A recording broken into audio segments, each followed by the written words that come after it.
does best. Literally, he does it the best. Nick Wright posted that there's been no one in NBA history in the playoffs that have had more games where they shoot more than 10 times and make less than 3 shots. Yeah, the number of times he's put up like under 25% from the floor in the playoffs. It's crazy. It is crazy. And he also just posted a screenshot of just sorting all of James Harden's all of his playoff games by like least number of field goal makes, and you can literally fill an entire page with 3 and under. It's a tour date stat. Really, and it's early spring. Yes, it's the winter and spring. Yes, he has the most playoff games in NBA history, shooting less than 20% for those who qualify. Obviously, some guy could go 0 for 3, and but you get it. You get what we're saying. A player of his stature who shoots as much as he does, under 20% from the floor. How dare you compare him to Dwayne Wade? Harden stands. You're embarrassing yourself. Stop it. All right. It's embarrassing. All right, enough heat culture. Right? It's not about heat culture. That's about heat comparing a great player. Look, they're not going to compare him to Kobe. They won't compare him to, obviously, Jordan. But they think he slides right into that 4th or 5th best shooting guard of all time. And that's the land that Dwayne Wade owns. And you think that guy can compare? Get out of here. And we can just go down a list of players who didn't put up the regular season numbers that he did. But then you start to look at what he becomes when you need him most, and you just got to disqualify him from the conversation. And he's not the only one who was awful. Russell Westbrook, since games 1 and 2, may be the worst shooter you've ever seen.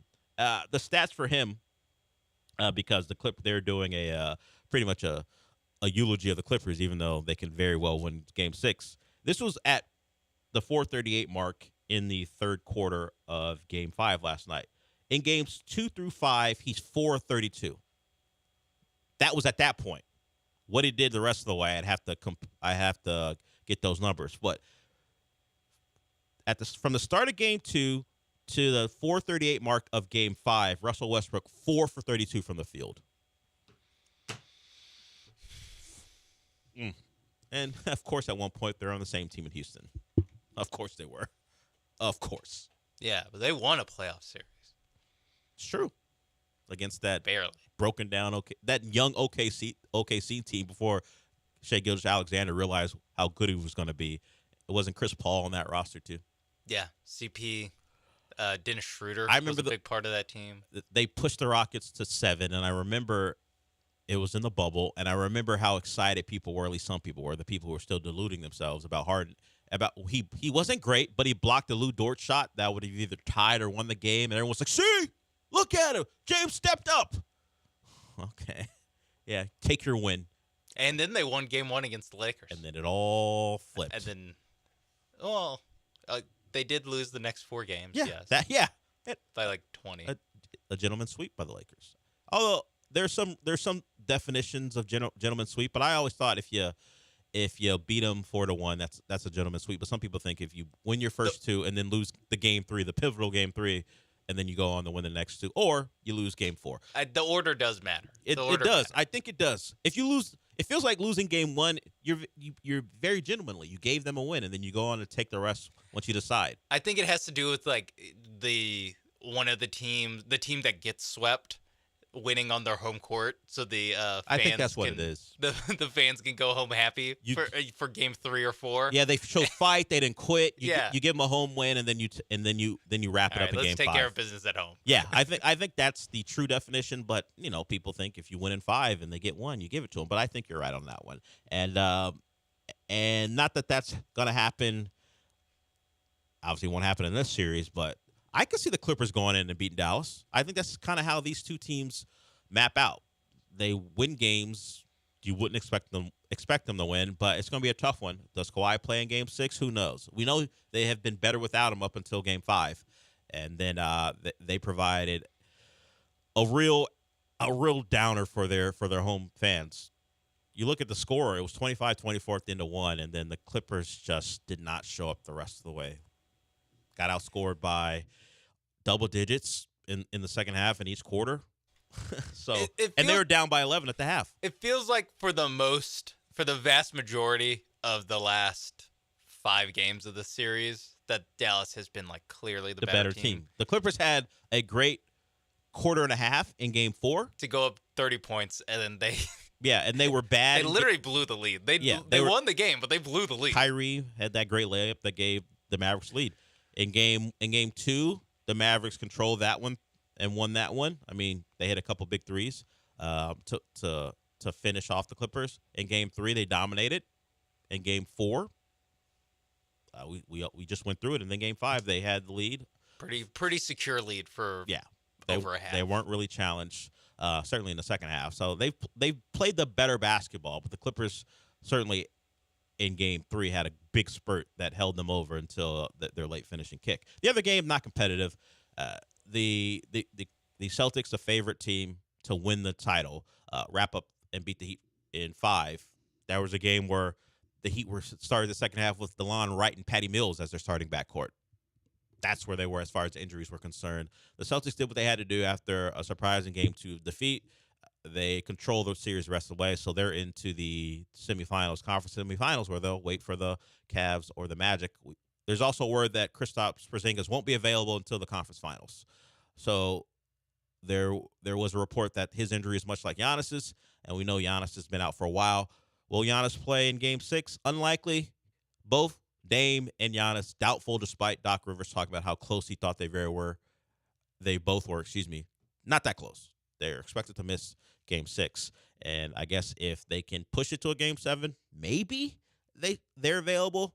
But even that seems, at least in Giannis's case, seems like something that's really a reach. So the night in the NBA wasn't great, but we did have a Harden disaster class, and that's not bad to talk about because we're used to it here.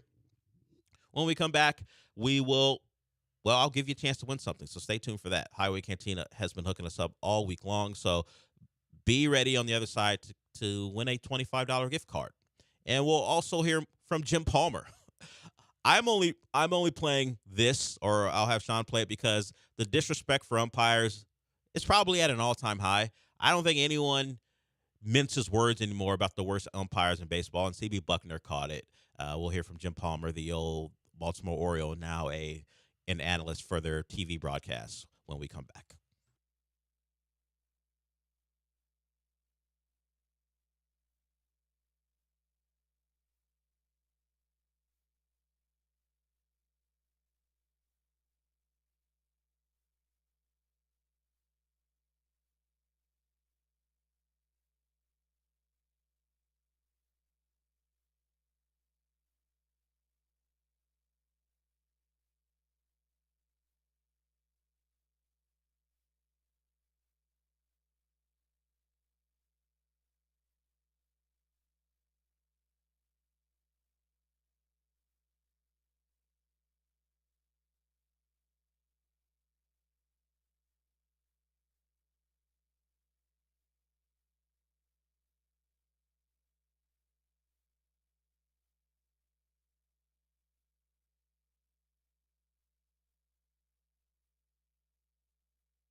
Broadcasting live from the Veritex Community Bank Studios, it's the Del Olaleye Show. On ESPN 97.5 and 92.5. Now back to Del Olaleye. Welcome back to the show.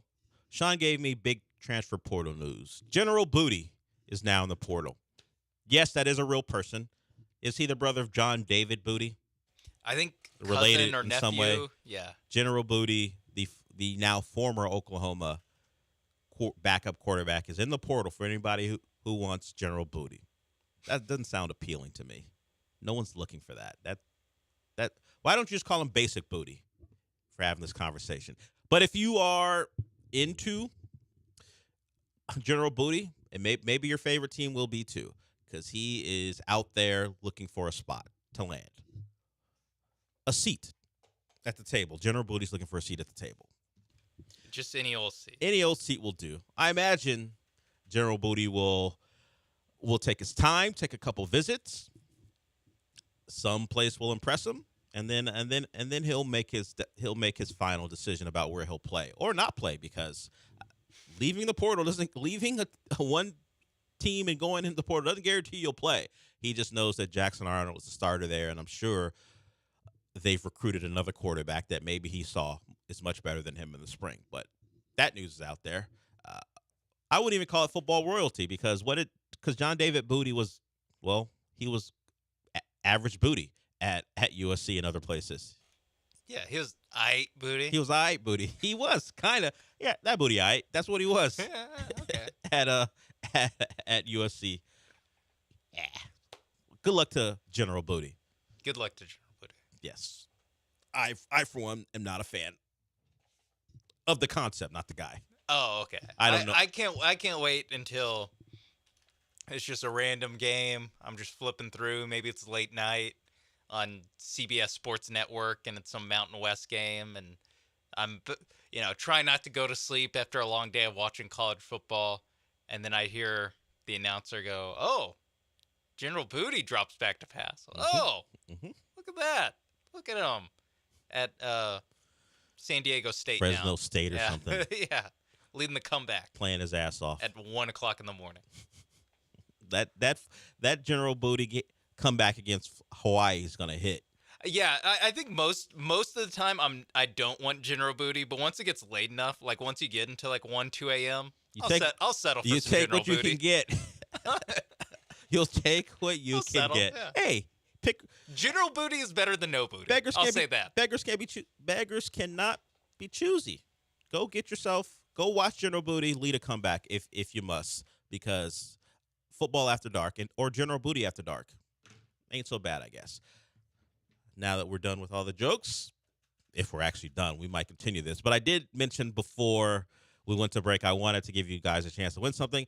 So at 11 o'clock, straight up 11 o'clock, caller 5 will win a $25 gift card from Highway Cantina. They're in Edo, so you can go there before or after a game. If you love great Tex-Mex, they're the place for you.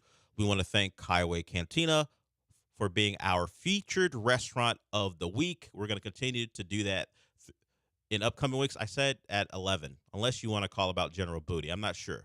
I'm talking to someone who's calling. We'll see about that. Remember, 11 o'clock, be caller 5. You get a chance to win a $25 gift card to Highway Cantina. We've been doing that throughout the week. We'll continue to do that tomorrow and also throughout the day today. So stay tuned for that. They were great this week. They brought us great food. If you love a margarita, they got you, and they'll hook you up with that as well. While Sean's taking that call, I did want to, get to the Porter brothers. Gotta be maybe the best crime family. I won't say best, because that's probably not a great way to put it. But if we're talking about preeminent crime families in all sports, it's got to be the Porters. If you missed it, you should know about Jonte. There was a case involving another Porter a couple weeks ago, and now the latest Porter to be involved is Javon Porter. He was arrested on a DUI, in suspicion of a DUI. So you've got Javon. You've got Caleb. Excuse me. I'm getting that name wrong. I'll look that up for you. You've got Jonte. You've got Javon. And there's another Porter brother who was just sentenced for an ugly. It was ugly. It was a driving incident where he was under the influence, and Yeah, he was sentenced to prison for killing a woman while drunk driving. yeah. So his other brother Javon, I guess, didn't learn his lesson.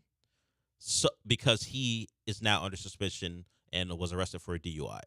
So I don't know what the problem is, but now we're looking at Jonte. Oh, he just gambled on sports. He bet against himself. But now you've got another Porter who is in some hot water. Javon is the latest, arrested on suspicion of DWI, and Michael just plays basketball and has found a way to stay out of trouble, which is, you would think, kind of easy, but it hasn't been the case for the Porter. It was Coben Porter, who's the other brother whose name I forgot, as Sean mentioned, sentenced to 6 years in prison for a drunken driving crash that killed a woman in Colorado. I don't know what to say. You would think a lesson would be learned by one of the brothers to say, hey, this family has had a lot of turmoil the last year or so. Maybe I find a way to get to somewhere without drinking and driving. But no, at least arrested, certainly not convicted. But just the Porters have had, I won't say they've had a rough time because they brought this upon themselves. Just the people surrounding them, particularly the woman who was killed. What are we doing? Why can't anyone who is close to them say, "Hey guys, enough"?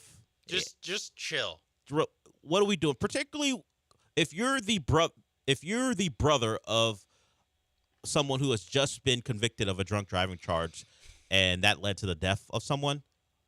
It doesn't hit you that maybe we're not going to do this anymore. You think naturally it would be something where, okay, not me.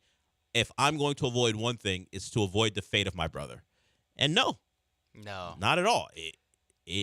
Apparently it has not struck the right chord, and Javon is now facing charges.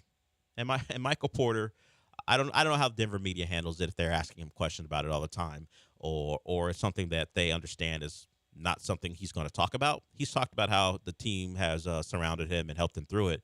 But I mean, to be honest, it's less about them and who they're potentially affecting. We know it's already ended in a tragic death, and Javon could have been the next guy to have permanently destroyed a family. But thankfully, all it's going to end up with is a charge and an arrest. So, just, I don't know whether you want to call it empathy or just being self-aware of others. It's a selfish act, and the fact that his brother suffered a terrible punishment, I mean, deserved, but losing that amount of time in your life because you decided you had to drink and drive, you would think it'd be enough to kind of snap someone out of it, particularly when it happens to a family member. But no, happened again. So we will hope that the Porter family finds a way to avoid such incidents going forward, if only because what they're doing has directly affected others and would continue if the drunk driving is something that doesn't stop. So that story is out there, and thankfully no one was hurt in this particular incident. Remember, caller 5. It is 11. If you want that $25 gift card for Highway Cantina, you should be calling in right now. We've got 1 hour in, 1 hour to go. We'll be back.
So somehow I'm in well, I'm not even in it. I was mentioned in a tweet or a post, however you want to describe Twitter or X, about Davis Mills.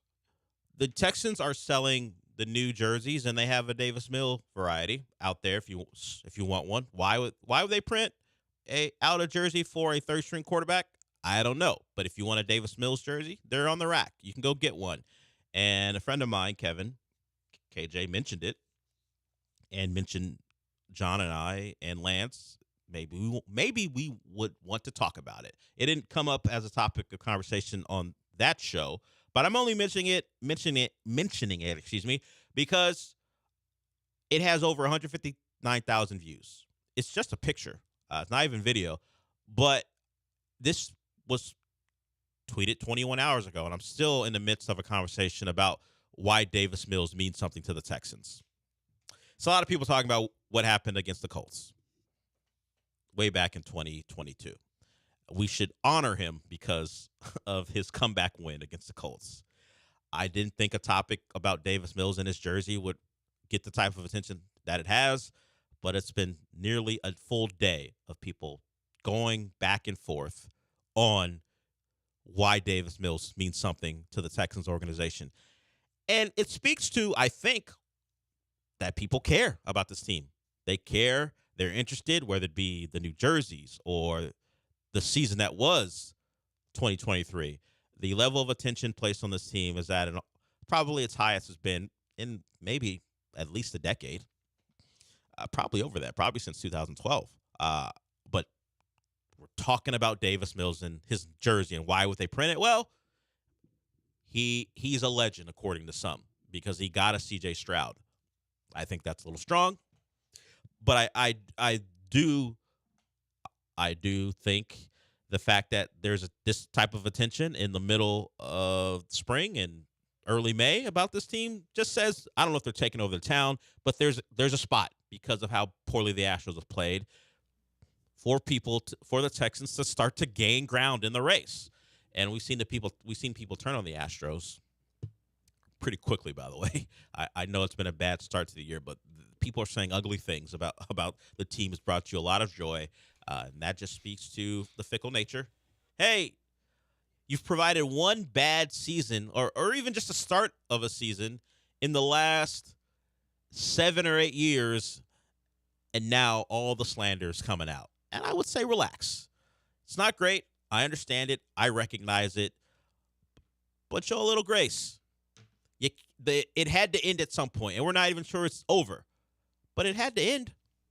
They can't be great for your entire life. That's not how sports works. The fact that they've been great for this long, I'm not going to say sit back and just enjoy it and just, bask in your memories. But it wasn't going to be forever. They were not going to be at the top of the league forever. Now, this is a precipitous fall. This fall, I didn't see coming. I maybe thought if they weren't going to win the division, maybe they battled to be right around 500, and then we have to retool. But this one is, now we're having conversations about trading Bregman before his contract expires and trying to get what you can, because the belief is you can't sign him. And maybe, despite the fact of how great he is, Tucker would provide you more value. Tucker's played well this year. Bregman, he's early season Bregman. The value you would get is from Tucker because he'd have another year left. That's where we're at right now. But I would say 30 games. That's how much 7 straight ALCS is. 30 games of grace. 30 games. Yes. And now everyone's a bum. Everyone stinks. Who can we get rid of? God, I can't wait until the NFL schedule release. Yeah. So we can talk more about football. Well, Casario told us it's football season. He told us that. And maybe he's right.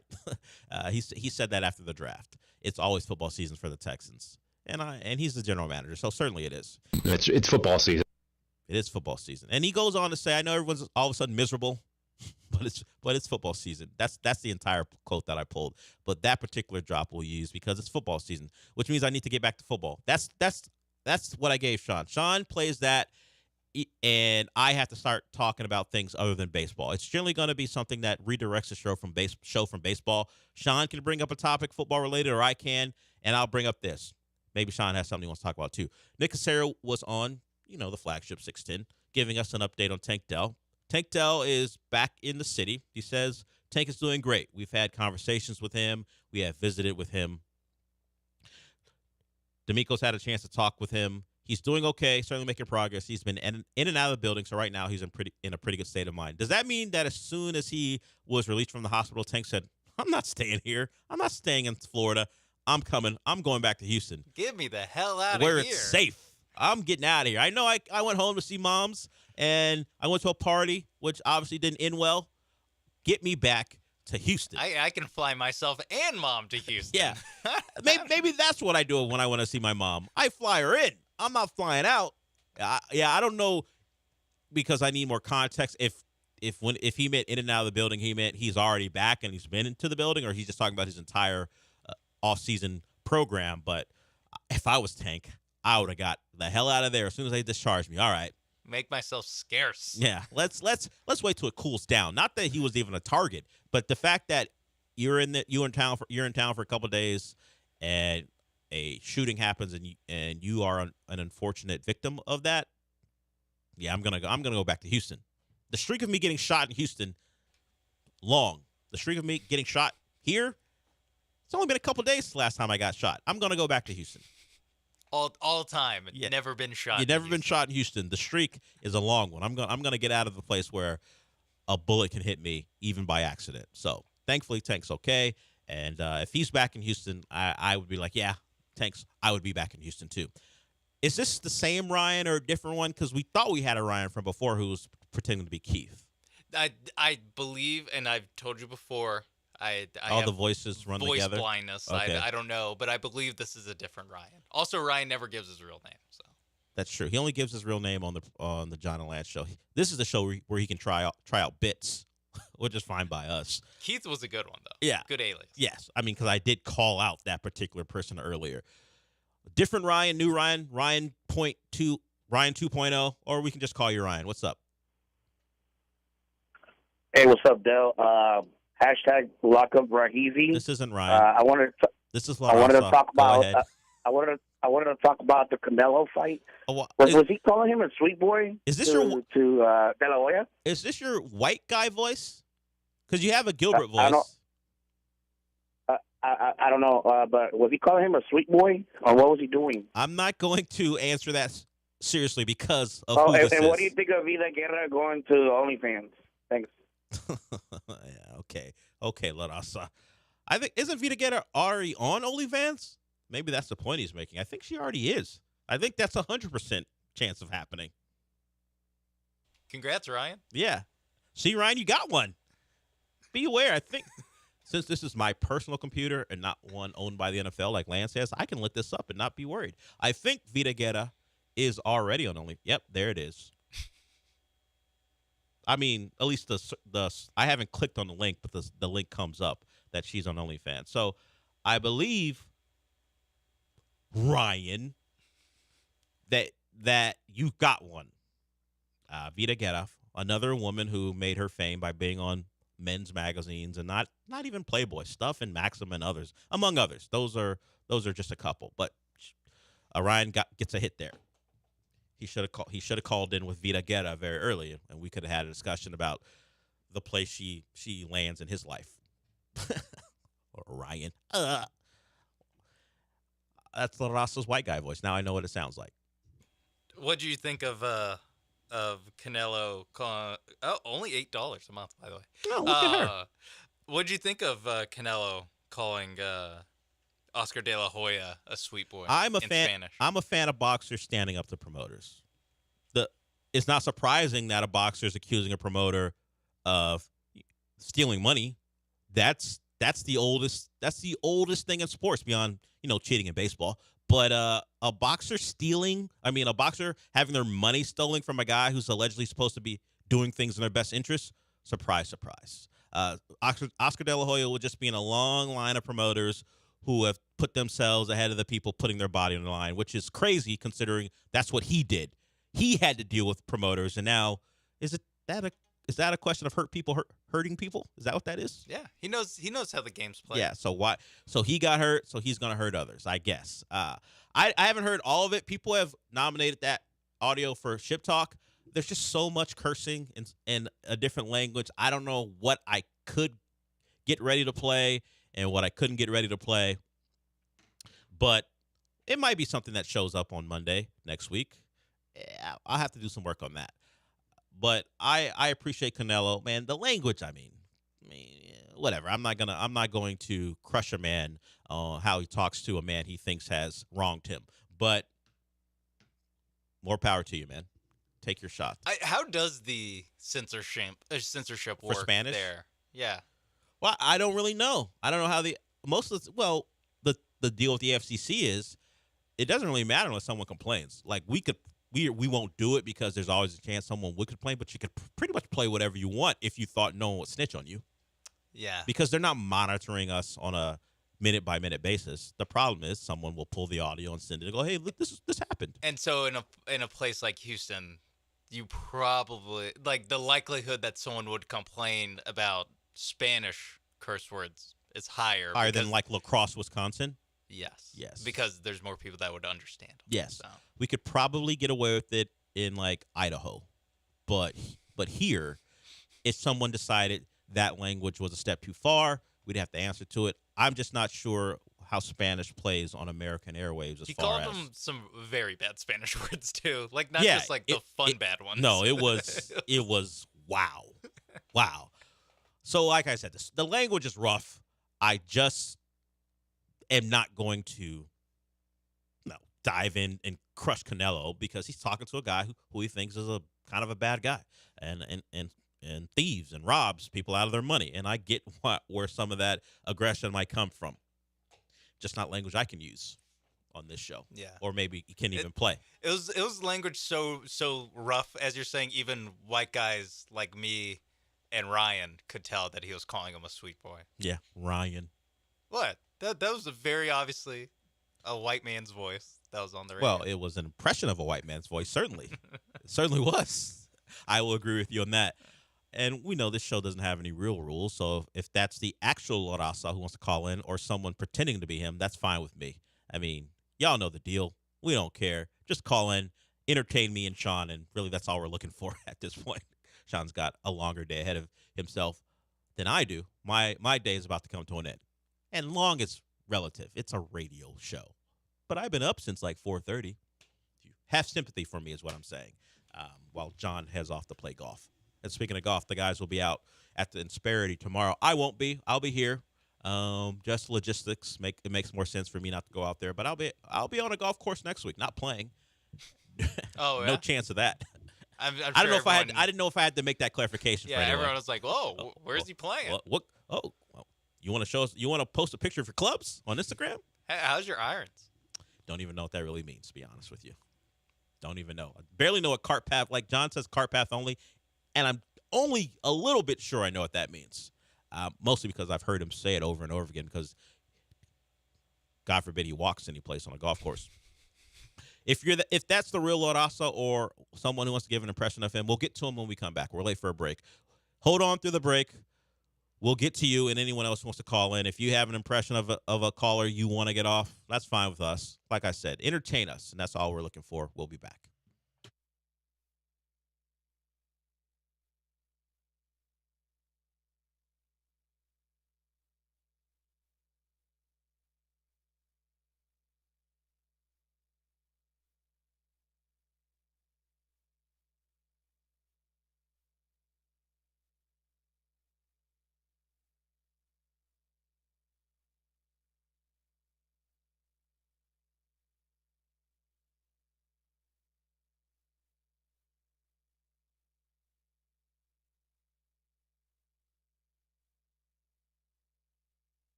The Del Olaleye Show continues on ESPN 97.5 and 92.5. live from the Veritex Community Bank Studios. Here's your host, Del Olaleye.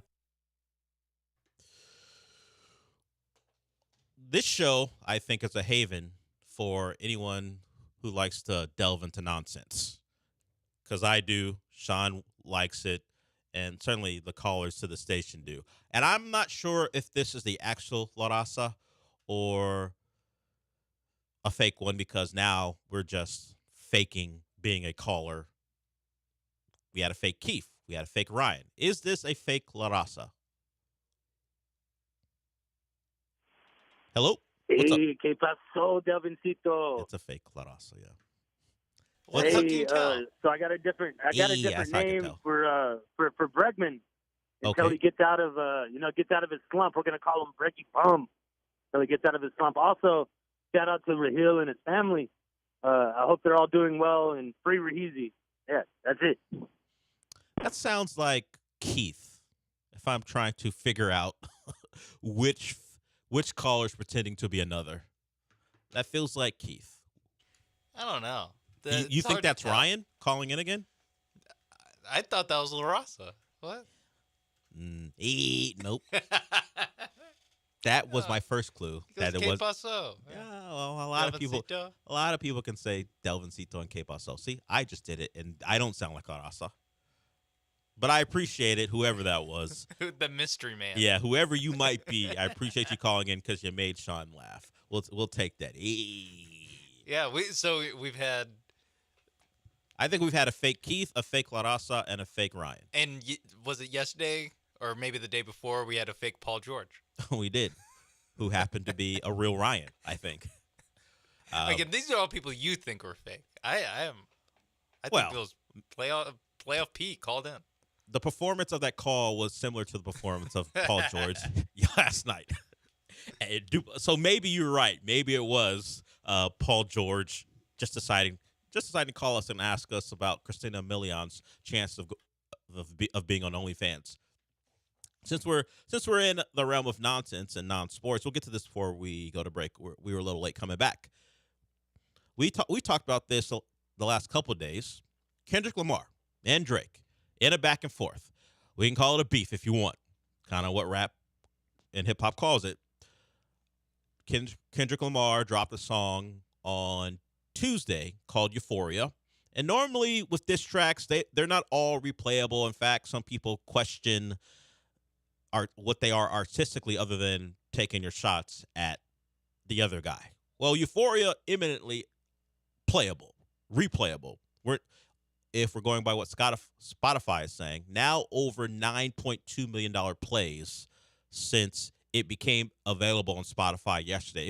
It was originally just a YouTube drop. It was on Kendrick Lamar's YouTube page. You could stream it from there. People grabbed it, put it on Twitter, and that's how I listened to it for the first couple of times. Now you can find it on one of your DSPs, whether it be Spotify or Apple, and it's doing numbers. It's going to be a #1 song, and if we are believing the likes of DJ Academics, who is one of the people who chronicles hip-hop, and particularly this beef, he's a Drake guy, so there is a little bias there, but it is the biggest global streaming day of any hip-hop song released in 2024, and it's a diss track.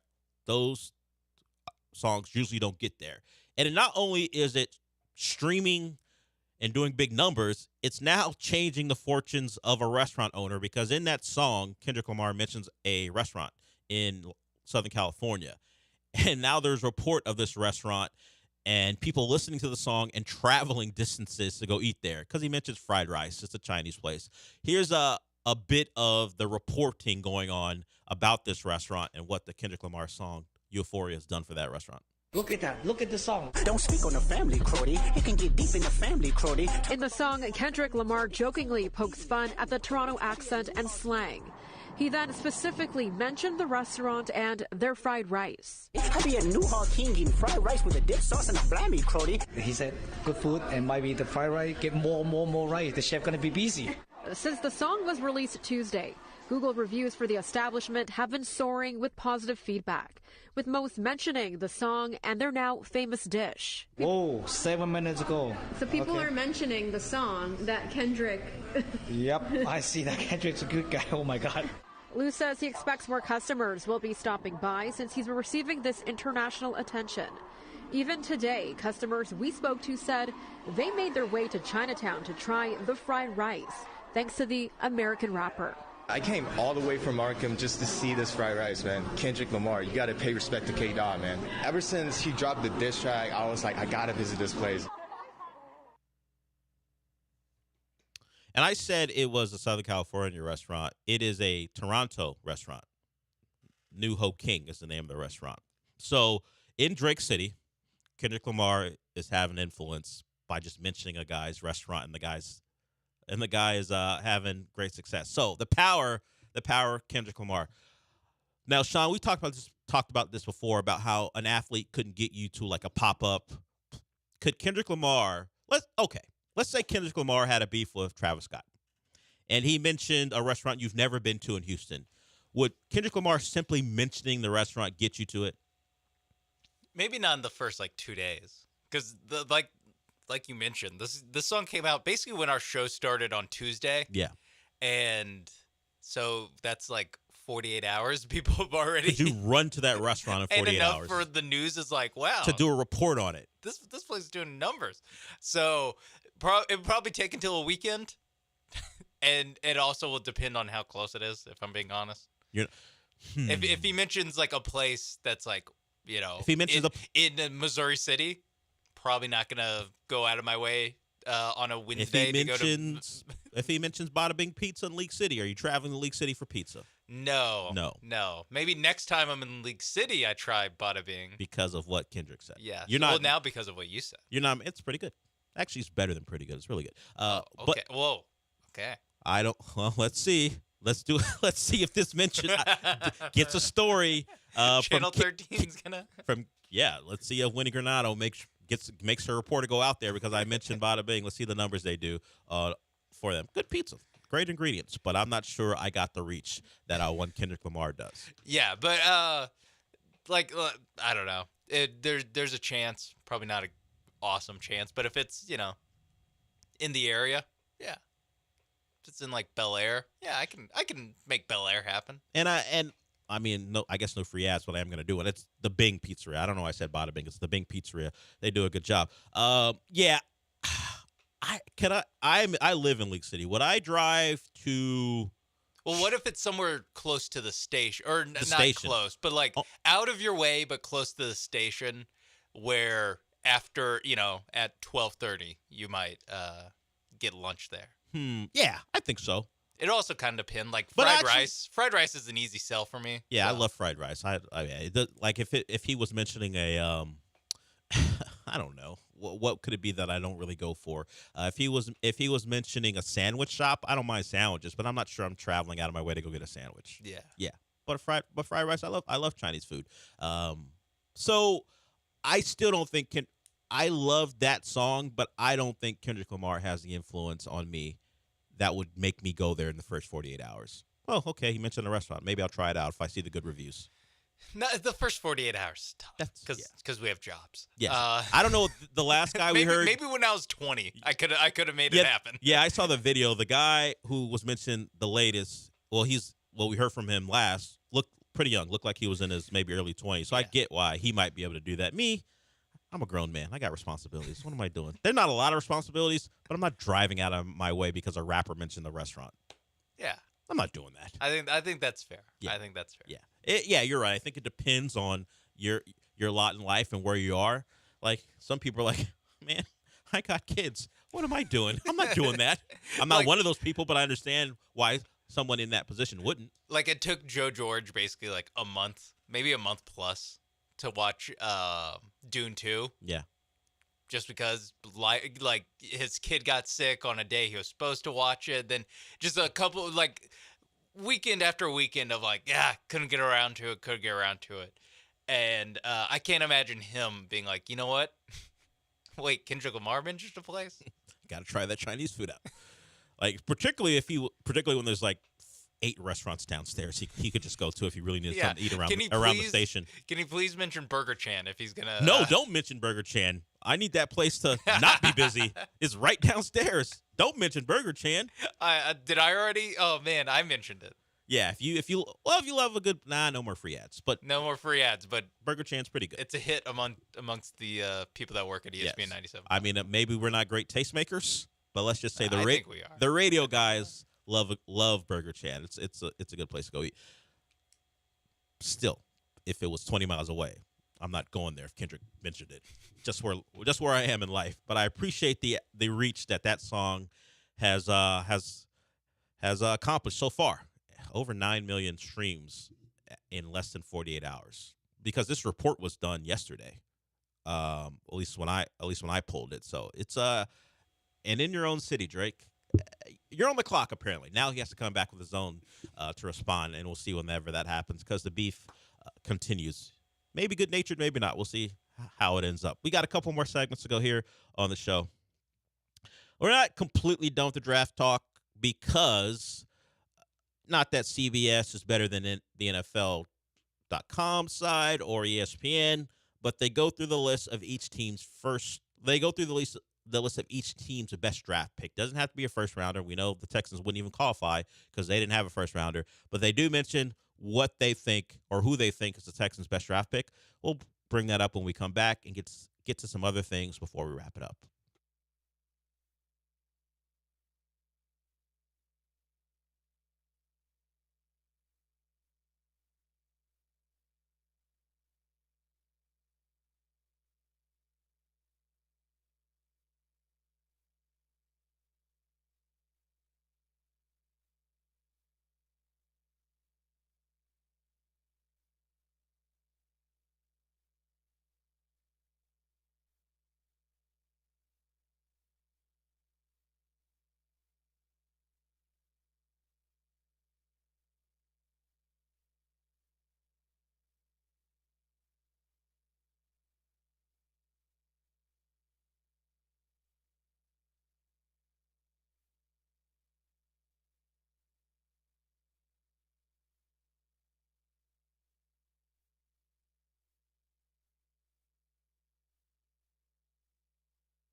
You're back inside the Veritex Community Bank Studios with Del Olaleye. I mean, you're not actually in the studio, but if you watch ESPN Houston's YouTube channel, it's kind of like you are. No, not really? Okay. I mean, you can watch, but it isn't. If you're anywhere that's warm, then it's not like you're here because depending on the minute, it could be freezing, and that was the case this morning. It's okay right now, but a little chilly. People who watch on YouTube will see me frequently in a jacket for no other reason than it's the only reason my teeth aren't chattering. So, hey, temperature control, we don't really have it, but at least we get to do this for a living. Julian, I know, is a driver, and Julian's a frequent caller to the show. He's never called about this topic before. So, Julian, I'm assuming you're complaining about Houston drivers? What it is, Jive Turkey.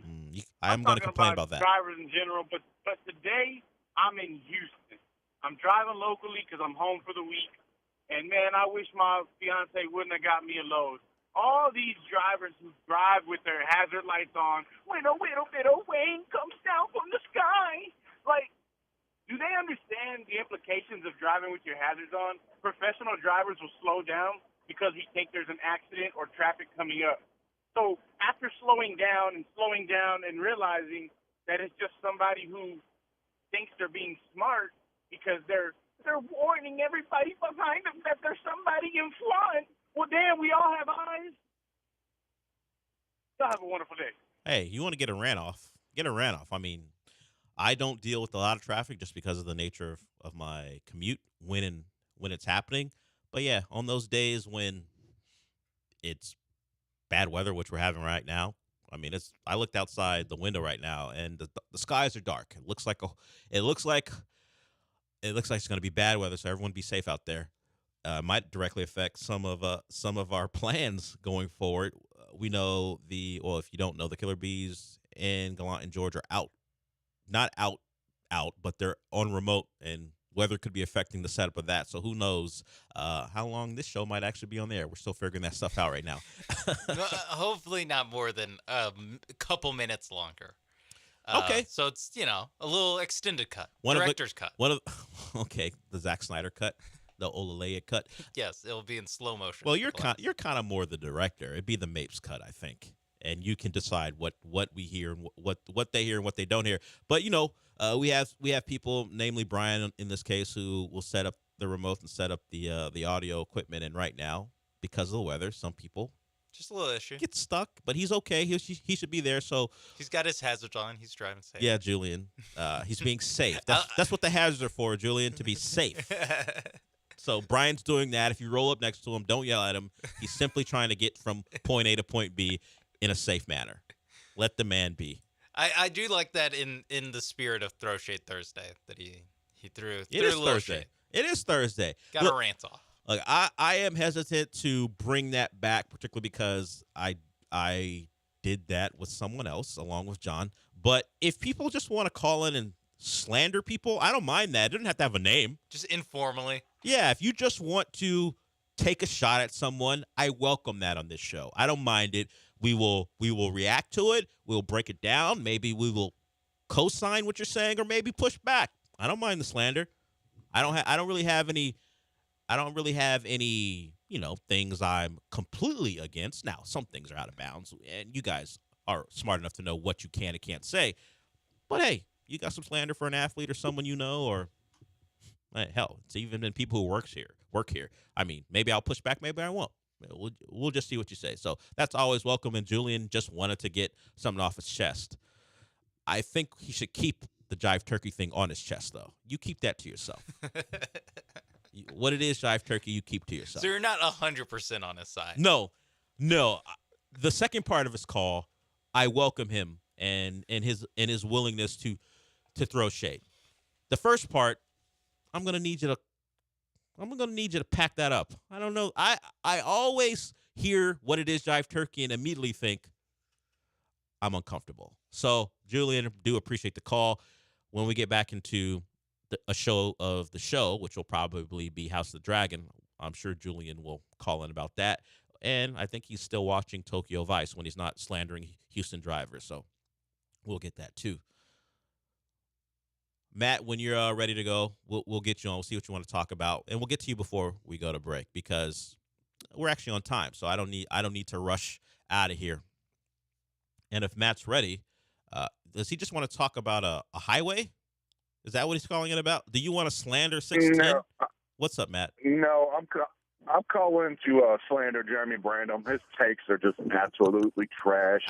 R.I.P. Raheezy. I knew as soon as I opened up that avenue, it was going to be about people who work here. Other people I've worked with have been uncomfortable with that aspect of the callers being free to take their shots. I'm not one of those people. I mean, I don't have to agree with you, but I welcome you to voice your opinion. And then, of course, it's my show, and Sean is a big part of it too. We can jump in and go, hey, that's too much. But simply saying you don't like someone's opinion, that's fine. That's not anything terrible.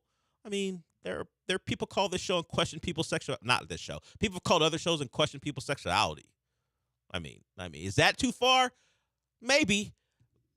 But that's a case-by-case basis. I think people have called that person's show and questioned their to his face. Yes, I know. You were there. You allowed the call. Don't act like you're not. I heard that. That's just something I heard. Something I heard. I mean, I could have possibly taken the call and put him through. I was sitting right here when it happened. While it happened.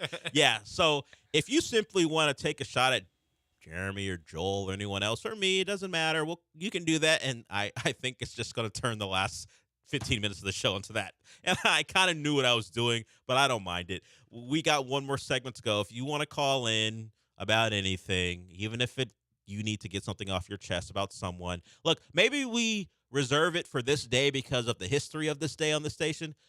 As Sean said, it'll be an informal Throw Shade Thursday. It'll be where you come if you need to slander someone for whatever reason. And Julian and Matt certainly kicked us off in the right way. Just for as long as the Drake and Kendrick Lamar in honor of that beef. Yeah, negativity is up right now. Yeah, it is. Let's keep it up. Yes. In honor of that beef, where I think Kendrick's currently ahead, Drake certainly has time to respond. We're going to pay homage to Euphoria with your slander. I mean, if you want to put on a Toronto accent to insult someone like Kendrick, Kendrick did, go ahead.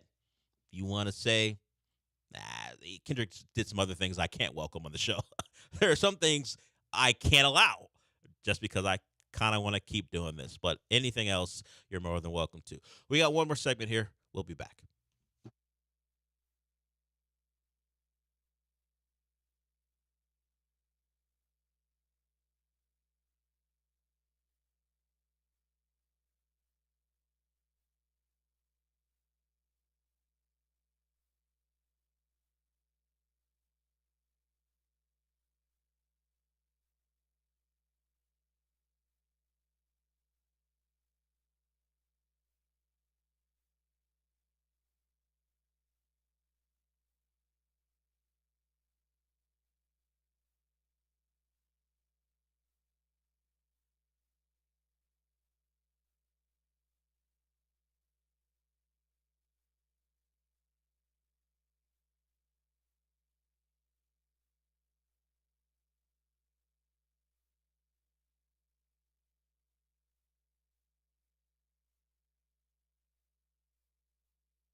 You're listening to the Del Olaleye Show on ESPN 97.5 and 92.5. Live from the Veritex Community Bank Studios, here's Del Olaleye.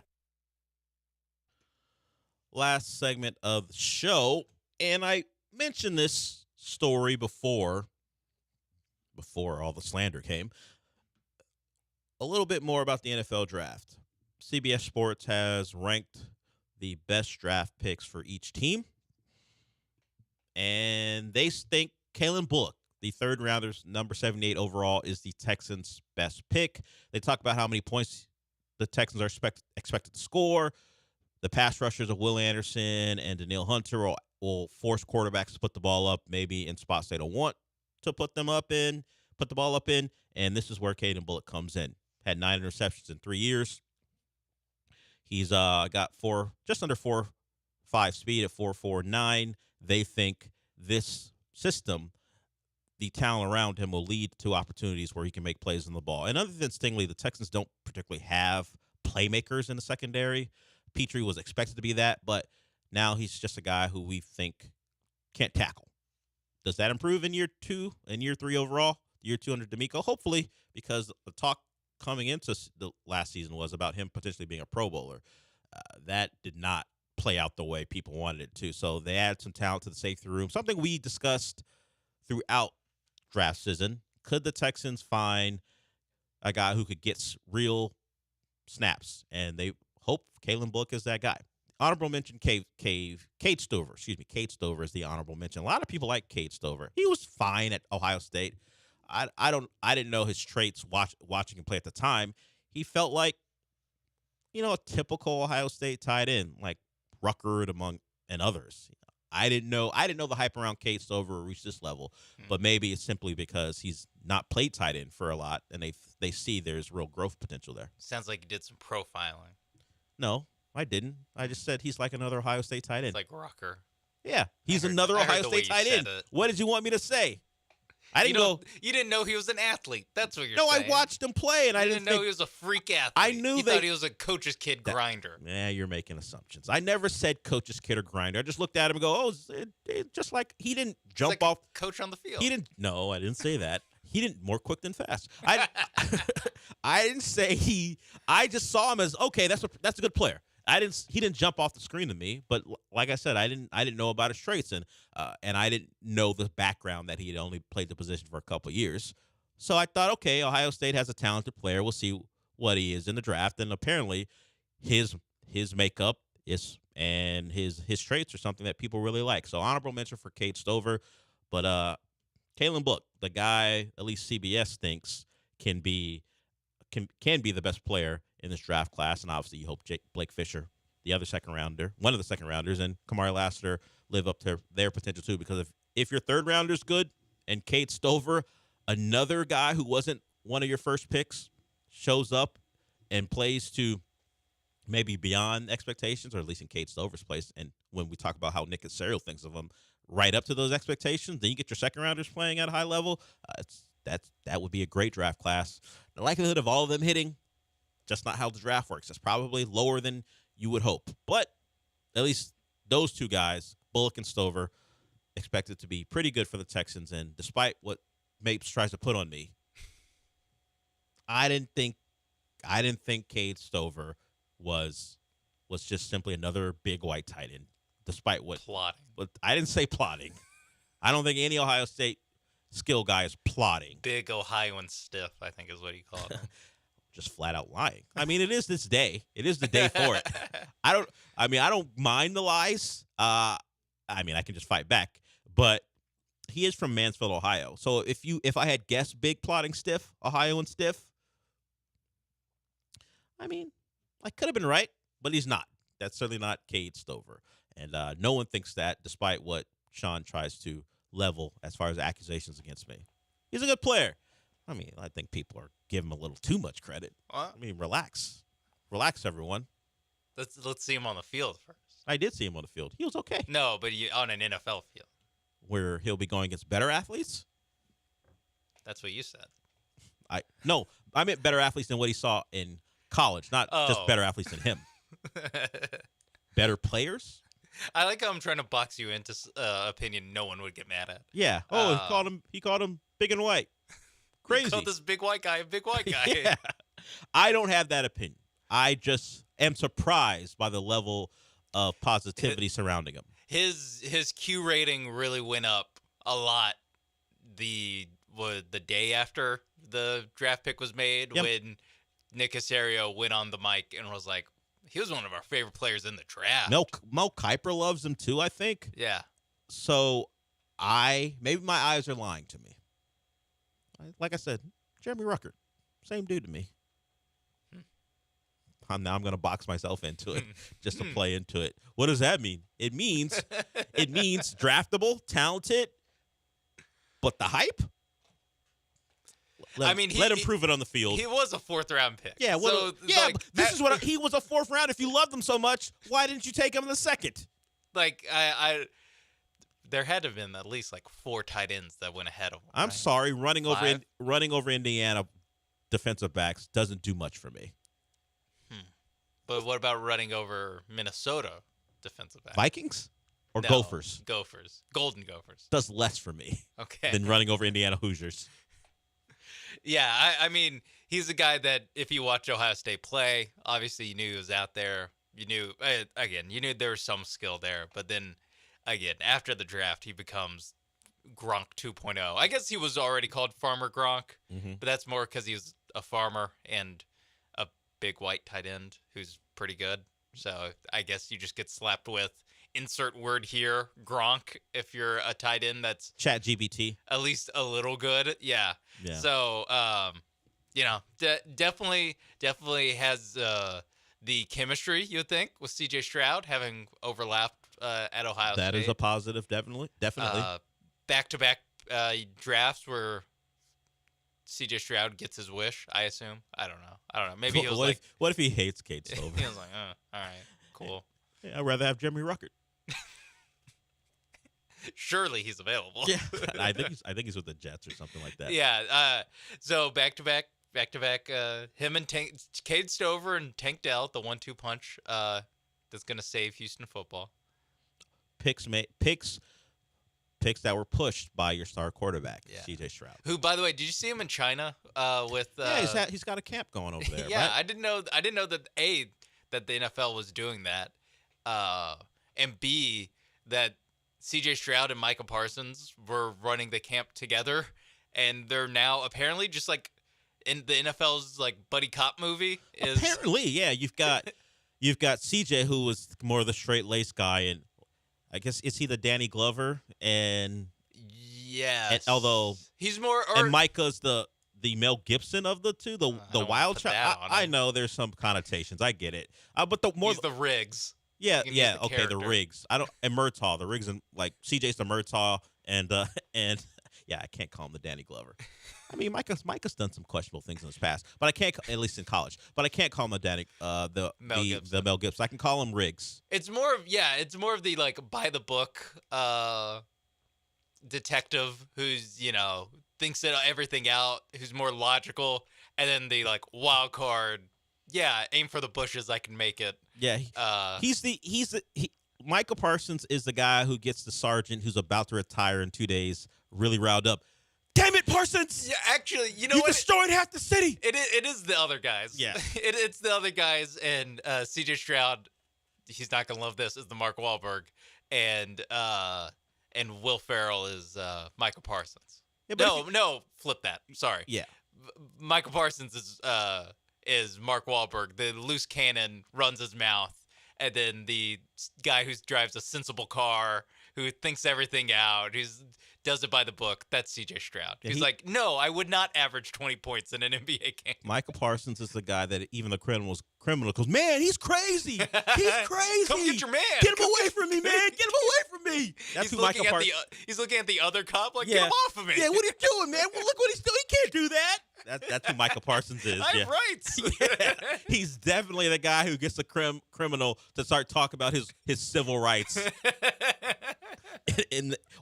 And he's definitely the one infuriating the sergeant who's about to retire. Yes. The sergeant definitely like slams the table. Yeah. He's a good cop, but he's uncontrollable. Turn in your badge and gun. Yeah. 3/4 of the way through the movie, he's turning in his badge and gun, and then he gets called in to save the day because of how wild and crazy he is. We've drilled down on who those two are. Yeah, we know. Yeah, we know. We've we know. seen enough of their podcast work together today. Yeah, already. It took about a week to figure out who they are. Now they're in China hanging out. Spreading the beautiful game. Which one does CJ influence Micah more, or does Micah Parsons influence CJ more? If you had to guess. I would hope that CJ influences Micah more. But for our sakes. Yeah. I don't know. They both seem so like polar opposite. Like they both they just bicker and they just argue all the time. So yeah, I don't think either one is changing the other. I think Micah Parsons does not seem like he's I don't want to say open-minded, but he doesn't seem like he's very like, oh yeah, you know what? Let me reconsider. You made a good point there. He doesn't seem like that. Yeah. And CJ Stroud is more often than not right when they get together. Very true. Very true. And this all stems from the fact that Micah Parsons thinks he can get 20, or excuse me, not get 20, average 20, not just have a night. He thinks he can average 20 in the NBA. And CJ's like, yeah, maybe I can make a 3. Yeah. And then Micah Parsons goes, and this guy thinks he's a shooter. It's like, you're the one who said you can average 20. Yeah, what are you talking about? Someone understands their strengths and their weaknesses. CJ's like, it's the reason I play quarterback on the NFL level, and I'm not a undersized shooting guard in the NBA. Yeah, he's like, maybe I can be Josh Okogie. That's what he's saying. And that's if he's hard-nosed enough to play D. Yeah, actually, he might be more of a, I don't know, Tim Hardaway Jr. Current day. Yes, a present day. A poor man's current version of Tim Hardaway Jr. Maybe. And meanwhile, Micah Parsons thinks he's Lou Williams off the bench in his prime. Yeah, off the bench. He thinks. Well, I think Micah thinks if he starts, he's getting 25. If he's limiting himself to 20, I think he thinks he's a 6th man of the year type. I think he watches Anthony Edwards and he's like, I could do that. Yeah, in a different life, in a different world, I would just stuck with it. I could have ruined the Suns and embarrassed Bradley Beal if I decided to go the basketball route. We're done for the day. We're went a little long because we're trying to give the guys who are on remote a little time to get set up. Looks like they're going to be ready to go. Where are they today, Sean? Wakefield Crowbar. Wakefield Crowbar. Gallant George, followed by the Killer Bees. We will do this again tomorrow, and maybe the new name of the show should be Haven of Nonsense. That was a suggestion. I'll get with Michael on the imaging. Maybe we'll talk to you tomorrow.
Welcome in to Gallant George on ESPN 97.5 and 92.5, broadcasting live from Wakefield Crowbar. Hopefully you all are staying safe today on this very, very rainy day as Paul nearly falls out of his chair. Honestly, this was more dangerous than riding the high seas of I-10 and I-610, because we roll the high seas to the Wakefield Crowbar. We're singing sea shanties today. That's fine with me. Every segment, a new sea shanty song from Get Paul. me some grog, matey.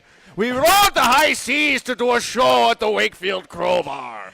Tomorrow night here at the Wakefield Crowbar will be Tejano night starting at 8 p.m. No cover Saturday. They'll be showing UFC 301 and the Canelo fight, also no cover. And then Sunday is Cinco de Mayo. They'll have drink specials going on all day long, mariachi performance in the afternoon, and the Kentucky Derby is also on Saturday. So much going on this weekend in sports, this weekend here at the Wakefield Crowbar.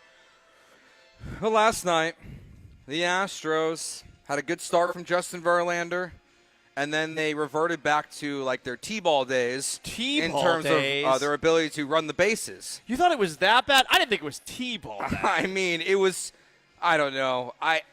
It seemed like it was a catch at the end of the game from the minute it hit the bat or left the bat. The catch by Stephen Kwan in left field Yeah. on the hit by who was it that hit that? I don't know. Was it Lopo? I think it was Caratini was on second. Yeah, because he just kept running. I forget who was at the plate. What I do know is that Kwan made a great play. He did. I'm not so mad at that because Caratini, right after he turned to go around third base, is Kwan made that catch. Yeah, I mean, it's so funny, watching it, because, fundamentally, you all remember back to, you play, baseball at some point in your life. He did everything right. He just thought it was going to drop, so he took off, and it would have been great. And really, he's not the only one to blame for last night's loss. Your favorite pitcher was on the mound in the 10th inning. Yeah, Sean Dubin coming into the game. That beard is a harbinger of doom. Yes. Whenever I see it, it's honestly is a sign that I should think about changing the channel. But since I'm in day 2 of not watching TV shows and movies during the week, okay, and the Celtics game, shout out to them, on to the next round. Since that game was already done, I stuck with it, even though Sean Dubin came into the game. And it could have been worse, I guess.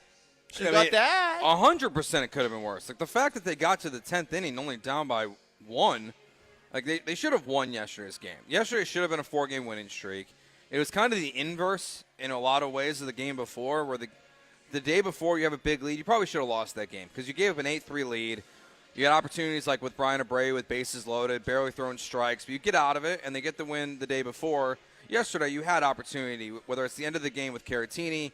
Bregman obviously had a runner on third base at one point in the game where he could have if he just hit the ball into the outfield, you're in a good spot. So a lot of just reverting back to what it was. Not that we should have expected much less, though. I mean, 3-game win streak was nice, but it wasn't going to completely turn around the season overnight. I mean, look, I thought they played well against a team with the most wins in the American League to an extent. The base running was frustrating. It was Mauricio Dubon who lined that one. Dubon's got a ridiculous average with runners in scoring position. I mean, he did get good wood on the ball. Mm-hmm. And with how bad it's been for the Astros trying to score runs in extra innings, I'm not too mad about this, but it is disappointing because, I mean, they do need at some point to have a stretch where they're winning 9 of 10, 8 of 10, something like that. And this is a loss where they had opportunities. Verlander gave them a good outing. Ryan Presley had a nice inning of relief. But once again, once you get to extra innings, this team just stinks for whatever reason in extra innings. And the base running issues, all of them I look at, the one that Caratini is out on, the third base coach should have been, I think, a little bit more aware on that one. Agreed. I would go back to the moment where Loperfido, in the midst of stealing a base, this crazy comeback to the pitcher who turns and throws it to second base but throws it into the outfield. Loperfido's awareness there, not great, but also third base coach should have been yelling, yo, get over here, as they tried to field the ball in center. And then you also had a moment where Loperfido, who, again, he's playing in his second game, drop strike 3. I know Angel Hernandez is behind the plate, and you don't know what the hell is going to happen there, but he should have run to first, even though he probably would have been thrown out at first for the final out of an inning. So the base running, which were told was going to be more aggressive and better this season, it's still growing pains, and, I mean, you can put that on Joe Espada. You can. So it's something that needs to get better. Well, some of it, I mean, like obviously Altuve didn't have any faults last night on the base pass, but we know he's he didn't often get picked off. Good for him. It is small victories. It's like contagious. I feel like you come to the Houston Astros and you develop bad base running. It didn't matter if AJ was the manager or it was Dusty or now Joe Espada. It just seems to just be a frustrating thing for the Houston Astros. But look, you know what? To your point, you're right. Like they win the series tonight, it doesn't really matter. Like, that's what matters right now, is winning series. It would have been nice to get a win last night. The Rangers and the Mariners both lost. You could have been 5.5 games back of first place in the division instead of 6.5.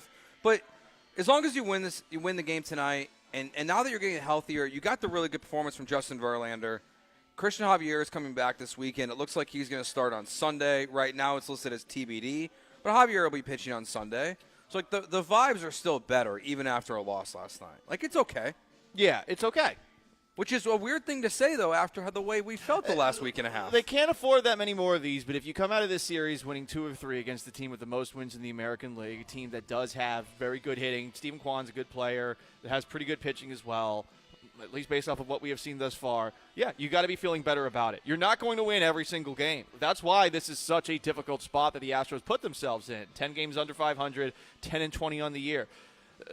But you're going to have to be patient. This is not something that's going to turn around in a month or 2 months if it turns around. I still think there's potential for it to turn around. I really do.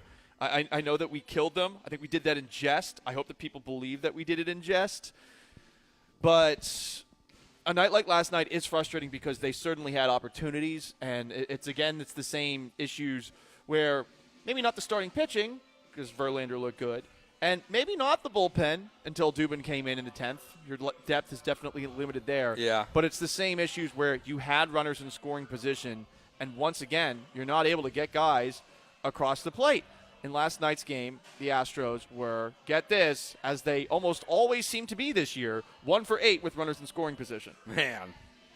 So often. It feels like it's that number specifically every single night. And look, we're not asking for them to hit like 500 with runners in scoring position, but I don't know, a little closer to 250, 300. You got the bats to do it. You know, I mean, Kyle Tucker is hitting the cover off of the ball right now. He's on absolute fire. That home run that he hit was a bomb. Mm-hmm. Pena's been having a great year. John Singleton not doing so bad. Another hit and another night at first base. Loperfido had another hit. Mauricio Dubon, who should be playing more, gets 2 hits. I think he's going to start at first base tonight. Interesting. I thought the end of the game decision to have him fill in at first base when they made the changes and not put Cabbage there and put Cabbage in left.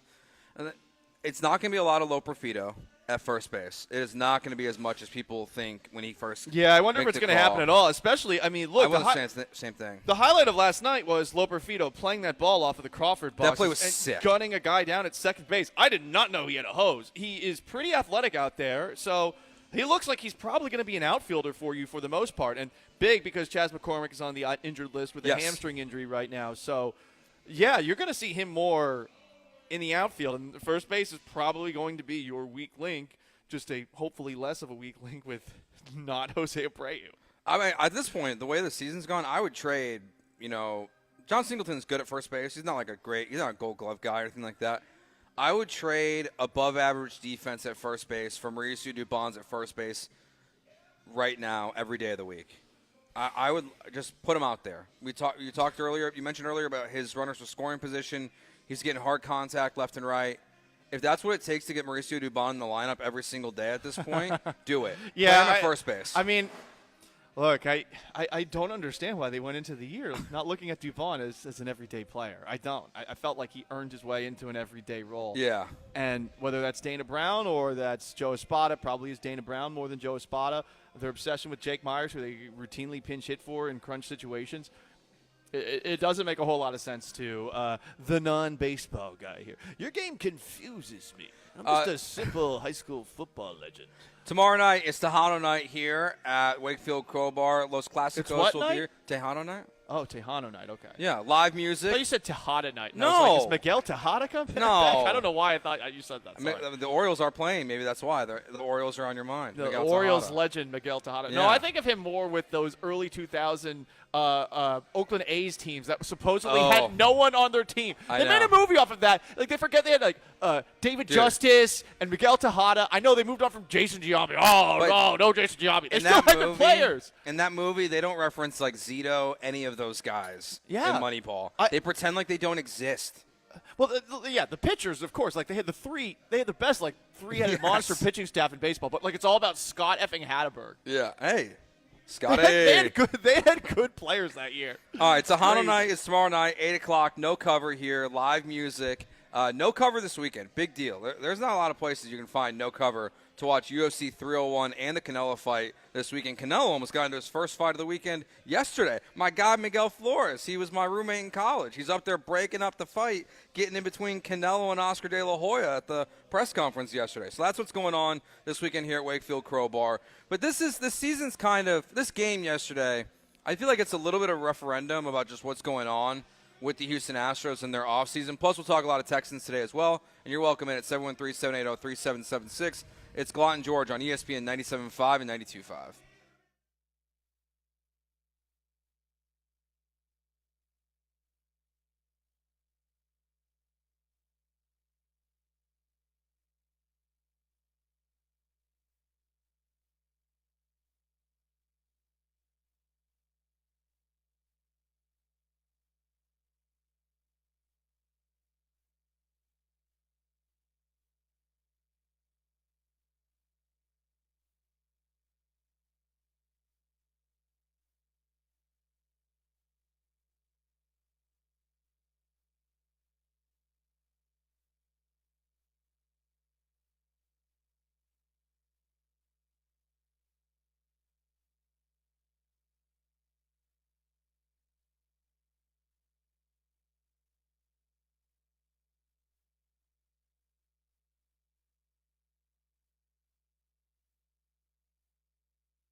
It's Gallant and George. On ESPN 97.5 and 92.5. Broadcasting live from the Mobile Veritex Community Bank Studios located at Wakefield Crowbar. Here's Paul Gallant and Joe George.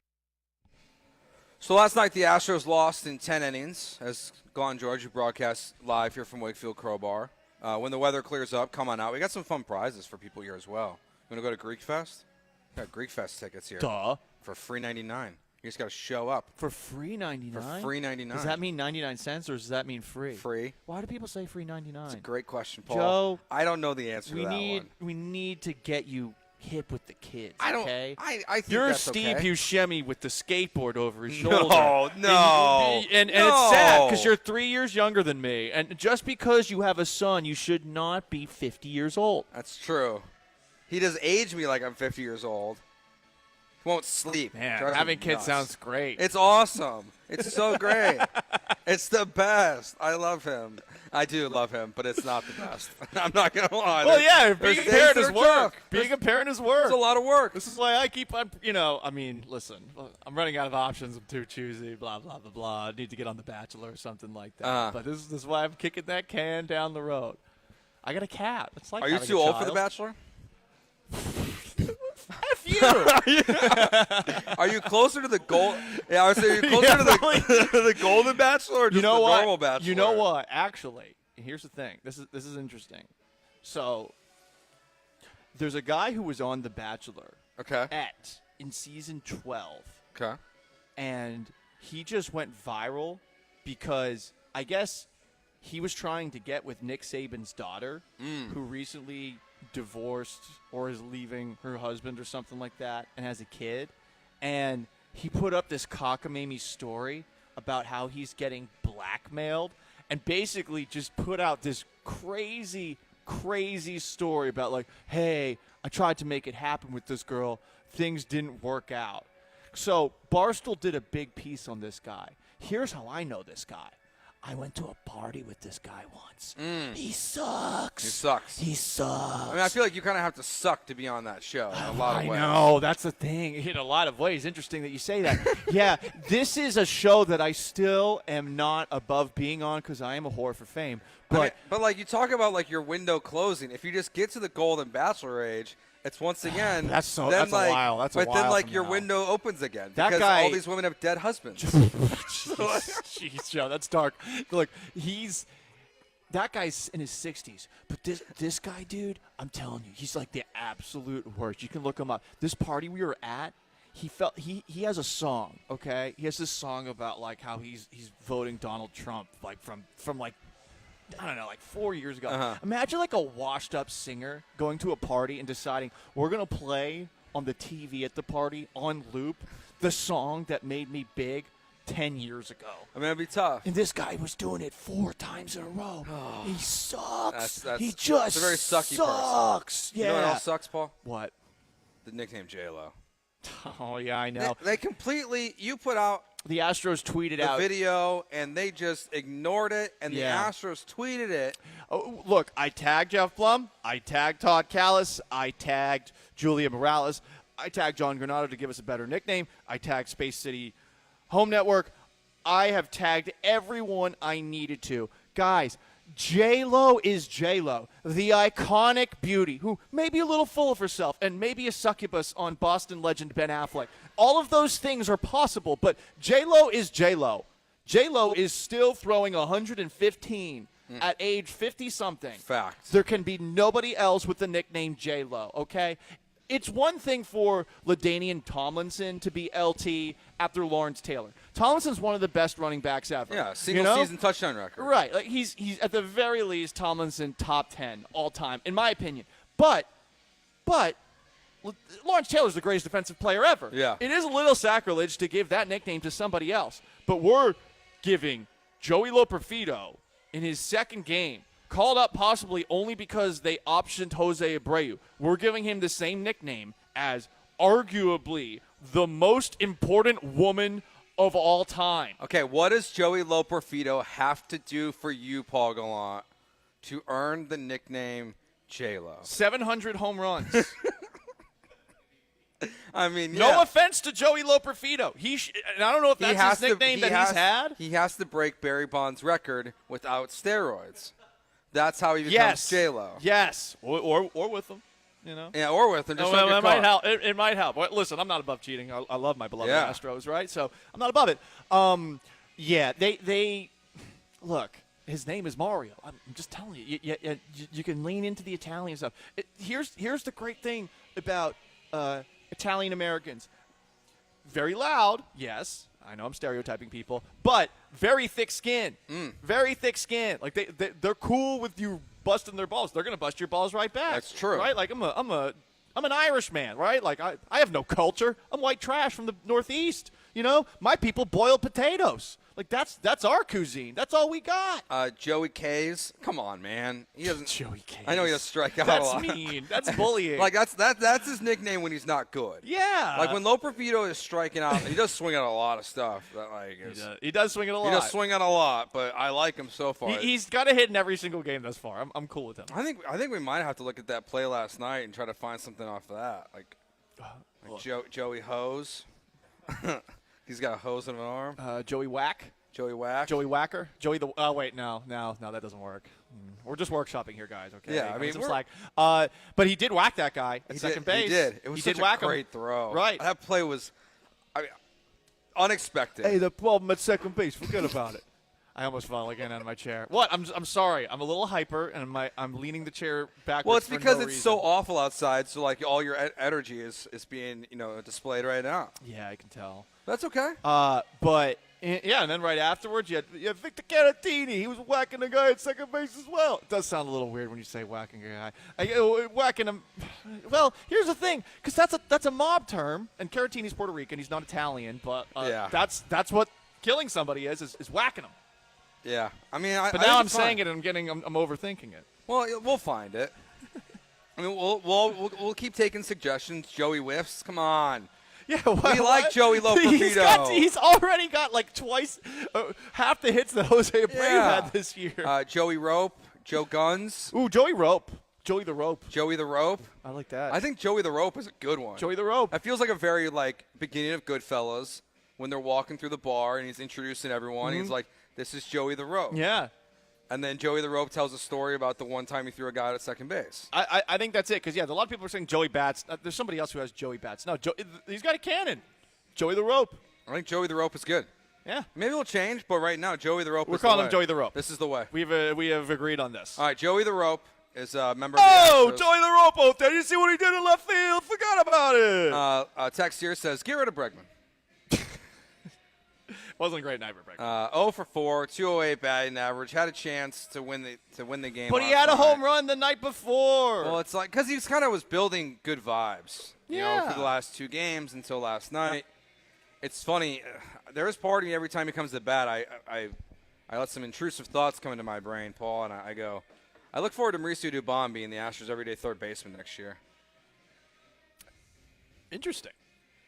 I don't know if he has the arm for that. Jeremy Pena? And then Dubon's at short? I don't know.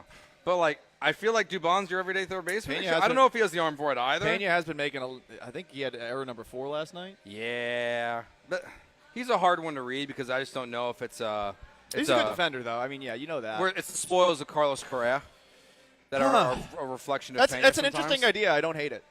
But, yeah, Bregman, not good. It's not good. Joey Cannon. Definitely making the decision very easy for the offseason. Yeah. Right now. Hey, Breggs, do you want to come back for $5 million? $10 million. Well, I mean, don't insult the man. $15 million. He won 2 World Series for you. Don't insult him. Yeah, but he's also the worst player in your lineup right now. For now. I mean, because Abreu's gone. Regular slow starter. This is a real slow start. Look, Paul. man, we're in denial about a lot right now. How long can you be a slow starter for? What's the cutoff date? I don't know. I mean, listen, we live in the Memorial South. Day? We live in the South, and Southerners are known for showing up a little bit late, fashionably late. I mean, just show up for the postseason, baby. Jose Abreu just showed up for the postseason last year. It almost made. I'm just kidding. It did not almost make his contract worth it. I mean, at one point it felt like it did. for a moment it did, and then this year it began. Holy crap. The Pilates did not work out. It did not. Other suggestions here, even though we like Joey the Rope. Joey the Rope's the one. Joey Seeds. Joey Wan Kenobi. No. Sorry, I love Star Wars culture, no. but that's too nerdy. Here's the thing. 2 days from now, yes, on May the 4th. Because it's May the 4th be with Star Wars. That's true. On Star Wars Day, Joey Wan Kenobi works out fine. Okay. But Loper Roper, that's not as good. Joey Lines. Joey Lines. That's the implication. I'm not thrilled with that. Well, the emojis next to it are a nose and a snowflake. Come on. What? Come on. No, that's not you. I'm talking about the texter. Come on. Yeah, I think Joey the Rope is the way that Joey the Rope. Joey the Rope. Joey better than Abreu. That's a good nickname. that's a good nickname, too. Joey better than Abreu, Loperfido. All right, it's Gallant George here on ESPN 97.5, 92.5, broadcasting live from Wakefield Crowbar coming out. They got some great Thursday specials here going on as well. They have $6 cheeseburgers, $6 Maker Marks, $25 Modelo buckets. Happy hours going on until 6 o'clock, including 50-cent boneless wings, $10 specialty pizzas, $3 Modelo big beer, and $4 lemon drop shots. Ooh. Maybe we'll take some lemon drop shots before we get back on the terrible roads. We're like maybe like an hour on or the two. roads for ESPN 97.5 and 92.5, the pirate ship of Houston Sports Radio. Is that a sea shanty? I don't know. That's good enough. I don't know. The Around the NFL podcast asked this question: is this the best Houston Texans roster ever? We discussed that next year on Gallant George on ESPN 97.5 and 92.5. If it is the best roster ever, then you probably want to make your way to LaBerge and Lake Charles and bet on the over. It's still sitting at 9.5. They got 19 betting kiosks that you can go to. You can download the Sportsbook app, the ESPN Bet app while you're there. You can bet on your Houston Texans. If you want to bet on the Astros, you can do that as well. Bet on your favorite Texas teams at LaBerge, Lake Charles. Great food, great casino as well. Good vibes all around. They do big events, like they got a big event coming up this weekend for the Kentucky Derby and some of the fights going on. It's definitely your go-to place when you want to leave Texas and go bet on your Texas teams. Before you do, make sure you download the Penn Play app and get up to $2,000 in Penn Play cash. Go to LaBerge, Lake Charles.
You're listening to Gallant and George, on ESPN 97.5 and 92.5. broadcasting live from the mobile Veritex Community Bank Studios located at Wakefield Crowbar.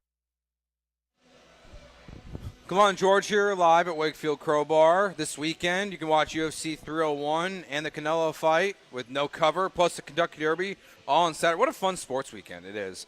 The Astros will be taking on the Seattle Mariners here at home, but before that, they got one more game versus the Cleveland Guardians tonight. But, Paul, Around the NFL, the podcast, asked this question. Do the Houston Texans have their best roster ever?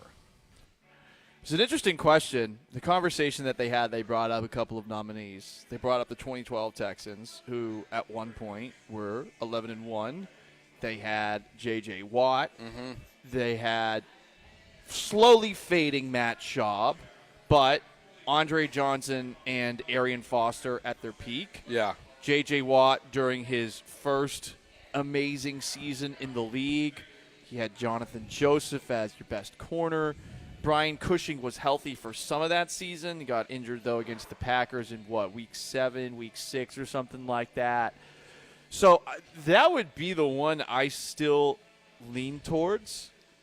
The offensive line, too, had a lot of the same guys that they've had for a very long time. Dwayne Brown specifically. Chris Myers was still there, my guy.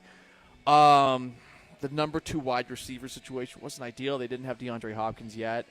But I think the 12 team, if Schaub was what Schaub was before the injury in 2011, would be the one I'd lean to. The other ones that they nominated, Joe, were the 2019 Texans, who had the 24-7 lead on the Chiefs in the second round of the playoffs. Yeah. With Watt, with Deshaun Watson, with all the wide receivers that they had at that moment in time.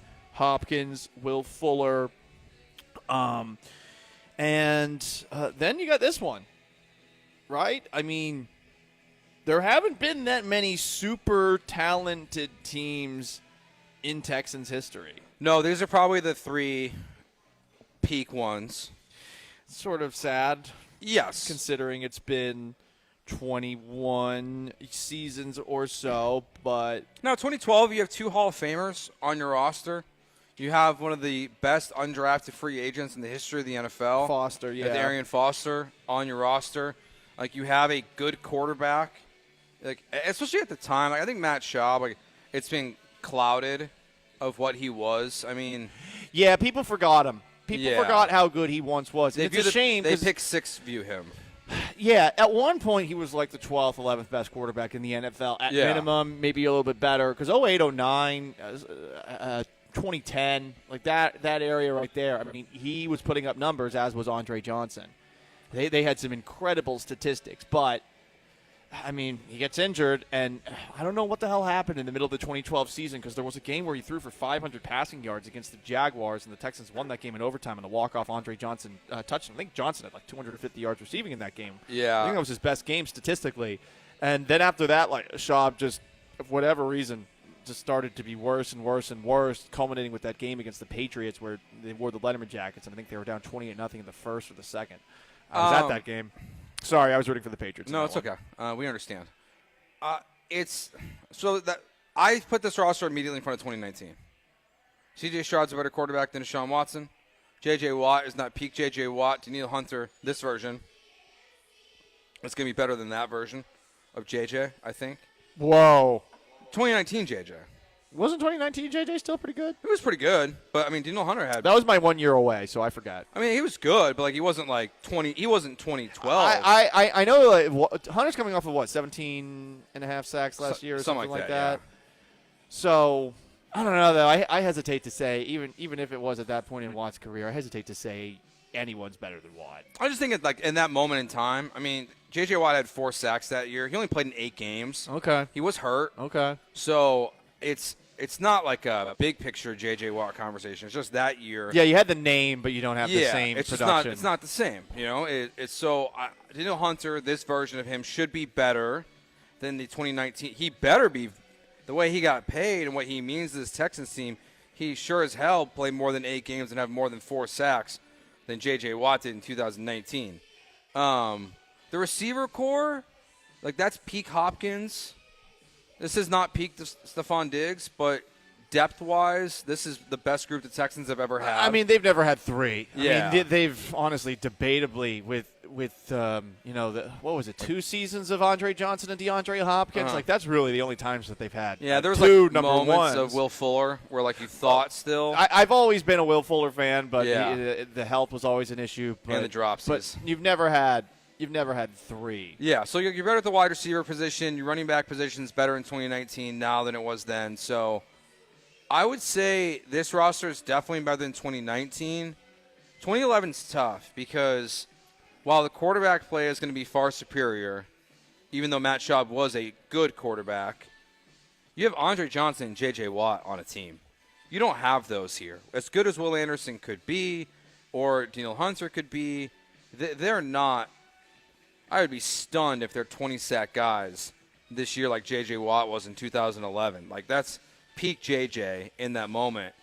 And as much as I like Diggs and Nico and Tank, they're not going to be Andre Johnson. They might have more touchdowns than him, but that's because they're quarterbacks. So Looking at it overall, I think it's pretty close, but I still lean 2011 as the best Texans roster. 2011 or 2012? 2012, I mean. 2012, yeah, okay. Yeah, 2012. 2012 is still number one, and then this year I think will be. Now, what's going to matter is what happens on the field. If they go to an AFC Championship game, it's the best roster the Texans have ever constructed, because if the results are going to tell you what really matters.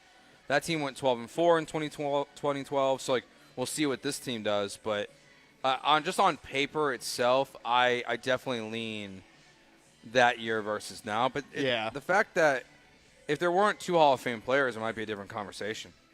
That just tips the scales in kind of an unfair way. I'm just ready for this season. I am too. I'm so ready for football. Especially since the Astros might not be good. It's only May. Yeah. You ready for all this off-season content? It's May. I mean, I'd rather talk off-season football than pre-draft coverage or post-draft coverage. Well, I agree with that. Yeah. Even though I don't think the Texans, some of that stuff's going to be super interesting. What? I think the roster's pretty straightforward for the most part this year. Corner, left guard. What's straightforward? What do you mean just by that? the depth chart. As long as there's no injuries, I think this Texans, we kind of know who they are.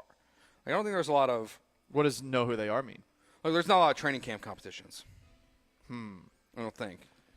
You're probably right. But I'm ready for preseason conversation. I'm ready. You ready to break down preseason games? They got 4 this time, bro. That's a big ask. Hell yeah, dude. I mean, C.J. Stroud's going to play in.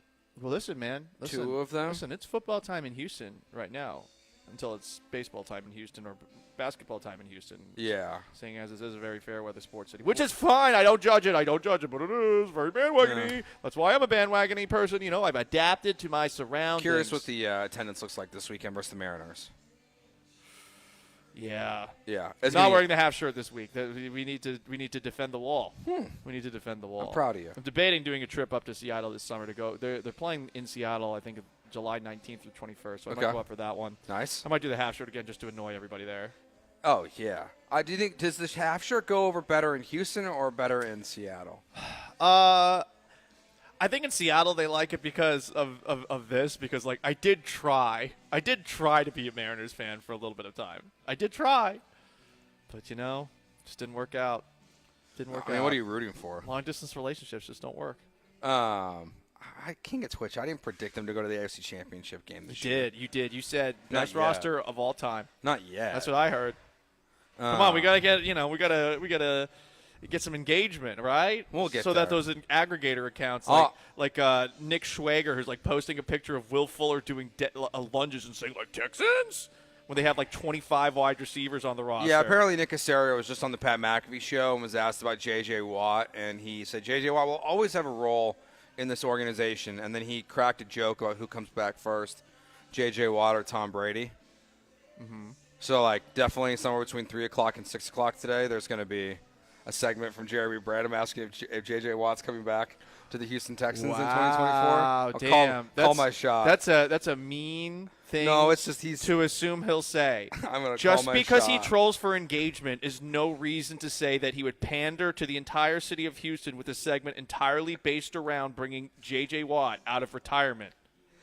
He would never do that. All right, the one difference that I'm curious about from Paul's perspective that we'll get into next, and from yours at 713-780-3776, is that when you talk about 2012 versus 2024, and you leave the roster behind, the coaching staff. Just how much of an edge does this coaching staff give the Texans in this conversation and big picture? This is the craziest thing. This might be their best coaching staff. It might be their coaching staff. Now, you can go back to those 11-12 teams, depending on how you feel about Gary Kubiak. Some people liked him. Others didn't. I wasn't the biggest fan. I know it worked out for him in Denver, and it was mainly because of this. I felt like the offense was very predictable every single week. I felt like they had enough personnel to actually vary things up, and I thought that teams knew what they were going to do. And I also felt like with Wade Phillips, who I love Wade Phillips. I did think, though, that Wade Phillips' defense was very easy for Tom Brady to pick up because it was pretty much the same thing every week. That said, when Wade Phillips ran that same defense, which was essentially rushing 5 and cover 1 with 5 guys in man, it did work very well when he was in Denver against Tom Brady because they did make it to the Super Bowl a couple of times, with Wade there. It's true. And stop them in the AFC Championship game. That was always my big issue with those two guys. I always felt like Belichick had their number. And I really used to gauge the entirety of the NFL by, can you beat the Patriots? Yeah. And that's the Patriots fan perspective. I think it was a good one to have. No, but I think now, though, do you look at this coaching staff in its second year as one of the best in the league? I like DeMeco Ryans a lot. However, I felt like in certain games, Shane Steichen had the upper hand on him. Yes. I think Bobby Slowick, it's good that you have him back for a second year, but I felt like at times he got a little bit cutesy. It's always like one play a game, and you're like, what the hell is this? Very in the Ravens specifically, game, there were two of those. 4th and 1s, 4th and shorts in the red zone. Talked about this a lot last year with Joel and Jeremy. It's just they had a really hard time converting some of this short yardage stuff because they would go cutesy, to your point. Like, they would try to do all this extravagant stuff. Speed and I'm sweep like, to Steve Sims. I'm like, hey, man, like, Dameon Pierce can get 2 yards. He might not be able to get 5 yards, but he can get 2 yards. So maybe just try the KISS method here. Let's keep it simple, stupid, and, like, let's move on. The KISS method. Never heard it called that. What? Keep it simple, stupid. You never heard of that? I never heard of that. The KISS method. It's a lot more polite than implying the person is stupid. Yeah, I know. You should have just said the KISS method. That would have gone over my head. I am going to have to explain it anyways. Here's what's going to happen, Joe, when the afternoon show inevitably talks about you, because that is a thing. You brought it up. I'm just saying it's gonna be like, did Joe George call DeMeco Ryan stupid by implying that the Texans need to employ the KISS method? 713-780-3776. No, if anything, I call Bobby Slowick stupid. The Texans coaching staff, like, it's hard to put them in that top tier group already after just one season. I think it's easier to put the players in those categories. Yeah, you like the coaching staff, but yeah, you still got some questions. That's for sure. Yeah, like, I'm glad Bobby Slowick's back. I think it's great that he's back with this team for another year. It's great that Draw Johnson. Johnson is back as the quarterback coach. So you have that continuity that you didn't really have anyone get poached from your staff. I mean, typically you see a team that has this much success, and you have not just your quarterback coach, OC, DC, but you have other position coaches. That really didn't happen to the Texans this year. So, like, the continuity's there. I don't put them anywhere close like that top tier yet. And the reason why is the one name you brought up is Shane Steichen. Is DeMeco, whether he's with the Texans or the 49ers, has shown that his defense has not done well against Shane Steichen. And I just question what kind of answers he has. And then I also would look at the Baltimore Ravens games and the New York Jets game for the Bobby Slowick side of this conversation and say, okay, when you've played elite defenses, and fair to probably put this on C.J. Stroud as well, like, when you played elite defenses, you really struggle. Like, the Browns' defense to me was overrated last year for sure. But the Jets were not, the Ravens were not, and you did not do well. So I think they have an edge versus most coaches in the NFL, but not all. Is that fair? Yeah, I think so. Yeah. Like, it's a good group. They are trending upwards. Yes. I truly don't know where to rank them. It's hard. Because with DeMeco Ryans, you are getting a whole, like, he's a good vibes CEO. You do feel that way. Mm-hmm. Do you look at DeMeco Ryans and think to yourself, this guy is going to draw up the blueprint of all blueprints to shut specific players down? We don't know because he hasn't really gone up against anybody. He has done a great job against Lamar Jackson. Yeah, and he did a good job against Joe Burrow. And you look at, and one of the things that to helps, a degree, I mean, yeah. the Bengals dropped the touchdown pass. They should have won that game. That's true. That's a fair point. One thing that does bode well for the DeMeco Ryans argument is that the 49ers moved on to Steve Wilkes and they fired him after a year.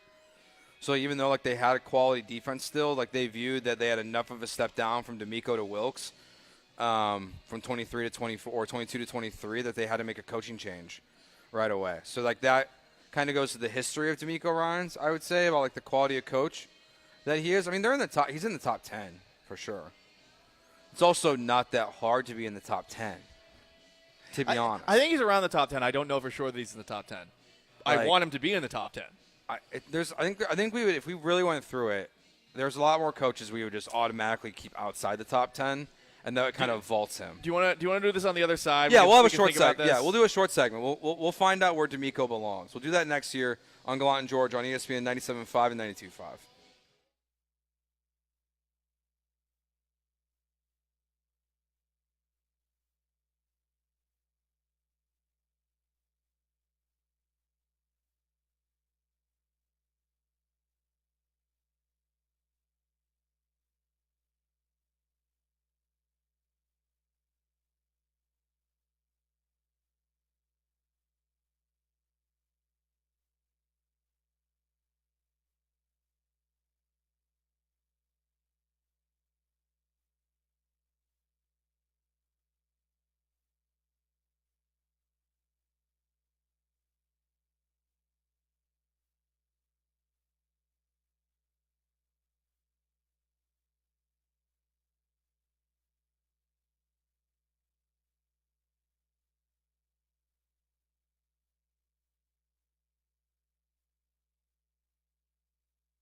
Now back to the mobile Veritex Community Bank Studios located at Wakefield Crowbar with Paul Gallant and Joe George. Awesome. Broadcasting live from Wakefield Crowbar here on ESPN 97.5 and 92.5. So if we're trying to figure out where DeMeco belongs in terms of ranking of the coaches in the NFL, obviously we start here. Like most of the time, the new coaches you just put below him automatically, right? Like Dave Canellis, all those guys are below him. So yes. What about Harbaugh, though? Jim Harbaugh.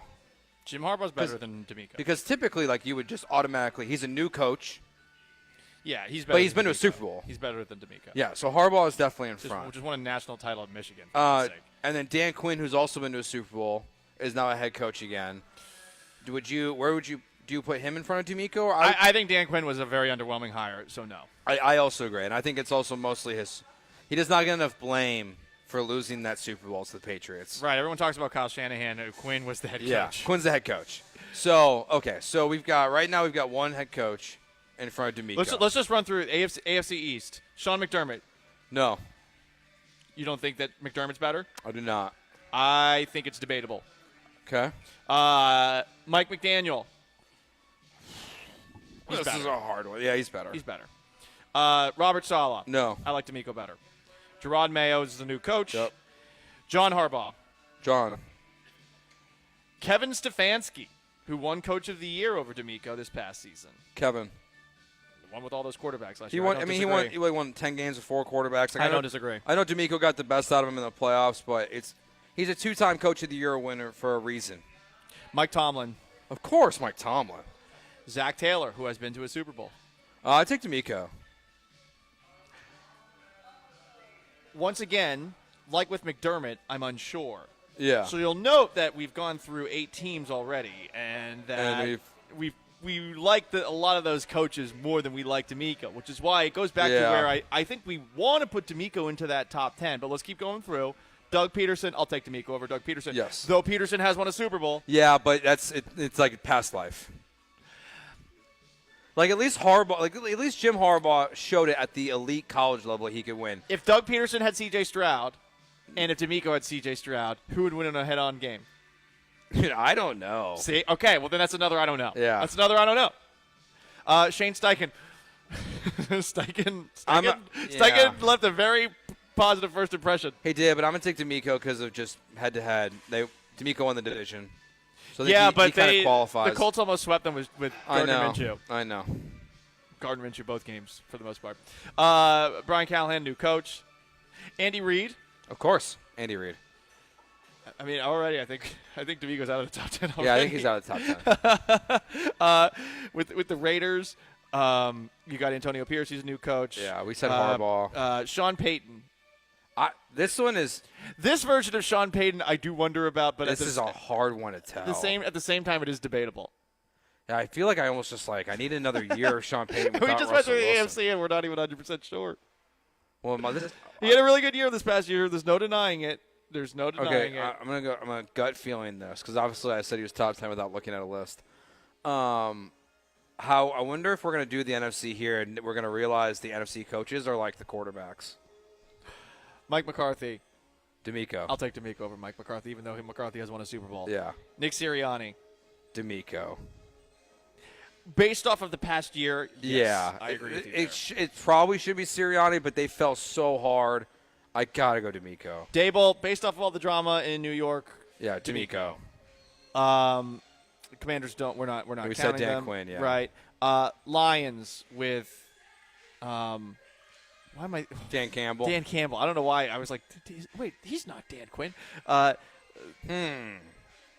take Dan Campbell. I think they are very similar. Yeah, right now I give Dan Campbell credit for the way he's turned around that team as well. I'm on the fence. I feel like they're similar. Yeah, in that they're very good as motivators, and I think what Dan Campbell's done with Jared Goff as quarterback has been pretty incredible. Green Bay Packers, you have Matt LaFleur. They've won 1 million games. Yeah, Matt I think LaFleur. you have to take LaFleur. I mean, yeah. they finished last year with Jordan Love. Kevin O'Connell in Minnesota. I'm gonna take D'Amico. I think that's closer than people. No, I think it's close. I think it's very close. Yeah. Your Chicago Bears. It's way better than Eberflus. Okay. I would die to have D'Amico Ryans be that coach of the Bears. I know I can't have it though. Maybe I'll get Bobby Slowick instead. Is Todd Bowles still the coach in Tampa Bay? He is. I'm taking D'Amico over Todd Bowles. I'm taking D'Amico too. Tom Brady won that Super Bowl. I guess. I'm taking D'Amico Ryans over the Saints head coach. Dennis Allen. Dennis Allen. For sure. I am definitely taking D'Amico over Raheem Morris. And Dave Canellis, the 2 rookie coaches. Correct. Yeah. So, all right, he's got the whole NFC South. Dude, see, this is like the NFC is no quarterbacks, no coaches. And we wrap up with the 49ers, Kyle Shanahan. Easy. Kyle Shanahan. The Rams with Sean McVay. Easy McVay. Got to take McVay. So he's in the middle of the tier because after that, then you got Mike McDonald with the Seahawks first year. And then with the Cardinals, you have Jonathan Gannon, who had a better year than you expected last season because it did seem like he was a disaster. I give Jonathan Gannon a lot of credit. They are a team I'm very fascinated by in 2024. They played really good football last year and not a lot of wins. They had the worst roster in the NFL. Now they have Marvin Harrison Jr., Kyler Murray's going to be healthy the whole year. They drafted, Trey Benson out of Florida State, who I really like, too, to be with James Conner. If I was looking like an outside shot just to make the playoffs, I bet you the Cardinals have pretty good odds to just be a wild card team. I would be intrigued by them. So basically looking back. He's like 15-ish. He's in that range. And I think more of that has to do with the fact that he's only coached for 1 year. Yes. And that having C.J. Stroud is going to get held against him to a degree. That's sort of part of my judging here. So, because I did that to Zach Taylor without saying it. You want D'Amico to be top 10. You feel like he can be top 10. Yeah. But there's still more that needs to be proven. And this year he's going to have plenty of opportunities. They're going up against a lot of great quarterbacks this year. And if he is a defensive genius, then those quarterbacks are going to have some troubles. If he Texans, did at the very least frustrate Lamar Jackson. Texans win 11 games this year. He'll be a top 10 coach for sure, based on just that schedule alone. All right, it's time to hang with the boys. Lots of news going on with the boys. We're going to hang with them. That's next on Gallant George on ESPN 97.5 and 92.5. First, I got to tell you about my friends at Pendleton Whiskey. True Western tradition. Maybe you're a maverick. You're stuck in your car right now, trekking the high sea surrounding all of the major Houston highways. Well, when you get home, reward yourself with something that unlocks your inner cowboy. You're being one right now. That's Pendleton Whiskey. Pendleton Whiskey is fantastic. It's smooth. It's refreshing. It's not too sweet. You know what I do when I get a Pendleton Whiskey? 1 rock, 2 fingers worth of that into a glass, or I mix it with my coffee from time to time because it's so good. Barrel-aged American oak, cut with glacier water from Oregon's Mount Hood and the finest northern grains blended all together, and you got something truly special that embodies true Western tradition. It's Pendleton Whiskey. Get it at your local liquor store or on Drizzly today.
Joe, we got to work on our communication. Yeah. I didn't know what you were asking me there. I asked if that was it.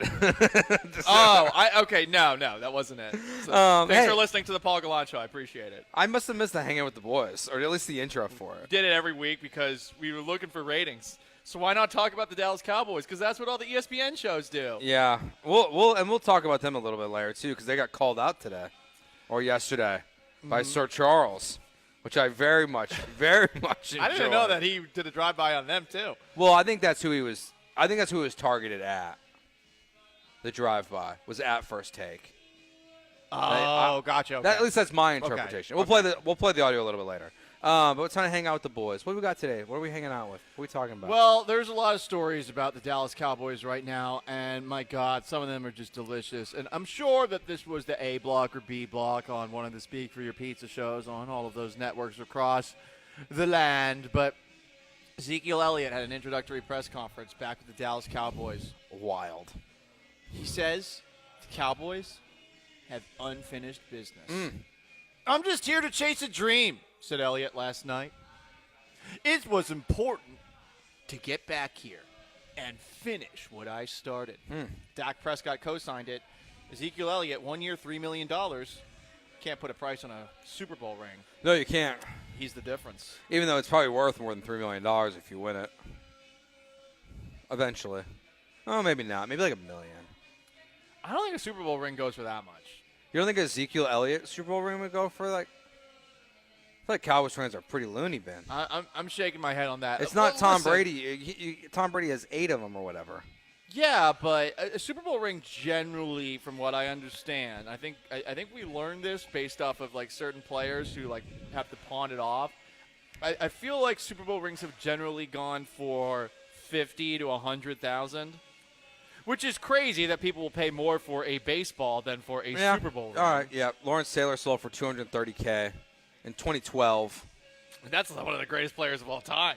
Yeah, it was a long time ago. Ezekiel Elliott, Cowboys Super Bowl ring. I don't know. I'm if I were those fellows on that Pawn Star show, yeah, I think I would say like take it or leave it, like 110,000. And I hope some oil baron in Dallas is gonna pull the trigger on that. I mean, who knows what C.J. Stroud's Super Bowl ring will be worth, because it'll be the first one in franchise history this year.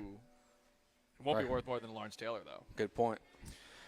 But yeah, whatever. It's this press conference cliche. I just can't believe they gave him a press conference.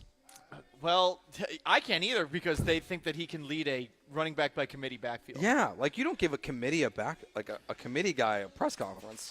I feel like this is their way of placating Cowboys fans who are frustrated that they went all in but didn't actually go all in this offseason. So they're just bringing the band back together. Yeah, this is definitely like an art of like deception. Of, I know you're upset, but hey, Ezekiel Elliott's back and he gets his number back from college. So he's going to be a new number as well. So you can buy new Ezekiel Elliott jerseys. That's what this is. Like, it's buy new jerseys and because he's wearing 15 this time around. You're right. Yeah, he's wearing 15. So I mean, like, he was okay with the Patriots a little bit. Like he actually played well for the Patriots. He had some moments, but this is not what you would define as all in. Right. He was actually their best offensive player last year. Yeah, which is a bummer, because like I really like Ramondre Stevenson. He bummed me out last year. Yeah, injuries and stuff. But Zeke it'll be fine. But God, they have so many problems. They're the team on like the opposite side of the Cardinals for me, of like good team, but did nothing, has just lost pieces. They just lost Michael Gallup as well to free agency, and I think he signed with the Raiders. I think it was. I don't know about them. I'm so curious what they look like in 2024. Yeah, it will be interesting to see. Deron Bland, Mr. 5 pick sixes last year. Crazy. That's so crazy. He's really excited about Trevon Diggs' return as well. I know what Trey's going to come back with. It's going to be something dangerous. Yeah. Can't wait. Can't wait.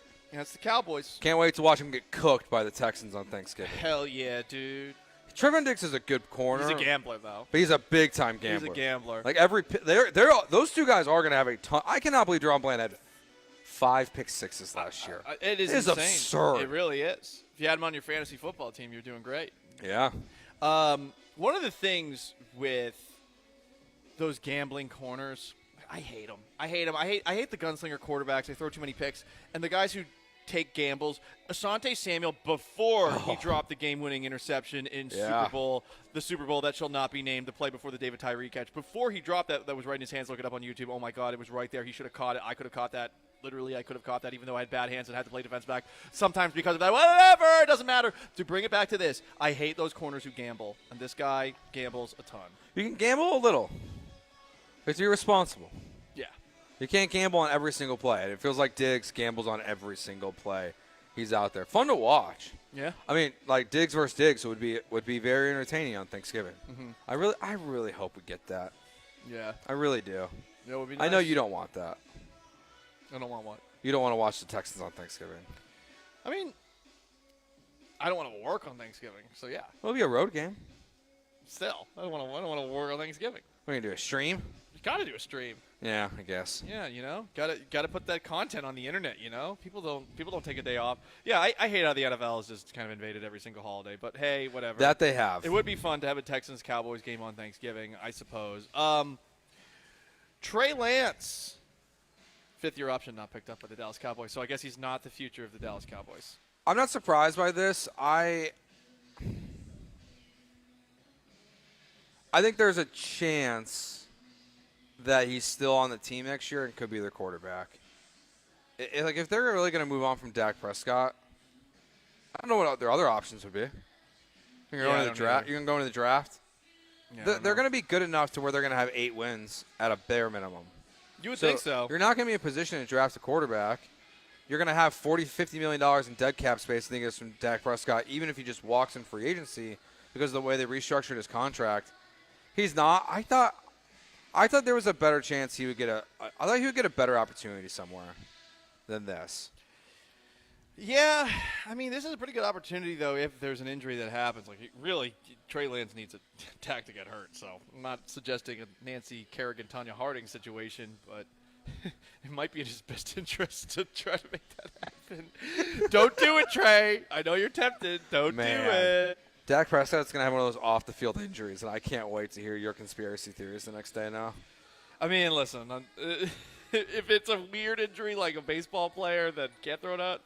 Can't throw it out. You think they sell Trey Lance jerseys? They have Davis Mills jerseys. That's why I brought it up. So a friend of the radio station, Kevin Joseph, who occasionally comes out to work covering Texans games. I see him there from time to time. He's a good dude. He tweeted out a picture of a Davis Mills brand spanking new Houston Texans jersey. He tweeted this out. He tagged Lance and Dell. Why would they even print this BS and attempt to sell it in stores? And it has been ratioed on a level that is very surprising. I think somewhat sarcastically. I think some of the Mills Mafia fans are sarcastic. But a lot of people are saying, like, hey, man, like, he's on the team. And you got to respect Davis Mills because he threw that touchdown pass in that game that allowed the Texans to ultimately get C.J. Stroud. I mean, the team shop is one thing because, like, I guess you just have space in there. But congratulations on wasting your money, Texans. It's literally just going to end up on clearance. Well, that's what I mean. If it goes straight to clearance, I would think about getting it. If it goes straight to clearance, I would think about getting it. Okay, so like typically they're like $100, the cheaper jerseys. So what's your price point for a Davis Mills jersey? 50. 50? Yeah, I do 50. Okay. Just give me somebody that knows how to unstitch Mills from the back. Well, see, those are the $150 jerseys. Yeah, so I'll go 50 for the $150 version of that, and I will unstitch the lettering on the back. Yeah, I don't know. You don't know? Why are we doing this? Why are we doing this is a great question. Why are they making Davis Mills jerseys? They don't make Trey Lance jerseys. I don't care that he's on the team. It was interesting seeing the amount of jerseys out there of players that I don't think a lot of people will purchase, especially now that the team is good. I saw a lot of Jalen Petrie jerseys. I saw a lot of Jimmy Ward jerseys. And, yeah, I feel like right now, like, the Diggs jerseys, the Stroud jerseys, the Dell jerseys. Nico, Anderson, and then probably Nico afterwards. Yeah. Those are the ones I imagine are flying off the shelves. Tell you what, I would not spend a dime on a Stephon Diggs jersey. You wouldn't? He's going to be gone. That's a waste of money. He's not going to be on the team next year. Doesn't age well. Yeah, like, I get it.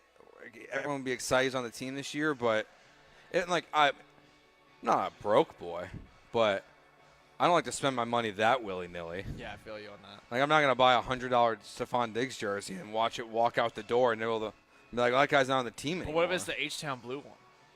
And what if he ends up staying here? What if there's a second contract? That's a good point. I'm probably going Tank Dell. I think that's jersey. Short King yeah. solidarity? Stand together. He just bumped his chest. What? You just Short Kings. Just beat your chest like a gorilla. You've seen too many of those commercials for the war for the Planet of the Apes. Don't need it. Don't wait. What is this one now? Because was the war the last one? Is this the rise of the start of the dawn of the Planet of the Apes? Aping around. It's Kingdom of the Planet of the Apes. Kingdom of the Planet of the Apes. Thank you, Sean Mapes, back at Mission Control. How many of these more do we have to get until we catch up to the actual Planet of the Apes? Like the original one. With Charlton Heston, I think this is essentially the first recreation of that, but it's from the ape perspective as opposed to Charlton Heston's perspective. You damn dirty apes! You killed them! You killed them all! You like those movies? The original ones? I've never seen the original ones. I've seen the recent ones. Yeah. And not the one where there was one movie that came out with Mark Wahlberg. That one was not very good. Yeah, I don't think I saw that one. That one was not very good. But the ones that we have seen with the CGI, starting with the James Franco ones, they've all actually been pretty good. Yeah, I've enjoyed them. The last one, I think, had Woody Harrelson as the bad guy. I think I started that movie on like Hulu, and I didn't finish watching it, but I was like, oh, this isn't bad. It's actually one of those things that annoys me that I kind of wanted to watch all of them, but none of them are on the same services. So you can find one or two on like Netflix or one or two on HBO, and like they're all on Hulu now. Oh, they are. Yeah. Okay, that's good to know. So maybe that's what I'll do this weekend. Hell yeah. I'm not here. I'm off tomorrow, so maybe I'll just watch a bunch of Planet of the Apes movies before I work on Saturday.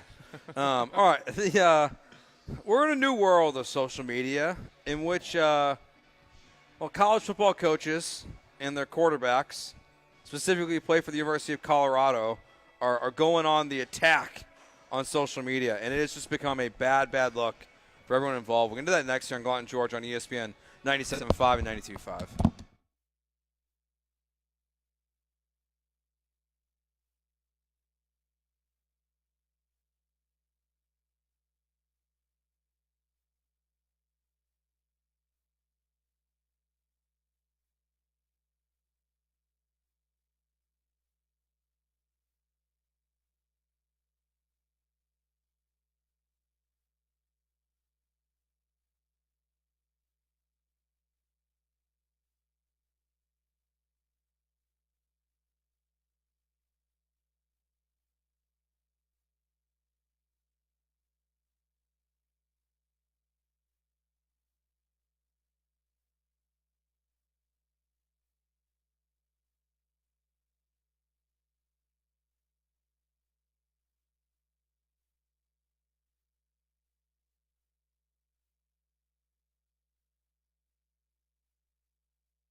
Back to Gallant and George. On ESPN 97.5 and 92.5. Live from the Mobile Veritex Community Bank Studios located at Wakefield Crowbar.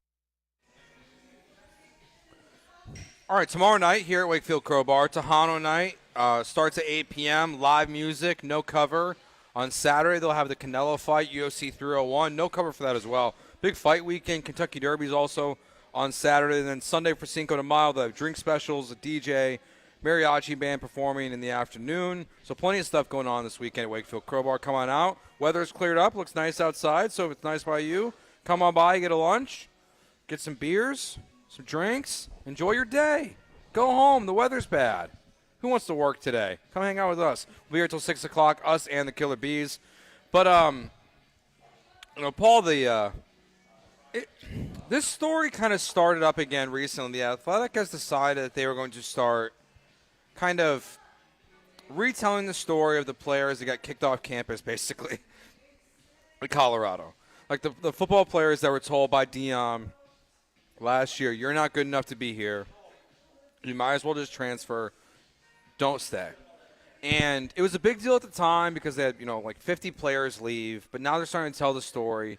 But now we've started to get these weird back and forths with Shedeur Sanders and Deion Sanders are on social media kind of attacking some of these guys. It's just a very bizarre situation that we've really never seen where a quarterback, the betting favorite to be the number one pick in the 2025 NFL Draft, and a head coach and Hall of Famer are going out of their way to just drag these guys who they asked to leave. Right. Look, I think first the players who are whining about this publicly look bad. I think to bring up that Deion Sanders said, yeah, you're probably not going to play here, and then staying with the team thinking that he's going to change his mind when he actually was that frank and open with you, and being upset that he didn't take the time to get to know you, that is 100% Gen Z, I'm the center of the universe mindset. Mm-hmm. You're not. You're competing with tons of other players. It is not the job of a football coach running a team with 100 players or so, most of whom are on scholarship, to cater to the whims of every single one of them just because the guy was a 5-star recruiter or something at one point. So I think going public with it and complaining about your treatment, no sympathy from me. Mm-hmm. No sympathy from anybody. Really. It didn't work out. Go somewhere else. Make it work out somewhere else. It sucks that it didn't work out for you at Colorado. There's got to be other opportunities for you. So he looks bad at first, but I think that the Colorado Buffaloes look remarkably small in engaging with this. Specifically, Shedeur Sanders saying, well, you were mid. We don't even remember you. Mm-hmm. And then somehow it getting to the point because a couple of other players were pushing back at Shedeur Sanders dunking on this guy. Other players ended up getting called out. And eventually Deion Sanders entered the fray and said, I've got time. And it's yeah, clearly, because you're not doing any recruiting, because everyone's leaving your program and you have one of the worst recruiting classes that there is right now. Yeah. And I love Deion. I think it's been fun to see Deion at the college level, but that the Colorado Buffaloes are now engaging with players who have transferred to Austin, PA is ridiculous. Or Austin P, I think it is. Yeah, it's a bad look. It's all around. I think Deion, as great as a coach as he could be, you won 4 games last year. They sucked after that Oregon game where they got skull bleeped on national TV and embarrassed by the entire country. There should have been a private reckoning, a look at themselves in the mirror, and a question that they should have asked themselves is, did we get too high off of our own supply? And the answer is obviously yes. Yeah, but the problem is they haven't looked in the mirror yet to still realize that. They're still acting like that. They're still acting in the way that Nick Saban had the right to act in which he didn't act. They're a 4-8 football team in which they said, we're not going to recruit. We're going to rely on the transfer portal, and we're going to hope that it solves all of our problems. Deion Sanders, at this point, is going to be fired by the University of Colorado within the next 2 years. I don't know if they have the money to buy him out. I don't think that this is going to work. You can't win in college football if you're not going to recruit. And you are not, Deion talks about this too, which I find ironic. When he talks about when I walk into a room, the kids might not know who I am, but the parents do. And I don't know how, you're going to go into these people's homes and you're going to talk to young men like this on social media and how parents are going to say, yes, my son is going to go to Colorado, and if he's not good enough, you're going to embarrass him on social media. You're the only coach in college sports who does that. To be fair, in this back and forth, Deion, it seems like, just retweeted it. Yeah, but it's an endorsement. And defended his son. Yeah. But he's engaging in it, and he's not that far removed from the actual attack by Shedeur on this ex-player. And, yeah, Shedeur should worry about himself. I get that he's the front runner to be like a top QB taken off in next year's draft class, and he did have a really good season last year. But, you would think that when you've been just beaten down for like the last 2 months of the year in the way that Colorado was, you would think that you're going to be quiet until you have actually earned a little bit of that respect back. The first month of the year was so fun watching that team. Really was. Everyone was watching them, too. Great. They were ratings gold. Number one story. But they lose a couple of times and everyone stopped caring. And now this is how you're calling attention to yourself, is by getting in an argument online, which is the most pointless thing in the world. Like earlier today, I saw Jeremy doing his engagement tactics, and it's fine. He's very good at Twitter. And I realized in the middle of it, like, why am I arguing with him over whether or not the Texans should sign Will Fuller as a fifth wide receiver? Oh, no. This is why I'm off Instagram. This is why I'm off TikTok. There's no reason to get in an argument with anybody online. And I get it, for us, it's kind of a part of our jobs. But not really. We're supposed to be doing this for 3 hours, delivering high-energy, fun content that entertains people.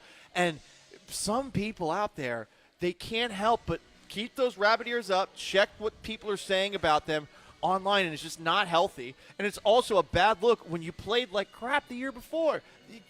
Everyone should focus on them. If this guy didn't like the way he was treated, fine. It's a one-time thing, and I think most people are probably going to look at him and say, like, dude, you transferred to Austin Peay. It's not even a Division I school. Yeah. Who cares what you have to say? You probably weren't that good. Like, it sort of speaks for itself. Instead, the Colorado cognoscenti, or I guess the best players at Colorado are the ones that seem to be weighing in on this, specifically Shedeur Sanders. And I get that it's the offseason, but what's the win here? What's the win in dunking on some guy that transferred for a D1 AA school and said, like, oh, they weren't nice to me? Yeah, I just think that their egos have kind of gotten remarkably larger after a 4-1 season. Look at their schedule for next year. It's not that good.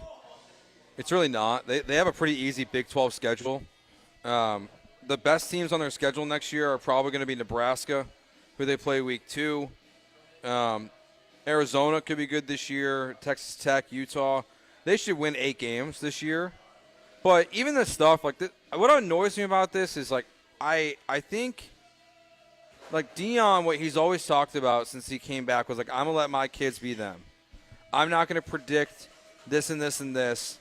Like he said on one of the Barstool podcasts, like, I'm not going to predict the national championship. I guess it was Dan Patrick. I'm not going to predict the Big 12 championship. I'm not going to predict the national championship.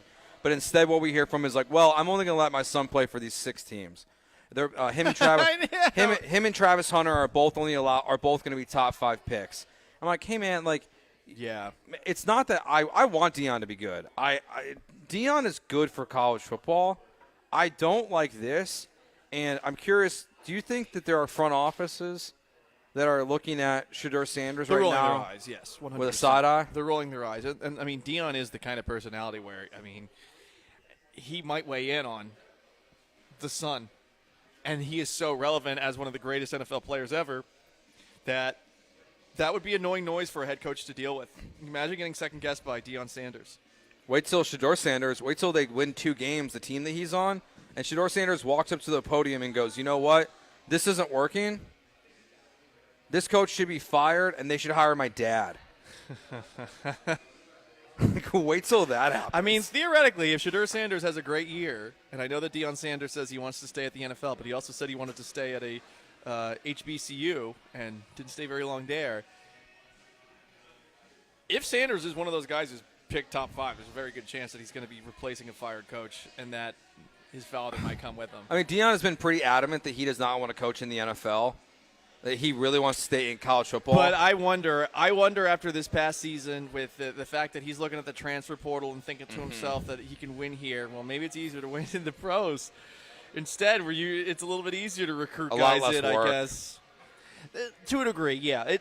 It's a totally different job. I agree. It's less work. It's less headache. I mean, Deion's got to also, build up a program in Colorado that's been just doo-doo since the mid-90s. It is a tall task. I mean, they used to be so good. Back when they had Cordell Stewart and Ted Johnson. Who's the receiver? Like Michael Westbrook and some other guys. And, yeah, they've been bad for a while, and they don't have money because of that. And they sucked last year. They were 4-8. Yeah, but it was a huge improvement. It really was. It's really like what is the most desperate organization in the NFL? Here's my dream scenario. It's that the Jets have yet another horrible year with Aaron Rodgers, and that they blow out Robert Saleh. They are 100% the team that would, one, hire Deion Sanders as a head coach, constant little brother syndrome in New York, and two, would draft Shedeur Sanders. That is the one team that I know would do it. Those losers. Man. Yeah, right now it's like it would involve Aaron Rodgers again tearing his Achilles like the first play of the season and stuff, because I do think the Jets with Aaron Rodgers will be good. But if they don't have him, oh boy. Yeah, these are always just based off odds, but I was curious what the odds were looking like for us to be the first pick in the draft next year. Who's number one? Right now the projections are the Broncos. Well, they got Sean Payton. Yeah, so. Who's number two? Giants. Man, would they get rid of Brian Dable after 3 seasons? And I don't know if I see Deion coaching the Giants. That seems like one where he throws a temper tantrum and not allow Shedeur to play there. I also wonder if the Giants family – I'm thinking about Giants head coaches. I don't think the Giants have had a black head coach before. I could be wrong on that. I have to look it up. I think that sounds right. I think that sounds correct. All right, when we get back, our 10-minute drill, what's going on in the NFL? That's next year on Gallant George, broadcasting live from Wakefield Crowbar on ESPN 97.5, 92.5.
All right, the Miami Dolphins, apparently, Stephen Ross, rejected a $10 billion deal.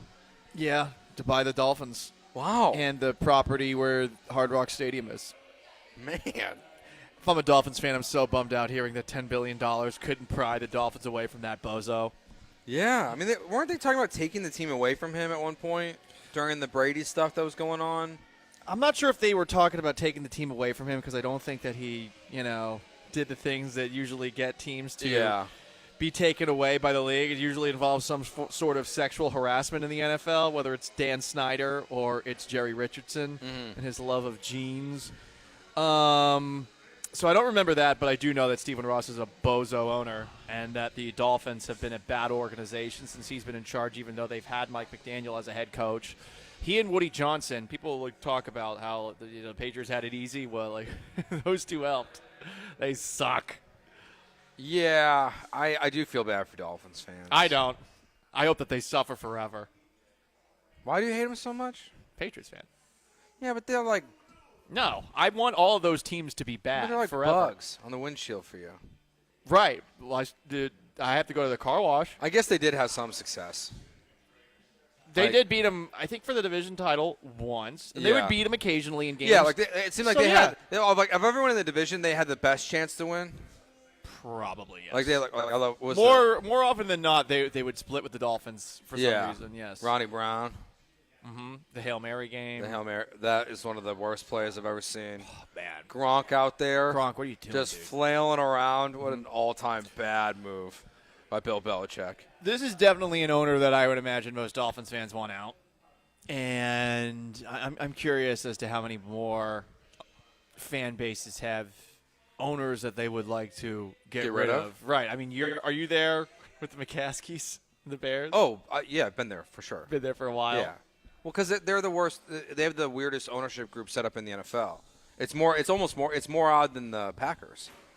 Because the Packers, people have these fake pieces of paper that say they're owners of the Packers. Oh yeah, the People's Republic of Green Bay. Yeah, but they're really not. They're really not owners of the Packers. Oh, so it is like communism. Okay, yes. Interesting. Where the Bears, just make jokes about it. The Bears, there's these 10 kids, and half of them are on record that they want rid of the team.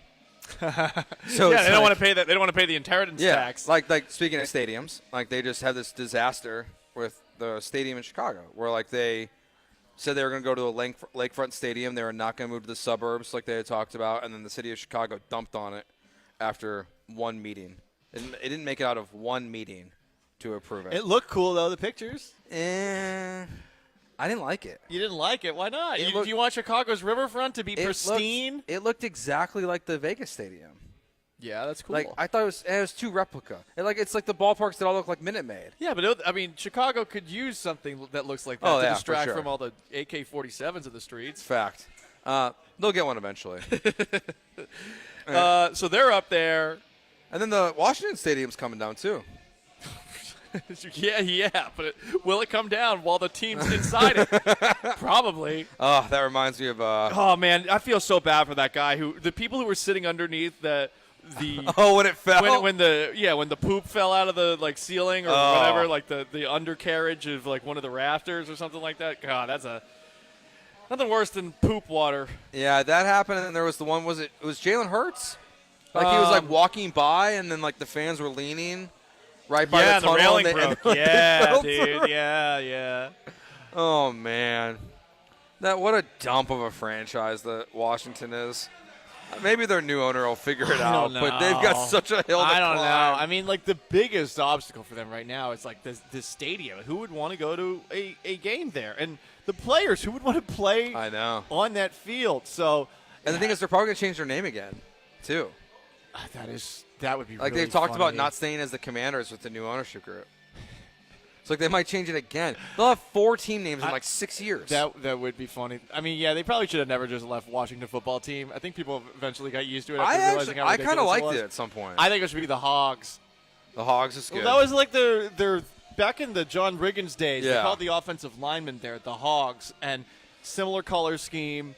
I don't know.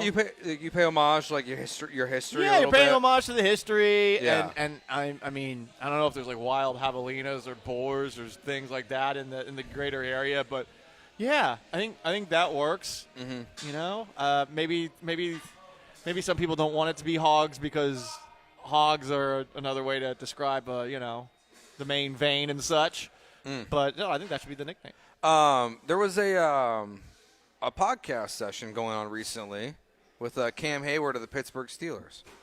He had one of his teammates on, Jalen Warren, and they were discussing the new kick return rules. Yep. And how excited they are about them. And if he would want to do it, even though they just signed Cordell Patterson. And he shared some insight of what the special teams coordinator is thinking for kick returns next year. Guess who they're thinking about putting on kick returns next year, the Pittsburgh Steelers? I don't know. Justin Fields. Damn, that is a blow to the ego. I mean, all I can do is laugh. I'm such an idiot. I can't believe I believed he was going to be good. He might be good on special teams. I think he would be good on big special guy. teams. He's fast. Yeah. But that would piss me off. They had to be joking. But the fact that he even has come up as well, maybe we'll use Justin in this way.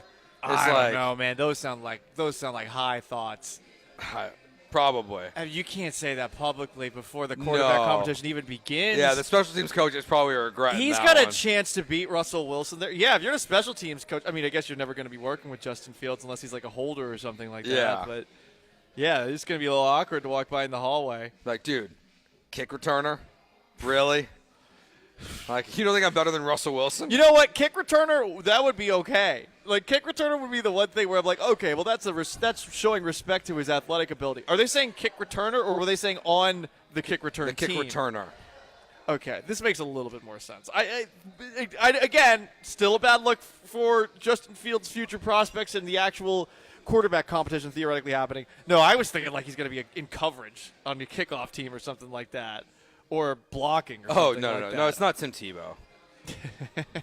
Tim Tebow, remember when tight end? Yeah, and he was on the punt team for the Jets. Did he make it through one cut when he came back to the Jaguars to be a tight end? I think they did keep him through the first cut, and then I think they got rid of him after that. Because it was like a pity cut or a pity keep. I still can't. I always forget about that with Urban Meyer. Of all the weird things he did, he brought Tim Tebow back into training camp. And then Jermaine Johnson of the New York Jets was doing an interview with the NFL.com. He had some great advice. He said, all the success in the world is leased and rented. So, yeah, you can enjoy the little accolades or success you have. If you don't grind and bust your butt and go to work again and again and again, you're going to lose it. Yeah, it's never owned. It's never owned. Success is not owned. That's good advice from a Jets player. Dude. Funny thing was, I read this article on Pro Football Talk, and it said, Jets defensive end Jermaine Johnson was a first-round pick in 2022, but only had 2.5 sacks. And I was like, oh, man, that's it? And he's giving advice now? But I guess he made the Pro Bowl last year with 7.5 sacks. Man, the Pro Bowl has really gone downhill. They really can just get rid of it. Can we call Pro Bowlers by their proper name, like Pro Bowl alternates? I'm assuming Jermaine Johnson II was a Pro Bowl alternate. 7.5 sacks? Yeah. He's an alternate. It's got to be. Right. I mean, Will Fuller had 7 sacks, I think, period. But no 0.5. But he was a rookie? Yeah. Yeah. I wish they would just do the All-Pro. And then if they want to have, the games that they're doing, the Pro Bowl, the dodgeball, the flag football, you can invite players to be part of that. They don't even need to be star players. But, putting them and trying to do this Pro Bowl thing that they've been doing is just so – they're going to be like the NBA. The NBA is just going to kill it, I think. I think we're getting there. I think the NBA is just going to kill their All-Star game, finally. I don't know. Because Adam Silver seems so upset. He seemed mad about it, but upset. Are they just going to stop playing it altogether? It still gets numbers, even if it's not good. Well, that's the thing that the NFL Pro Bowl, the Pro Bowl got numbers, even if it wasn't good, too. Yeah, the Pro Bowl is better than all the NBA. It's better ratings than all the NBA games are on that day. I think people are frustrated with it, but, if you get rid of, the NBA players love All-Star Weekend, assuming it's not being hosted in dumpy cities. And I think this past year, maybe the players were protesting a little bit, because where was it, Utah or Indiana? I think it was either. It was somewhere terrible and white. Yeah. No offense there's to no the whiteys out there. No, there's no one to party. If you're an NBA player, do you want to go to an all-white people city? No, Probably not. They want to be in Vegas and L.A. and New York, Houston and New Orleans. Yeah. Yeah, that's where they want to be. All right, when we get back, last night, you never know what you're going to see in a game of baseball. Sometimes you get a 2-hour delay. Why? Because of bees. Let's talk about that next year on Gallant George on ESPN 97.5 and 92.5.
It's Gallant and George. On ESPN 97.5 and 92.5. Broadcasting live from the mobile Veritex Community Bank Studios located at Wakefield Crowbar. Here's Paul Gallant and Joe George.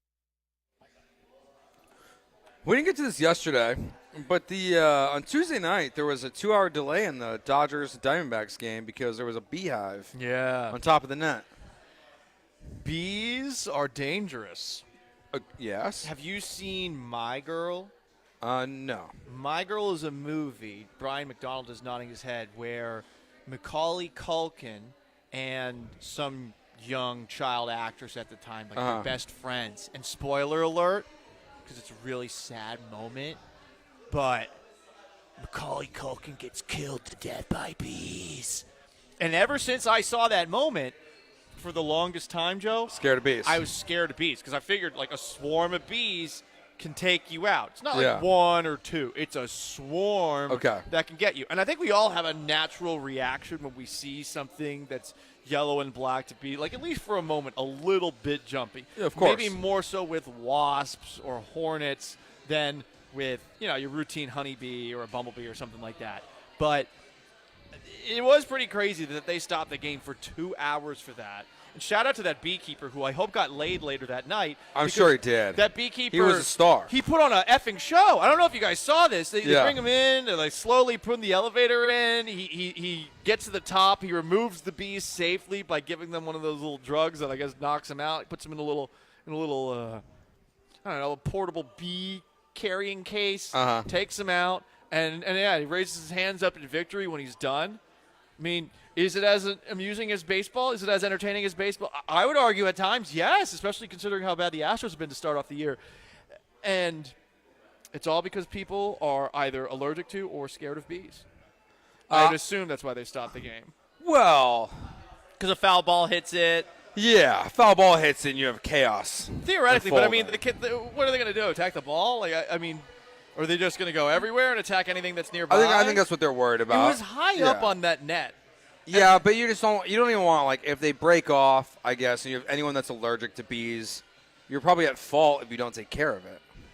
Yeah, it's all about liability. Yeah, exactly. Although you'd be surprised. I mean, the credential that you get for Astros games, this is why I didn't get my $250 back for uninsured motorist insurance after my car was brutally assaulted in the Minute Maid parking lot. There's in fine print, it says, like, yeah, you're actually responsible for yourself and we're not liable if you die at the ballpark. Yeah. On a credential. I bet you the tickets say the same thing. Probably. So, yeah, they probably have some. In a way. It's Major League Baseball. They're a bunch of cheapos. So they probably have some sort of plausible deniability to weasel their way out of a class action lawsuit if a bunch of bees killed people out there. Where was the game at? It was in Arizona. Okay. Because I was saying, especially if it was a Dodgers game. Well, I'm surprised that Arizona has bees. Oh, yeah. I don't know much about bees, to be perfectly honest. I also hate bees. Were you scared of them? When I was a kid, I think I was in, like, 3rd grade. We were outside in the playground coming in for school, like, from recess. And I just, like, closed my hand as we're walking, and I just happened to have, like, a bee on my hand, and I closed it, so it stung my palm. Oh, that hurts. That sucked. And for, like, the longest time, like, when it was, like, time to go to school, I would stand in line for recess, and I would keep my hands, like, open. And I wouldn't close my hands until I would walk inside because I was like, I'm gonna catch a bee again. So when you're small, any pain that you experience, you will remember it as being a lot worse than it probably actually was. Yeah. I remember I did not get stung by a bee until I was probably like 23, and I used to be a little nervous around bees, and then I got stung by it. I was like, oh, this isn't that bad. I thought, it's definitely a younger fear thing. It's right. like when you're younger, you get stung by a bee, it feels like the end of the world. Yeah. Or you just see them and it's terrifying. There was a girl in my elementary school named Alina, and she had like shots on her at all times because everyone was like, if she got stung by a bee, like she was deathly allergic to bees or something. But I don't know how you figure that out. I think you probably have to get stung by a bee. I guess so. Yeah. But I mean, I just have like very normal allergies, just like pollen, whatever.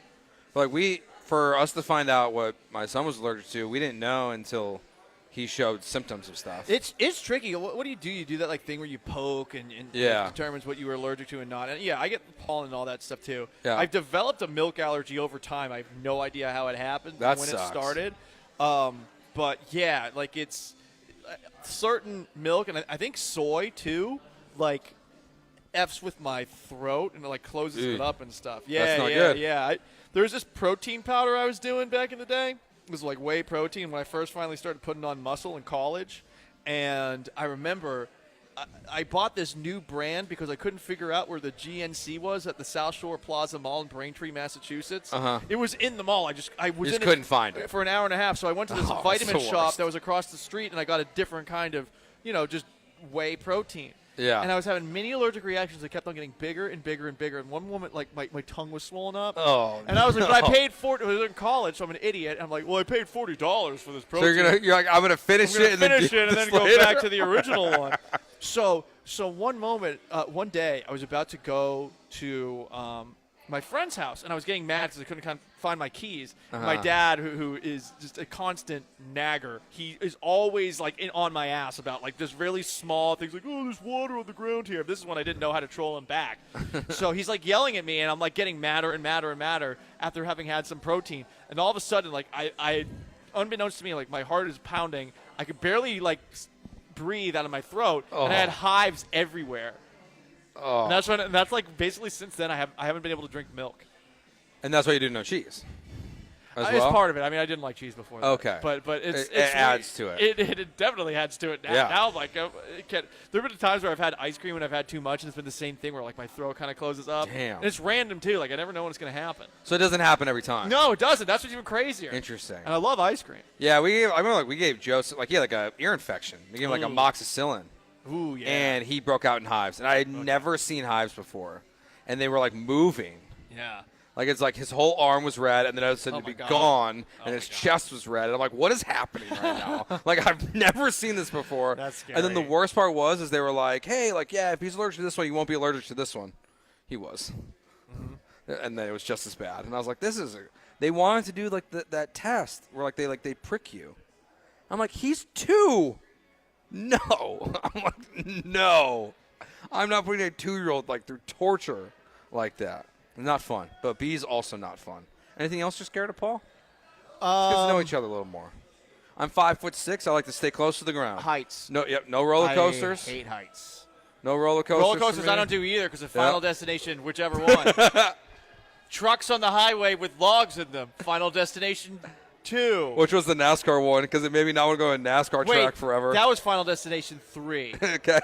Maybe Final Destination 3 was the roller coaster, 4 was the NASCAR, one or the other. Yes. Yeah. Yes. Those movies are awesome. They're so gory. They're so gory. The NASCAR one's great because it's just like they're like yelling at each other as the stadium's blowing up, and then some chick, like a tire, just comes flying from behind. Oh, yeah. That crushes her. Did it crush her or decapitate her? I think it. Either way, ow. Yeah. Owie. Yeah, I hate heights. I don't like roller coasters. Oh yeah. Last time we were in Chicago, my wife made me do the one building with there's the glass building, pane. The Sears Tower. Yep, Sears Tower. I think they changed the name, but yeah, it's that tower. Sears Tower with the glass. The Williams-Sonoma Tower. Where like you can walk out on the glass and just like look Yeah, down. I know what you're talking about. Yeah, that's too much for me. I wouldn't be able to do that. I did it, and it was like the worst thing I've ever done in my life. I did the Vegas Eiffel Tower, which isn't even as high as the real Eiffel Tower, which I've been up before too. The real Eiffel Tower, you're inside, so you actually like when you get to the top, so you don't feel that like exposed. But the Vegas Eiffel Tower is very small, and I felt like I could hear the metal like bending moving and swaying, and I'm like, I started having a little panic attack, and I was like, I'm out. See you, family. I'm out of here. Yeah, I think the one I remember. So you grew up in Boston the whole time? Okay. So pre 9/11, did you ever get a chance to go up to the Statue of Liberty? No. So I got to do that when I was in 4th grade. So like in 2001, like right before. Is it not? Can you not go there now? No, not anymore. Wait, what? They don't let you go up to the Crown anymore. Oh. Yeah. At the time, they had stopped doing the torch because it was not stable enough, I think, anymore. But like you could, at least at one point, they stopped doing it to where you could go to the Crown. Honestly, I didn't even know you could go in it. It was awesome. Except the problem was it was a spiral staircase up the entire Statue of Liberty, so it was brutal. But like when I was up there, I felt the same thing. Like I felt like I could feel it moving a little bit. And I was like, this is not cool view. I'm done. I was in there less for than a minute and a half. Oh boy. I do not like heights either. All right, what is going on? Let's get back to the Astros here a little bit. Lost last night. They're afraid of being less than 10 games under 500. Hey, is it 5 games under 500 or 10 games under 500? 10 games under 500. Well, that's the real debate on Astros Twitter right now is what is it actually? Because if they won 5 games, if they had won 5 more games, they'd be 500. Oh. So... Yeah, that works. So hey, look, I don't. A rare math dub for but Joe. At the same time, Paul, I say it the way you said it. They are 10 games under 500. There are 10 games under 500. They need to win 10 games to be back at 500. Yeah, we are right. You are all wrong. But is what happened last night just a reflection of what's going on or what the Astros did and did not do this offseason? We'll talk about that next year on Gallant George on ESPN 97.5 and 92.5.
Gallant George here on ESPN 97.5 and 92.5. Broadcasting live from Wakefield Crowbar. Come on out this weekend. UFC 301 and the Canelo fight will be shown here. No cover as well. They will have a live Tejano band tomorrow night at 8 p.m. No cover for that as well. Sunday as well. Cinco de Mayo. Plenty of great stuff going on. That's true. Cinco de Mayo is always a good time. We will give away a $25 gift card to Highway Cantina this hour Highway as well. Cantina. So a bunch of stuff going on. But yesterday definitely felt like a reflection of Dana Brown and the front office, that loss.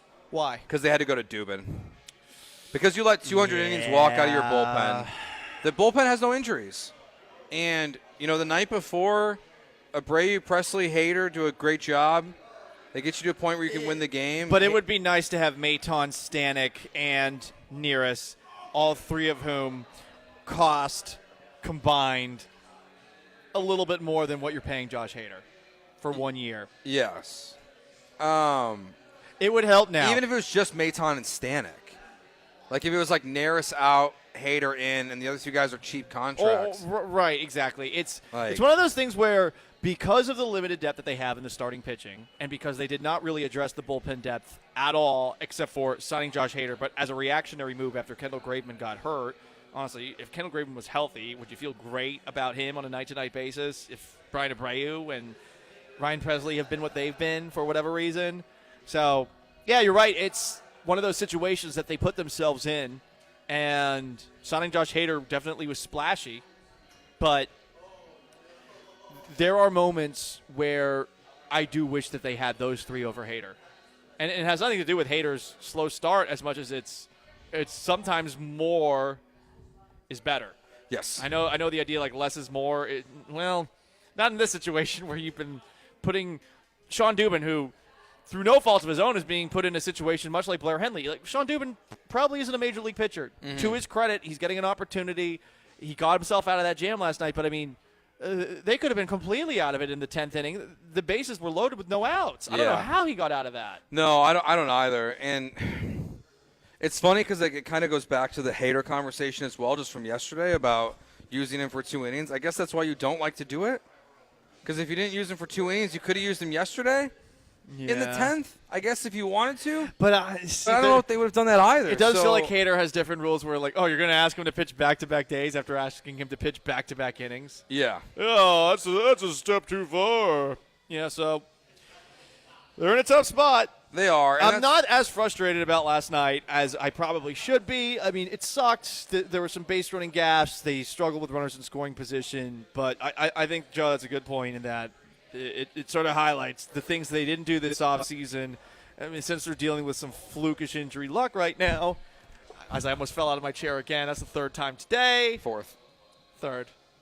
I think there was another one earlier that I would have counted. You just didn't mention it on the air. I just didn't mention it on the air. Really nice to me. Or it might have been during a break. I don't know. That was the most severe one. I'm not going to lie. Like, I sit in a wooden chair, and I'm like, this needs to be a rocking chair. And I'm turning it into a rocking chair, even though it is physically not a rocking chair. But anyway, to what you were saying. You ever do that in class? What, falling all the way back? Leaning back like No, that? legitimately, this is the first time that I've ever had issues with this. Ever in my life. No, I'm not kidding. I'm a klutz. And here I am doing it again, right? You know? Just leaning back in this chair. Lean back. Just lean back. Lean back. Yeah, but to your point, it's not the end of the world they lost last night. Just tonight's an important game. Do you feel it's must win? Every game is must win when you're 10-20. That's good. I like that. That's fair. Yeah, I know there was this like, oh, what's must win and what isn't must win? Well, when do you determine that it's not must win if the situation's bad? You know, like. Yeah. It's one of the frustrating things about sports like this that have such a long regular season is sometimes things get minimized as just a one-game thing, and they shouldn't be, and sometimes things get overstated as a multi-game sample size, and they shouldn't be, you know? It's tricky. It's ups and downs over the course of a year, but, I mean, literally, as Herm Edwards said, sorry to quote the most, basic football code ever, but you do play to win the game every night, so technically every game is must win because you're competing. Yeah, it's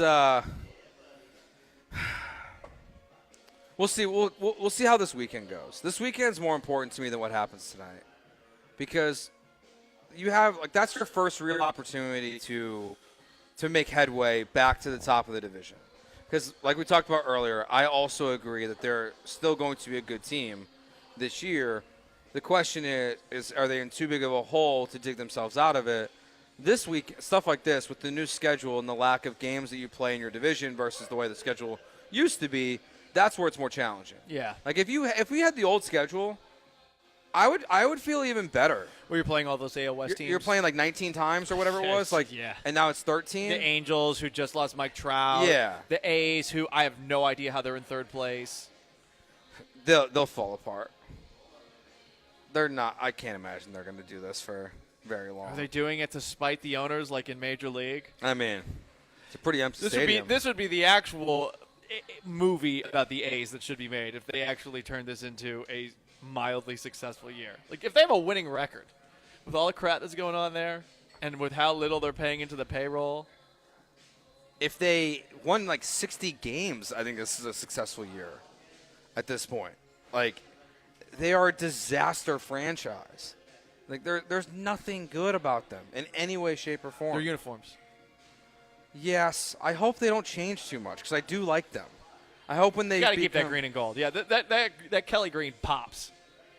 They're not going to change anything when they go to Sacramento, which I still can't believe they're doing, for like 3 years. And then when they go to Vegas, they got to keep it. But my guess is we're going to see a very Vegas change to the uniforms. I hope not. See like some gold in there, probably. Oh, yeah, like a gold or gold. Because they all have it, like whether like the Las Vegas Aces, the WNBA team, the Golden Knights, of course. I like green and gold. I mean, like, I'm not a Packers fan, but the Packers and the A's share the same colors as my high school, so I like that look. Yeah. Green looks good. Brings up my eyes. It makes them pop. It makes them really pop. Is that what the LinkedIn girl said? I haven't heard from her. So okay, we'll see. I said the Twitch was asking, so I figured I'd. Yeah, I know. They're always asking. Look, man. They just care. What do you? I appreciate that they care. I legitimately do. I legitimately do. No, it's driving me crazy. There's nothing I hate worse than not getting responded to in a text from a lady. It drives me crazy because I overthink like crazy. Like, what did I do? What did I say? And it might be just not into me. But instead, I'm like, oh, I could have done this. I could have done that. I overthink it. You know? Yeah. I'm like a kicker that's got a case of the yips. I'm like your boy, double doink. But I don't think it's your fault. I hope it's not my fault. Yeah, so I don't know why. My first reaction, though, is to, like, what did I do wrong? Because I'm the worst. I don't know if you have the yips. I'm not there with you on the dates, so I can't. The date was great. There's a problem. I can't verify. The texting is what's driving me crazy. Like, maybe I'm bad at it. Honestly, I probably am, to be perfectly honest. But like when I'm in person, it's great. I know I know in person that it's going to be a good time. The problem for me is getting from date 1 to date 2 or date 2 to date 3. Yeah, it's just part of. You'll figure it out, Paul. You'll find that's so condescending the way you just said that. You know what you just? Oh, I'm married. You'll find someone that texts you back. It's not your fault. You ass. You are a dick. She says, "Not your fault." She's just not texting you. I'm gonna have to send some provocative photos. I don't have a big brain, so I'm gonna have to use my bod. I don't have a big that either. I'm just gonna use the bod. Just the stomach area. Just my abs and chest. I'm gonna cut out my arms because those are tiny too. Text line says. They came up on Twitch and said, "Yep, you're on the right track." This ain't the same Astros from the text line. Says this is Jordan on the Wizard Astros. No, it's not. But wasn't Jordan good on the Wizards? He had like some splashes, but like wasn't like consistent. He had good numbers, I think. No, this is not that. This is a weird season. A lot of injuries, and they might have a down year, but they're still gonna be I think they're still gonna be a good baseball team for the next 2 or 3 years. I just even if this season were to continue to go this way, where they're only winning like a third of their games, I really don't believe that this is who they are long term. Bregman can walk, they can replace him, get someone that's a little more consistent. It's $30 million off your payroll that you can use to fix your bullpen and use in other spots. I don't think this is not Jordan on the Wizards. It's not? I don't think so. Okay.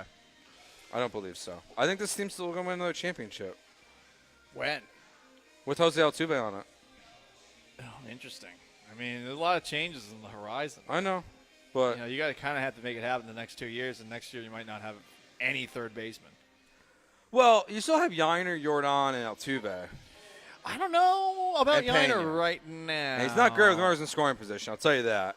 I like Yiner had a great rookie year, but now that he's playing on a daily basis, I mean, he's been moved down in the lineup. So, I mean, this might be one of those years where it's a bit of a struggle for him as he acclimates to being an everyday player, which is a tough thing to do if you're a catcher. Yeah. I still like the young core enough. I like Javier. I'm not on Hunter Brown, though, officially. He's a bullpen guy. We talked about that a lot yesterday. Like what they do with him. Just put him in the bullpen. Put him in the bullpen. There you And go. if he's getting about 3 earned runs when he comes from the bullpen every time, then send him down to the minors. I don't know what else you do with them. I don't think I need to see him start again for the Astros for a while. He's got some stuff to figure out. King of Twitch says bring Carlos home. Do you think he'd come home? The Twins are hot all of a sudden. I could see the Twins trying to get out of that contract and eating some of it. Have Carlos Correa play third base. I would like Carlos Correa to play third base. I mean, that would be awesome. He's got a rope like Joey Ropes. Yeah, Joey Ropes. That play was still so impressive. All right, if the Bills take a step back next year without Stephon Diggs, if the Bills do not take a step back next year without Stephon Diggs, what does it really mean for the Texans? We'll get to that next year on ESPN 97.5 and 92.5.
You're listening to Gallant and George, on ESPN 97.5 and 92.5. broadcasting live from the Mobile Veritex Community Bank Studios located at Wakefield Crowbar.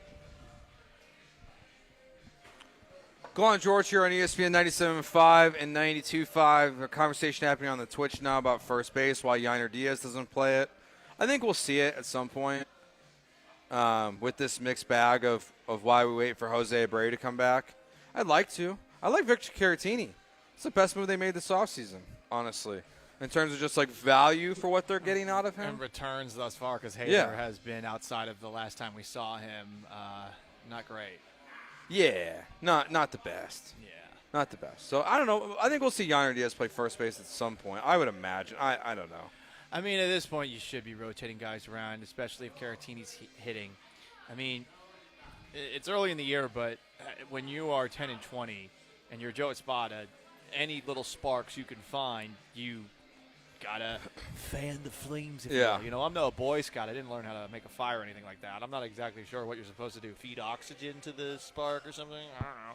But if somebody's hitting all right, he needs to get some more opportunities. And, I mean, Caratini's making at least good contact with the ball. So I agree. So is there a world where you think that the Bills are better this year without Stephon Diggs? You know, I was listening to the Around the NFL podcast, and they were talking about the Buffalo Bills. And obviously they lost Stephon Diggs. They lost some other guys in free agency too. But they're returning something around 20 of their starters from last year. And they won 6 games down the stretch. I know we've all ridden the Bills off a bit. I guess I'm kind of second-guessing myself on that, especially with everybody kind of in lockstep, thinking that the Bills are about to take a step back. So, yeah. I mean, I think there's a chance that the Bills are just as good without Diggs. And I do wonder if that makes us look at whatever happens this coming season with Stephon Diggs at all differently. It's just a thought to have in the back of your mind. I'm not suggesting, like, oh, yeah, the Bills are better without Stephon Diggs. That's why they got rid of him. But I think that part of grading Stephon Diggs' impact on this team is also going to be looking at the team that he left. I agree. But at the same time, so this is where I think it's possible for the Bills to still be good without Stephon Diggs in the way they were last year, but also see Stephon Diggs have a meaningful impact on this team. Because I do think that it wasn't necessarily Stephon Diggs was the reason why when they stopped throwing him the ball constantly last year that led to the Bills' success. They stopped letting Josh Allen try to be superhero.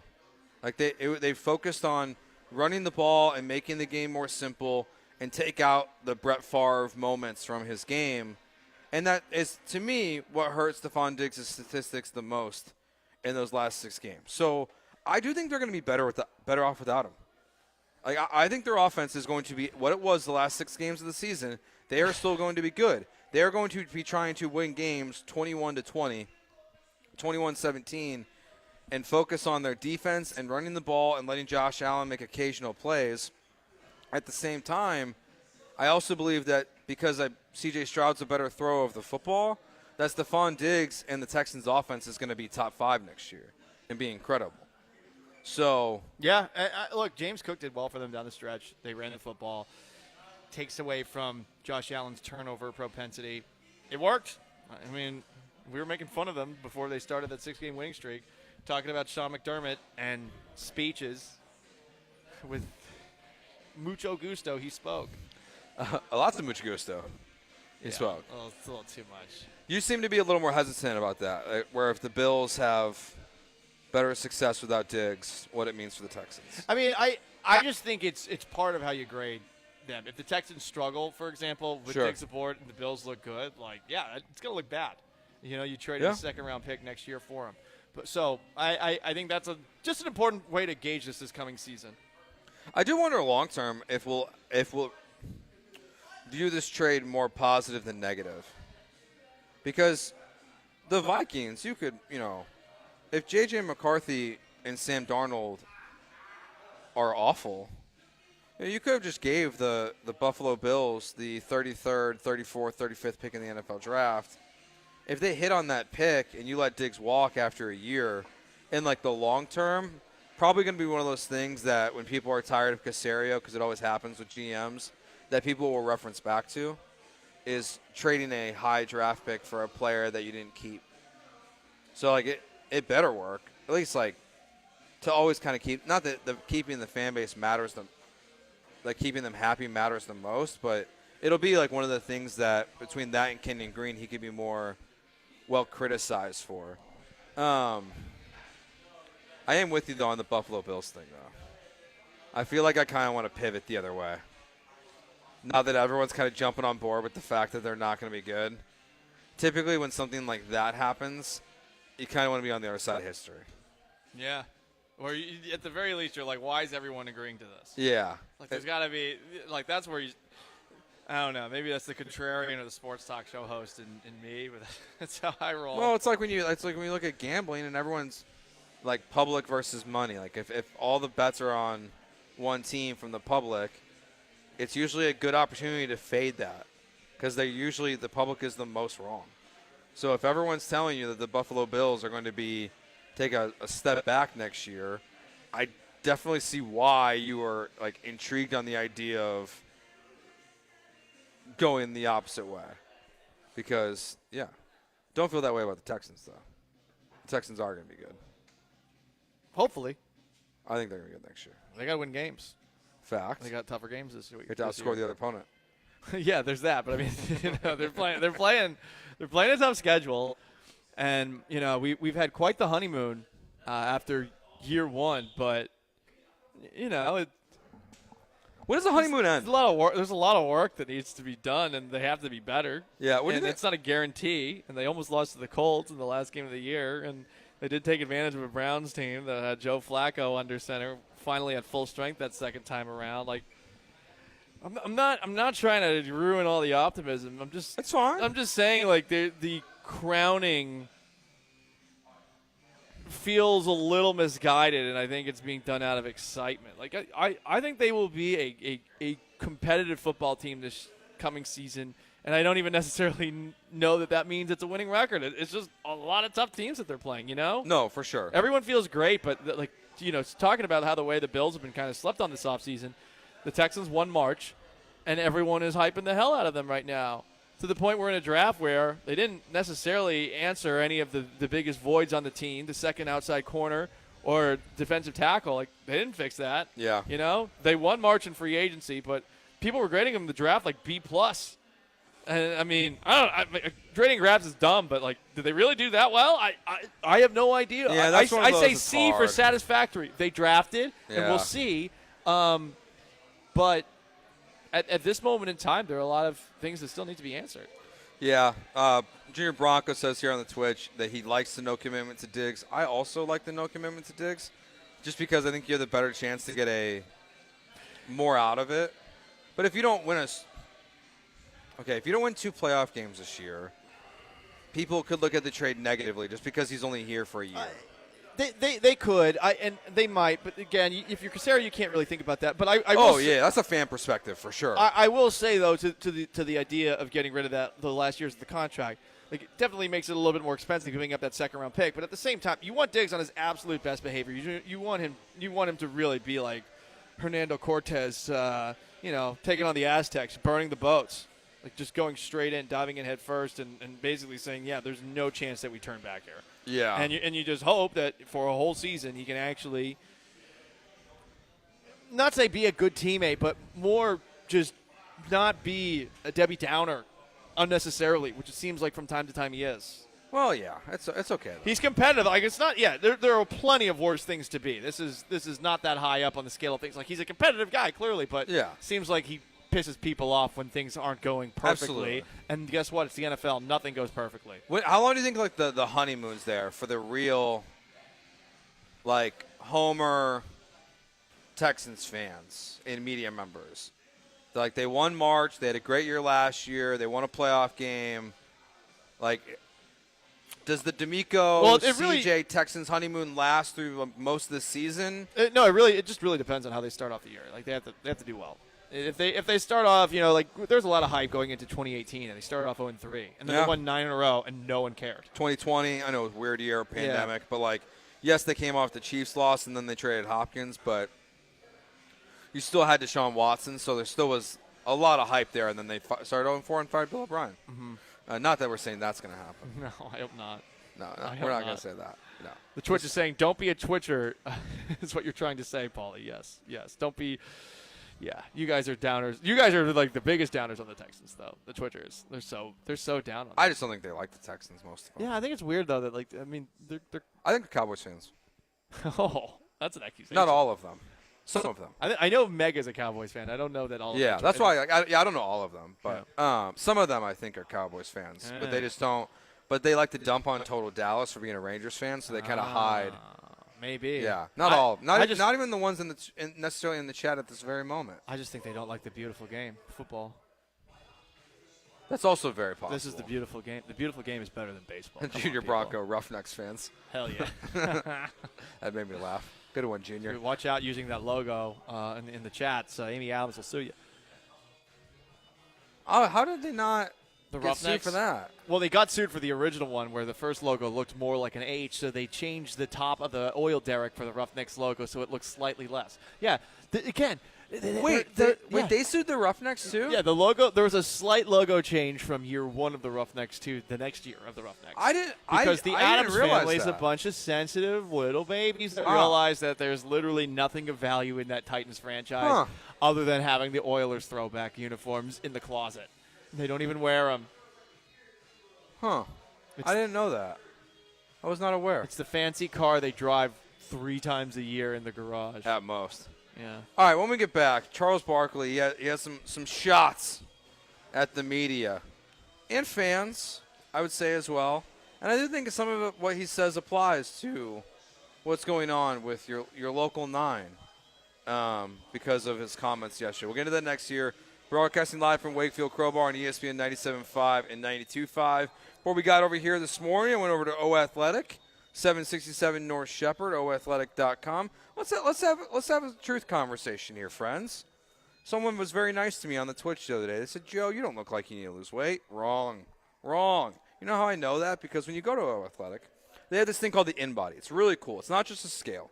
It tells you it gives you a full body workout, right? So it tells you what your BMI is, your fat versus muscle, everything, in your legs and your arms and your gut, all of it. It gives you like a full breakdown of everything of just where you are at physically right now. When you look at that, that's where I can see that I'm not in good shape, that I need to lose weight. So if you want to get a better workout body composition in, O Athletic can give you that too. Over 100 classes per week. I've lost 6.5 pounds so far, so we're on our way. We've lost about 4% of body fat so far in about 6 weeks, so we're on our way. Check them out, oathletic.com, 767 North Shepherd, and tell them Joe George sent you by.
It's Gallant and George. On ESPN 97.5 and 92.5. Broadcasting live from the mobile Veritex Community Bank Studios located at Wakefield Crowbar. Here's Paul Gallant and Joe George.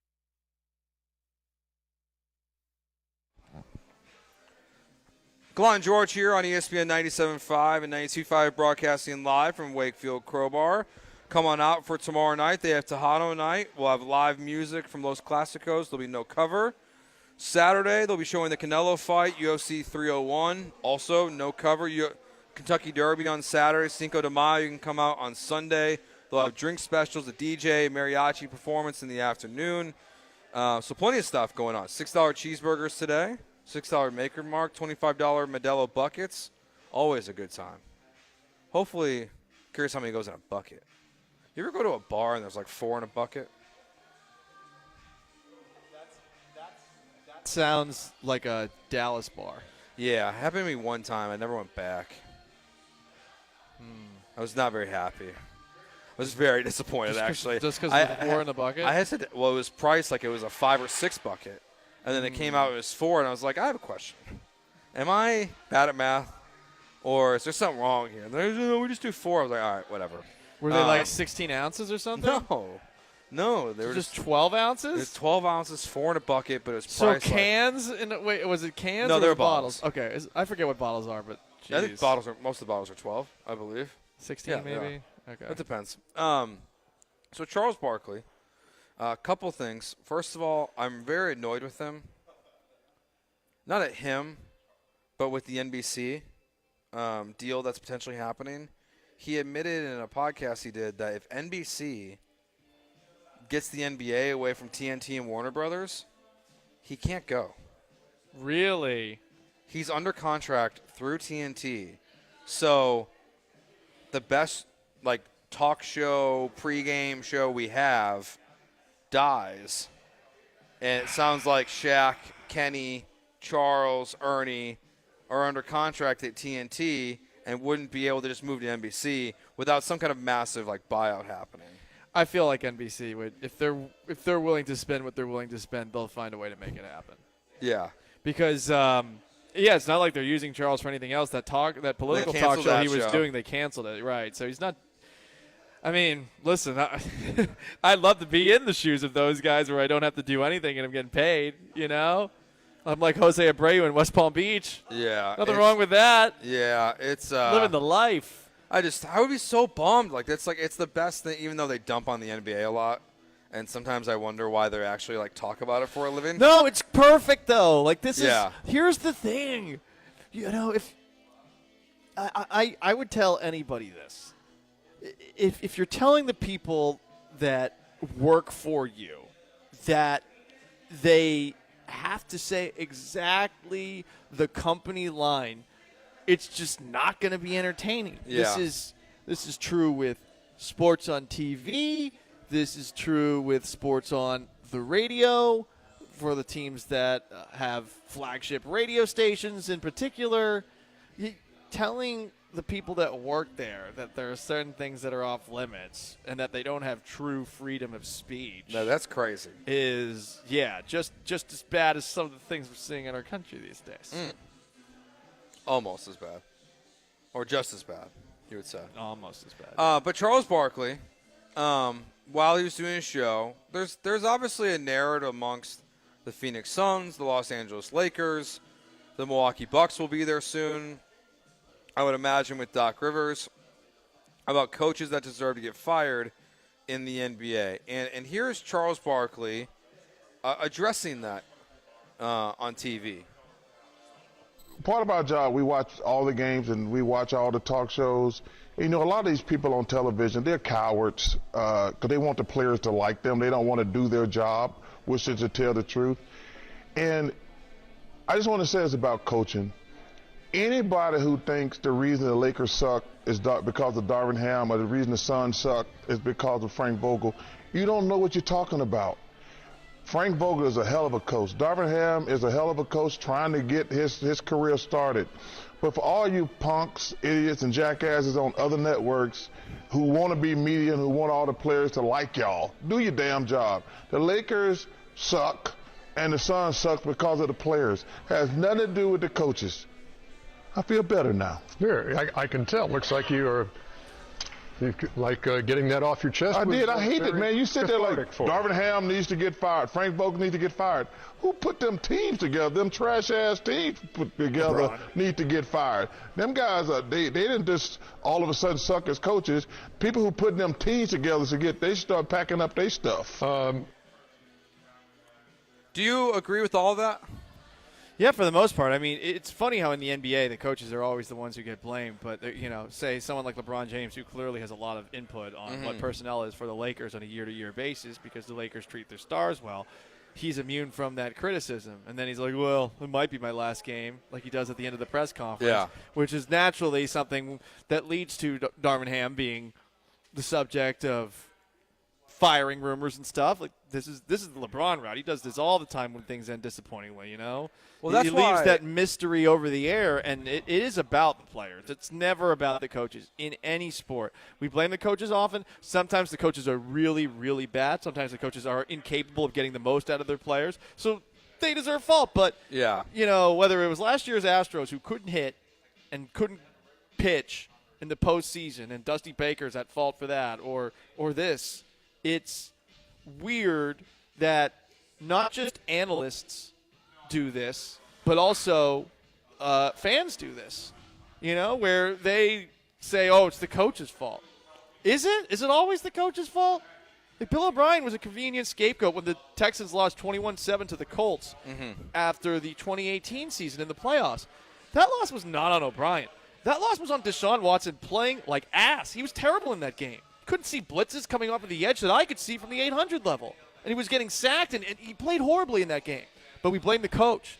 The coach is always the easiest cannon fodder. Yeah, well, and that's part of it because it is the easiest. Now, specifically with this situation, though, part of the reason why I think Darvin Ham gets blamed the most is because of who his player is.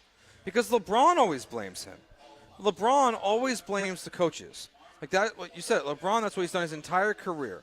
It's never LeBron's fault. It's never D-Wade's fault. Like, remember even when think about this. They tried to run out Eric Spoelstra for Pat Riley in year one of the Heat. Eric Spoelstra is arguably the best coach in the NBA and has been for a long time, and they tried to run him out. Yeah. So I understand where Charles is coming from, and I agree with him for the most part. But to me, the problem is also it's the players themselves that never look in the mirror, specifically in the NBA, and they always blame the coach, and they always win. They always win. Barkley was one of those guys. He was. Back in the day. I definitely think it's more of he has done a lot of if I could go back in time, I would change things. I would imagine. Yeah, I would think so. Well, we all feel most adults feel that way. Like some people let regrets, I guess, capture them longer than they need to. I would count myself in that category. I think about things I could have done in high school football games. Yeah. I always think back about what could have been, and it's dumb. It's wasted energy. It's pointless.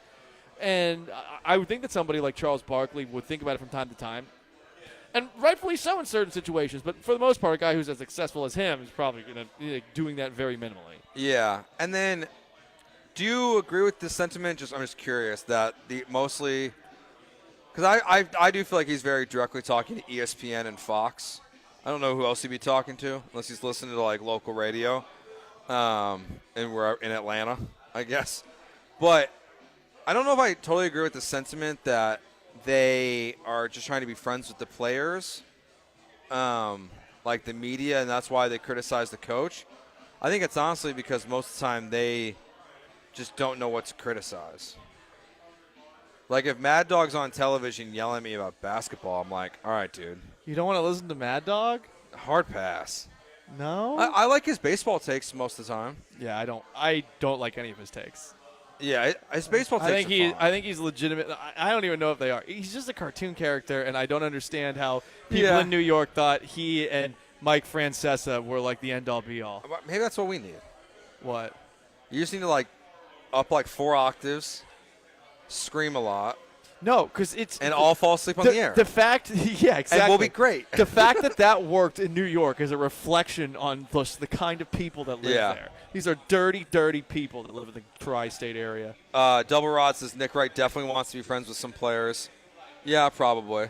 LeBron. LeBron, definitely. Mahomes.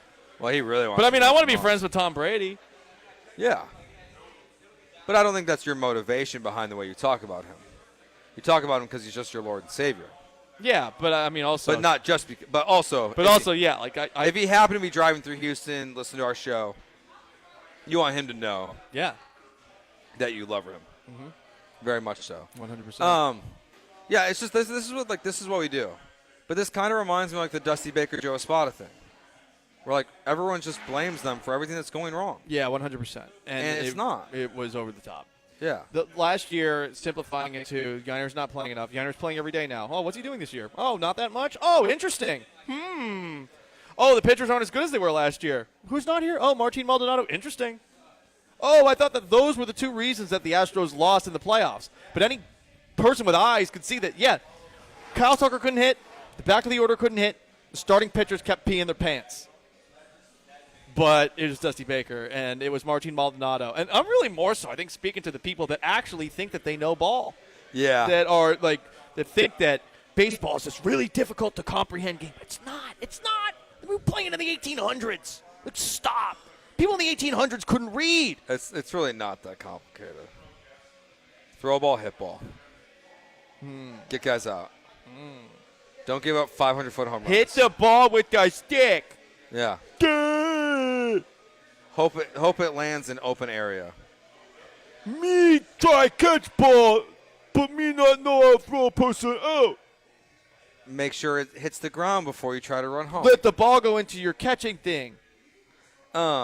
Which is what I said in the middle of the first T-ball game I ever played in. I literally this happened. I'm not kidding. Like first time out there, I was on defense. I was playing I think we had like 12 infielders or something. Yeah. And kid hits the ball. It goes right into my glove. Oh, you probably thought you were awesome. No, I didn't. I actually asked I asked from the field, 6 or 5 years old, Dad, what do I do with this catching thing? Yeah. Because like the inning was over. Yeah. And I didn't really comprehend it at that moment in time. I was sort of like, because it went right to me and I just caught it. And you're just like, yeah. Do I take the ball out of my glove? Like I don't know. It was literally like the first. I think it was like the first at bat of the first game I ever played in. Like I'm just there. And you this little bloop just like goes directly into my glove. I don't think I'm looking forward to T-ball. I don't think I'm. It's like the one thing with parenting I'm not looking forward to, Paul. What? I don't want to coach. Well, you don't have to coach unless you want your son to be a champion. I don't even want to be there, to be honest. I want to be there to support him. You don't even want to be there. I went to. Great father. I don't want to be around the other parents. That's the problem. Why not? I mean, you can. The you ones guys can that snip it. like the ones that yell at the umpires in like third grade baseball. You can sneak a couple of nips in. You know, that's the northeastern term for those little tiny liquor bottles. You know, I do have a special flask I can use. Yeah, exactly. So you guys can like low key get a little. Yeah. Have a couple of drinks. You'll have bonding experiences. Other fathers to talk about. If we're ever having a really bad day and I walk in with like a really big iPhone, just know I'm probably drinking. I have an iPhone flask. It's very cool. Nice. It looks just like an iPhone, but the top screws off where the camera's at. It's very interesting. All right, when we get back, we'll do garbage time, just like always. It's Gallant George here on ESPN 97.5 and 92.5. First, I got to tell you about the Highway Cantina. It's the best place in the world. Yeah, you heard it. Highway Cantina. We've got outstanding $9.75 margaritas. Tall Texan margarita. They're really, really good. It's right in the middle of downtown. It's nearby all of the stadiums, the basketball, the baseball, the soccer. And whether you're going there for happy hour, to impress the boss, on a date, or as a pre- or post-game stop, for a little baseball action in the summer, the Highway Cantina is your destination. It's not just the margaritas. They've got an amazing array of food to eat there as well. You've got fajitas, of course, some really awesome salsa verde. This place is phenomenal. It's the Highway Cantina. It's on St. Emmanuel. Highway Cantina. Tell them Paul Gallant sent you by.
Back to Gallant and George. On ESPN 97.5 and 92.5. Live from the Mobile Veritex Community Bank Studios located at Wakefield Crowbar.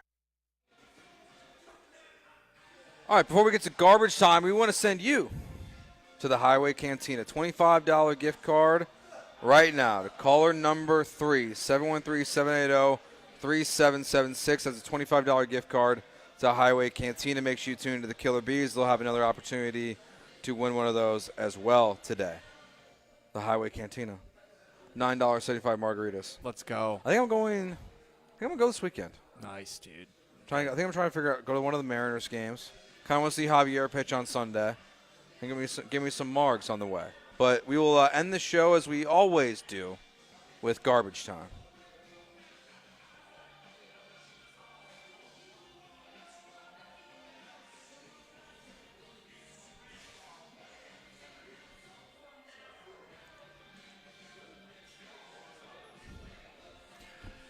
Big news in the music world.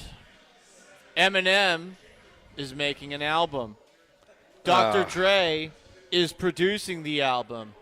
And Houston's own 50 Cent, he said that he's on the album. This makes me nervous. Why? I really didn't like his last album, so I really need this one to be much better. Why does it need to be better? Where did it go wrong? I don't know. I just didn't like it. What about it didn't you like? Did you think that the disses weren't hard enough? Well, do you feel like he's lost touch with the streets? He doesn't really do that anymore. Oh, he's apologized for most of those. Well, that's sad. Yeah, I just didn't really like it. It wasn't. I mean, he's older. He's got to change and mature. It is a bummer on Spotify when you listen to old Eminem songs and they've changed some of the very aggressive lyrics to slightly toned down versions of it. Specifically in My Name Is, there are a bunch of lyrics in that song that have been altered from the original version. That stuff like that sucks. I get why they do it, but I saw Rainn Wilson talking about some Office episodes that have been canceled.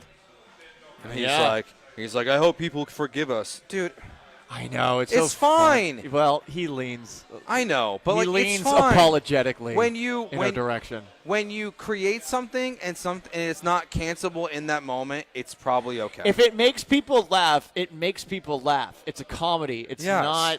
The comedy comes from places of comfort. No, it comes from awkward spots. Like, for example, Joe, who you told me you wouldn't buy a Davis Mills jersey of the Houston Texans, which are available at the Texans store. Okay, fine. Would you buy a pair of designer jeans for $800? Joe's looking at me with a very annoyed look. Joe, these designer jeans have pee stains in them. Yeah. Look, if peeing your pants is cool, in the words of that old broad on Billy Madison, consider her Miles Davis. Oh, Billy Madison said it too. Right. He peed his pants. Yeah. Great friend Billy Madison, that one. He actually did pee peed his pants. pants. Right, so you can buy $800? Yeah, that's it. Why? Oh, why not? You don't understand fashion. You're right. Sheesh. Don't know, don't care. Won't even you know what, buy. sometimes, you know what, Paul, I'll tell you this, the Twitchers, they give me a lot of grief. You know one thing they're right about? If it's free, it's for Joe. All my T-shirts, most of my T-shirts. Yeah, literally all your T-shirts are like the ones that we just, I think, give out. A lot of them. We give them out, or the Cougs give them out. That's what I'm wearing right now. I like free stuff. Oh, interesting. Yeah, my T-shirt game's good. What's wrong with that? It is interesting that we endorse a T-shirt company now, and yet the person who wears T-shirts the most doesn't get it. Well, the T-shirts are in the truck, so. Okay, that's fun. If you want one, we can go get one. So let's go. Let's go, baby. You just got them. All right, continuing through a little time. Now, how much would you pay for the pee pants, Paul? The pee pants? Do you feel like this I'm would a help model. would this help your game? They would just give me those pants. Would this help your game? They would. No, it would not. Are you going to put on your LinkedIn profile, owner of pee pants? But I'm an influencer, and they just give them to me for free because they want to see their pants on. See it work. Someone with almost 2,300 followers on Instagram. Like that's what they're looking for. The last story that we have in garbage time, and we almost got to this at the very end of yesterday's show. There is a man named Emmanuel Acho, and guess what? What did he do now? He has another book. Oh, no. He has another book. Can we have him on?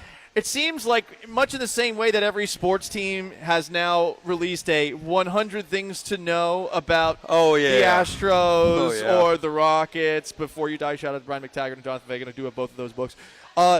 Emmanuel Acho has now cornered the market on uncomfortable conversations. He had a book called Uncomfortable Conversations with a Black Man, and now he's got a new book called Uncomfortable Conversations with a Jew. That's the title of the book, with Noah Tishby. Okay. Would you buy that book? Emmanuel Acho is a best-selling author. Hard pass. You would. I remember one time I was flying back from Puerto Rico on a wedding, and I think I had COVID and felt awful. And I remember walking by a bookstore, and in the window of the bookstore was an Emmanuel Acho book, and I felt like I got a double hangover in that moment. Yeah. It was like prominently featured at the front of this airport bookstore. Sure, we talk about this, but I'm not much of a reader. You're not much of a reader? No. I'm trying to get back into reading now that I have given up Instagram and TikTok and video games and movies and TV shows during the week. Well, what else are you going to do? Read a book. You already work out in the morning and you're going to double dip? I read a little Matthew Taibbi last night. Yeah, man. I think the last book I legitimately read was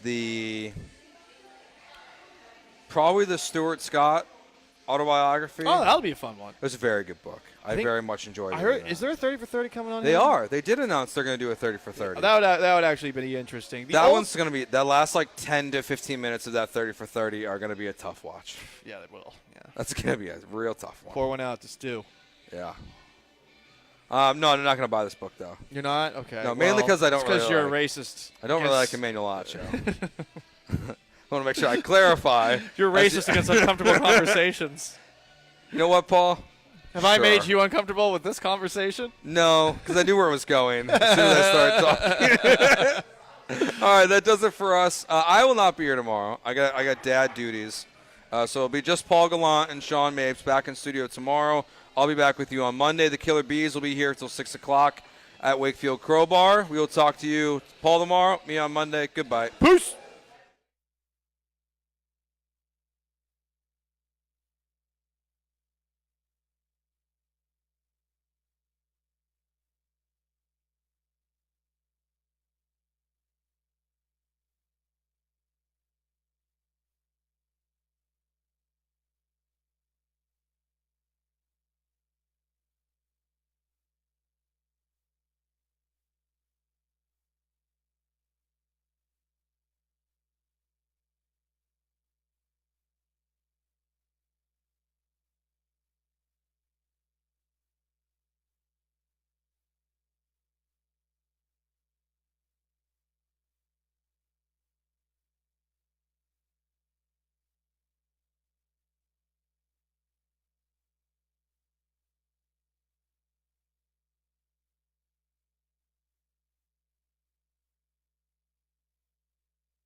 Ooh, what up, H-Town? Hey, how we doing? He's Blank. I'm Brad. Brian is here. On-site engineering, A-Rod. Austin Rodriguez back at Gal. It is a Thursday edition of the Killer Bees on ESPN 97.5, ESPN 92.5, and we are broadcasting live from Wakefield Crowbar.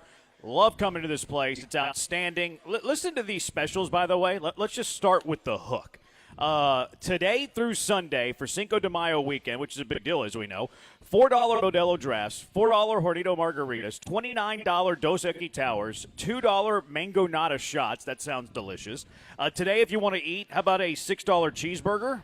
Where else can you get that? $6 Makers, $25 Modelo buckets, happy hour until 6. 50-cent boneless wings. It's basically giving it away. $10 specialty pizzas, $3 Modelo big beer, $4 lemon drop shot, $5 green tea shot, $29 high noon bucket. Why would you be anywhere else than Wakefield Crowbar?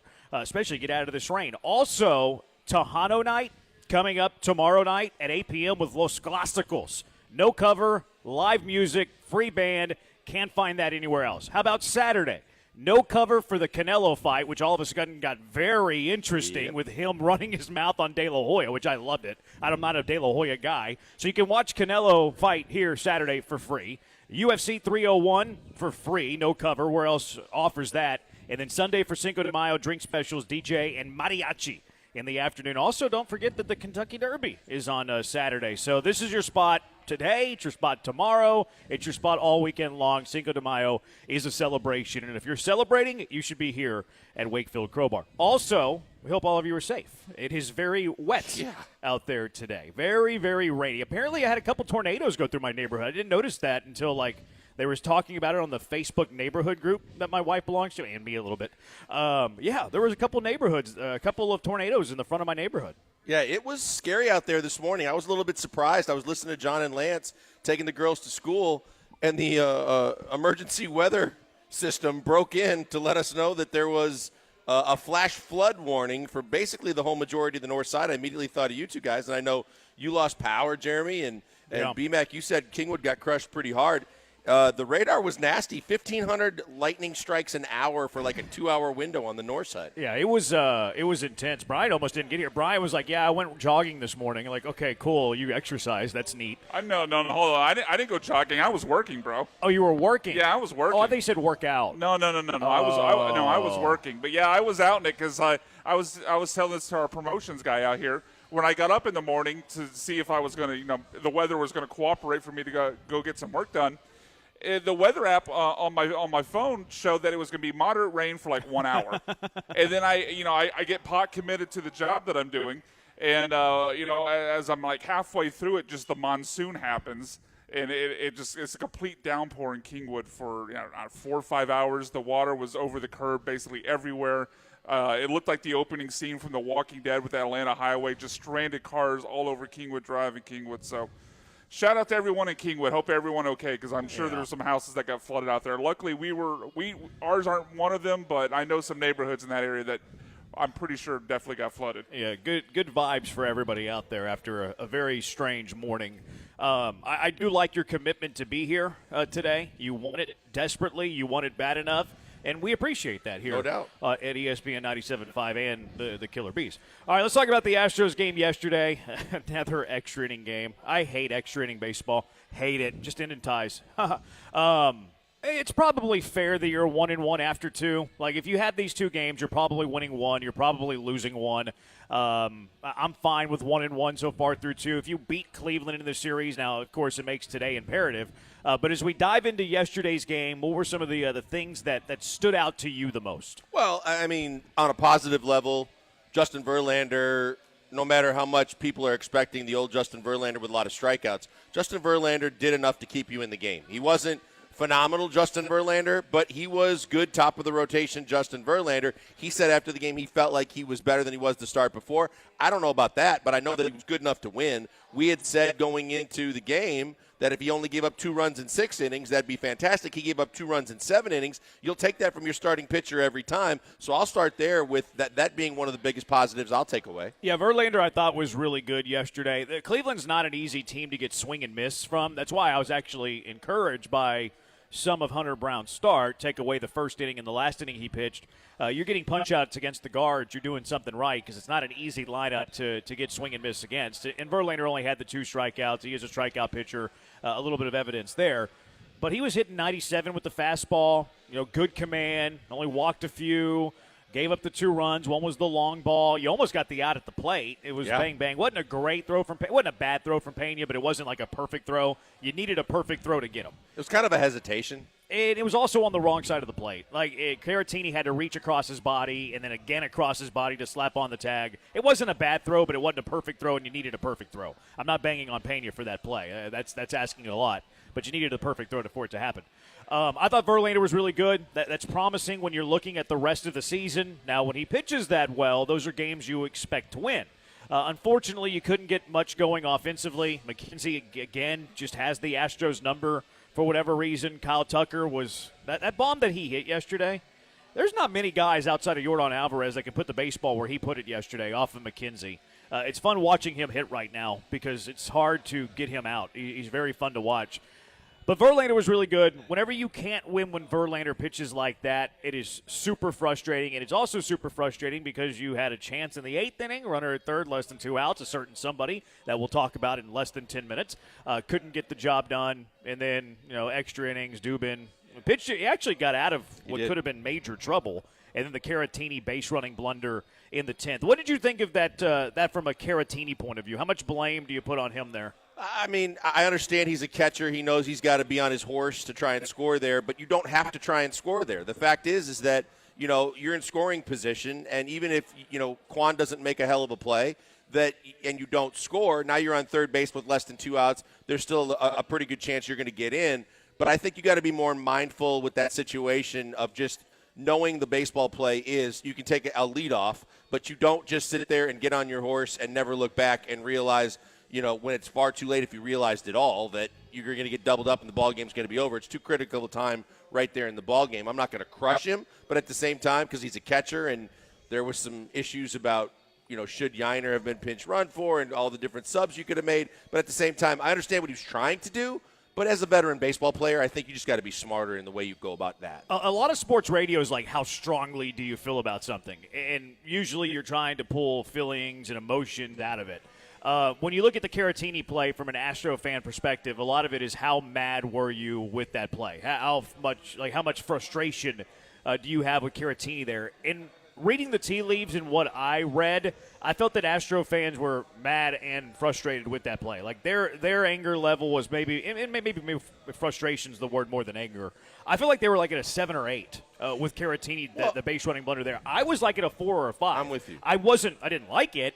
At the same time, he's cheating because he knows that he's going to have to get a great jump to score there. He knows that Clase's on the mound, who is very, very tough to score against, period. It was definitely a gamble, and a gamble that he probably shouldn't have taken, but I'm not nearly as angry, frustrated as I've read about Caratini on that play. Well, I heard Dell this morning said he went from hero to GOAT in 24 hours. I don't think he's – I don't think he's the GOAT of the game. I don't think he cost him that game. I think it's one of those situations where that's always one play in a series of plays where you could look at it in retrospect and say that could have changed the outcome of the game. He should have been smarter there. There's no doubt about it. But I'm not going to call him the GOAT that cost the Astros the game. I thought that Dubin struggled again with his control. I thought the fact that he was very, very lucky to get out of it with only giving up 1 run, and because of the fact that your bullpen was depleted, it was a tough situation to where, I kind of just, press on to the next game and say, hey, it's another extra inning game. You're 1-5 in extra inning games. But there were some reasons why you lost the game, and I don't think it was on Victor Caratini. Yeah, GOAT's too strong of a word there, I think. Caratini said after the game, I thought that ball had a higher chance of dropping, and just a mistake by me running the bases there, he said through an interpreter. I thought it was going to drop off the bat. I thought it was in too. So I understand where Caratini's coming from. I thought that was going to be a base hit. And Stephen Kwan's a hell of a player. He's good. I don't think he gets enough credit. The triple he hit by going the other way, the fact that he has great speed, he's got a good eye at the plate, and then he makes a play like that defensively. He's a stud. And I'm with you. I thought off the bat, I'm like, well, that's at least going to fall in. and then he just comes out of nowhere, dives, and made it look, I don't want to say routine, but it wasn't like he picked it off the turf either. He had it with a little room to spare. Yeah, I thought it was going to land, and it went from, like, me thinking it was going to land off the bat to where he made that, like, he still had to slide and make the grab, but it wasn't like, by the time he made the catch, it was kind of an easy catch for him as far as sliding plays are worth it. But it was great reaction, great first step, great speed getting to it. It reminded me of Benintendi a little bit. Off the bat, I'm thinking that's the center fielder's ball. That's why when I see Quan coming over, I'm like, I don't think that either one is going to get it. It's going to fall in, and then he just made one hell of a play. Yeah, it was a really nice play. I don't blame Caratini there. You got a little bit into some of the decisions by Espada that I thought were curious. And the more I see of Espada, the less I think he's the most interesting manager in the world. It's still far too soon to be like, oh, Espada's awful. But I think we have to account for the possibility that he might not be good. Like, maybe he's going to be average at some point. Like, how much does a manager really weigh in from first pitch to last out, et cetera, et cetera. I think sometimes we can overrate that. There was a couple of, really 3 moves that I think are worth talking about here. The first one that you mentioned was using Yainer Diaz and then lifting him for a pinch runner in Cabbage, which, the domino effect, you eventually had to use Caratini at second base because you can't pinch run for now your only catcher that's still available. And Yainer also runs pretty well. Like, I don't think he's as fast as Cabbage, but Yainer has underrated speed. That one was questionable. Now, it does require a little bit of foresight of like, okay, well, I need Yainer to be available because I might pinch run for Caratini if this spot is there. So I'm willing to give him a pass there. I probably wouldn't have pinch run Yainer Diaz. But to have like, well, I know that Caratini is going to be my ghost runner when you still could have won the game in the 9th. You don't know how the top of the 10th is going to go. I'm willing to give Espada some grace with that particular move. Yeah, I mean, you can question it, and the Thursday morning managers are going to, as soon as the game's over, that's going to be one of the ways that they look at it. But at the same time, it's just smart baseball. It's just giving yourself options.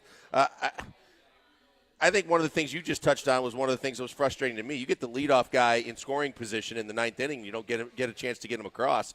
That's frustrating to me. I mean, that's been one of the microcosms of this team. They can't do anything with runners in scoring position, and that's frustrating as hell. But in that particular situation, I'm with you. I mean, Joe Espada deserves to have some criticism there. Yeah, there was the criticism there for sure.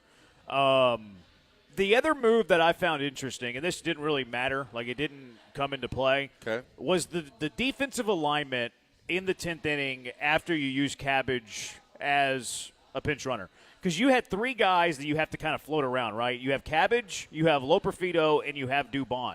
If I had those 3 guys available and I was like, okay, I need one of these guys to play center, I need one of these guys to play left, I need one of these guys to play first base, I would have thought that Dubon would be in center field, Loperfido would be in left, and Cabbage would be the guy at first base. But in the 10th inning, they went Dubon at first, Cabbage in left, and then Loperfido in center field. It blew my mind, and it makes me wonder, maybe they don't think much of Cabbage as a first baseman. Yeah, the first question I had was, how much has Dubon been working at first base?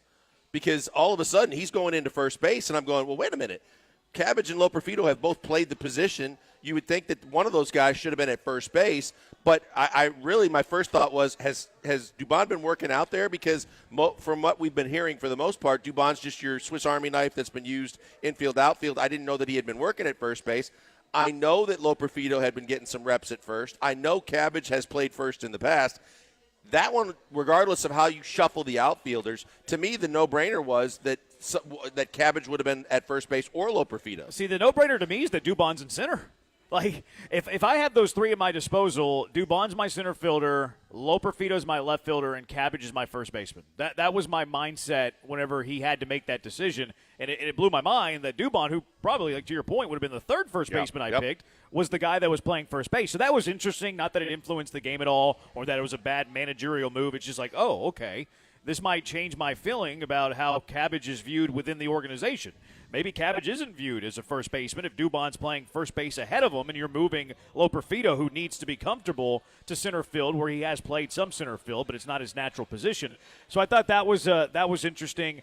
The only real issue I had with Espada, and this one didn't really come back to bite him, was it was very curious to me that he used Dubin in the 10th inning over Taylor Scott, who ended up getting warmed up, and Seth Martinez.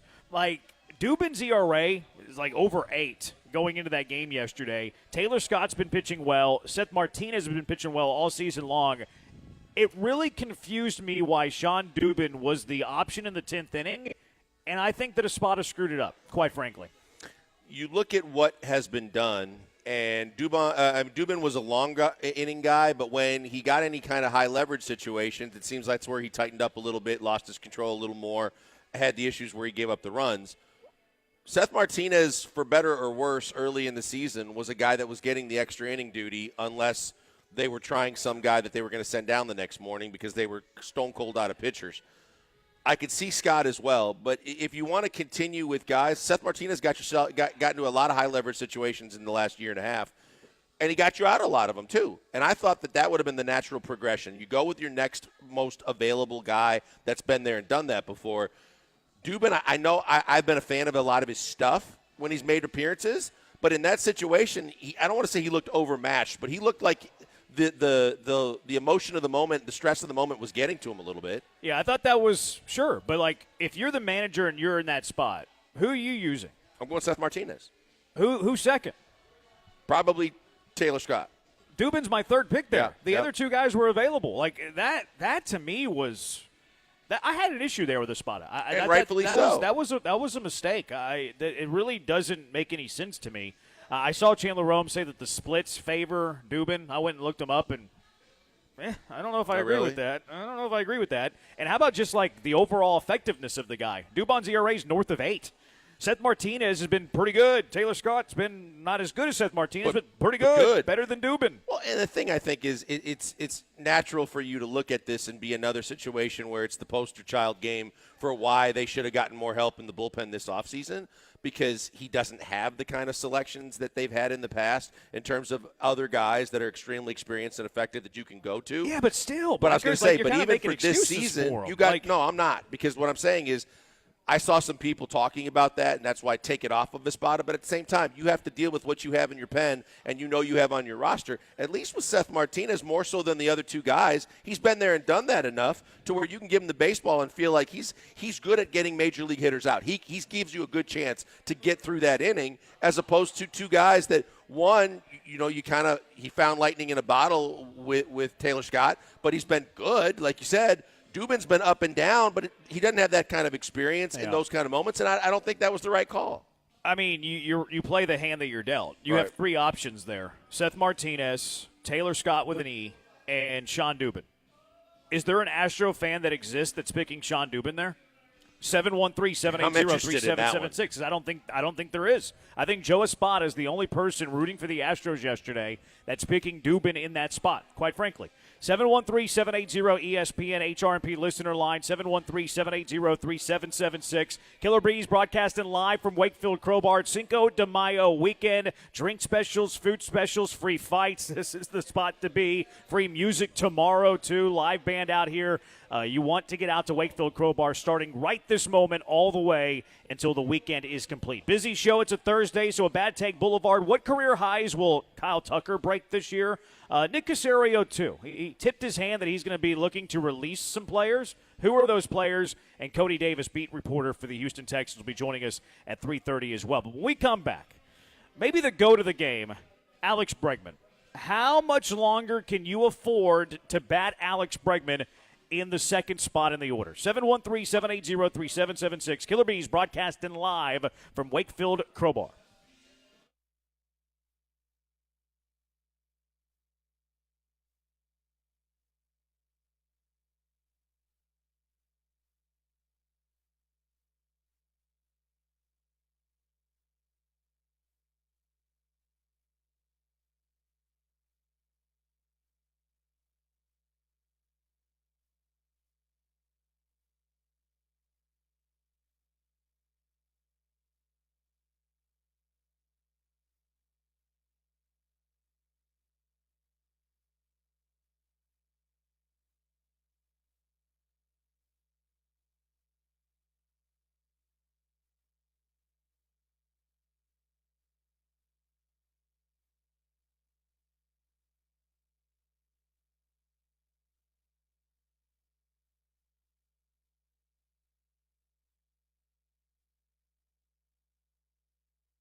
Broadcasting live from the mobile Veritex Community Bank Studios located at Wakefield Crowbar. Here's the Killer Bees, Joel Blank and Jeremy Branham. How about this stacked lineup that Wakefield Crowbar has in store this weekend for Cinco de Mayo weekend? Tomorrow night, Tejano night. Starting at 8 p.m., live musics with Los Clásicos, no cover. Saturday, no cover, Canelo fight, which I want to see Canelo and De La Hoya get in the squared circle, quite frankly. But all of a sudden, that fight has took on an incredible intrigue. UFC 301, no cover. And then Sunday for Cinco de Mayo, drink specials, DJ mariachi performance in the afternoon. So it's going to be a fantastic weekend. Didn't even mention the Kentucky Derby on Saturday. Drink specials throughout. Today, $6 cheeseburgers, $6 Maker's Mark, and $25 Modelo buckets. So Wakefield Crowbar spot to be from this moment all the way through the end of the weekend. Now, from Wakefield Crowbar's lineup to the Houston Astros lineup, there is a bit of a black hole. And I know Bregman homered yesterday, but Alex Bregman, 0 for 4 yesterday, punched out twice. The biggest moment in the game in my mind, runner at third base, 1 out, bottom of the 8th inning, and what does old pop-up Alex Bregman do? He pops it up on the infield. The Astros get Yordan with a chance with 2 outs. He smashes one right at somebody. But runner at third base, less than 2 outs, you have to get the job done. Alex Bregman did not. I had people tweeting at me saying, when does Alex Bregman get bumped out of the 2 spot? He is killing the Houston Astros. So let's take the question to air. 713-780-3776. How much longer can the Astros afford to bat Alex Bregman second? See, my personal opinion is that we'll see what he does tonight. You can leave him there for the rest of this series. But going into the Seattle series, if he pulls another offer, if he's leaving guys on base again, or he's just not finding, not making good solid contact, then before you start the Seattle series, I'm moving him down. I'm moving him down at least to 5 or 6. And I know that's not going to, you're going to hear people, well, don't ruffle his feathers. He's a free agent. He sucks. He sucks right now, and the bottom line is this team started the season by sucking. Your third baseman sucks at the plate, and the wiggle room is gone. You got to start trying to win every baseball game. Not that there's the desperation that Brian and I talked about last week, but there's still a level of concern to which you say, I need to put my best lineup out there every night that gives me the chance to be effective with runners in scoring position, to utilize the top part of my lineup. He's not worthy of being in the top 3 to 4 hitters in your lineup right now, let alone batting second between those 2 guys. It hasn't really got him right except for one bomb, but other than that, this is a critical series coming up this weekend against Seattle because you have a chance to make up a ton of ground in a short period of time, get back in the division race. I'm moving Alex Bregman down this weekend if he doesn't do anything again tonight. I don't like your suggestion of 5 and 6. That's still too critical a spot of the lineup for me. Like if you're going to make the move, it should be in the bottom third.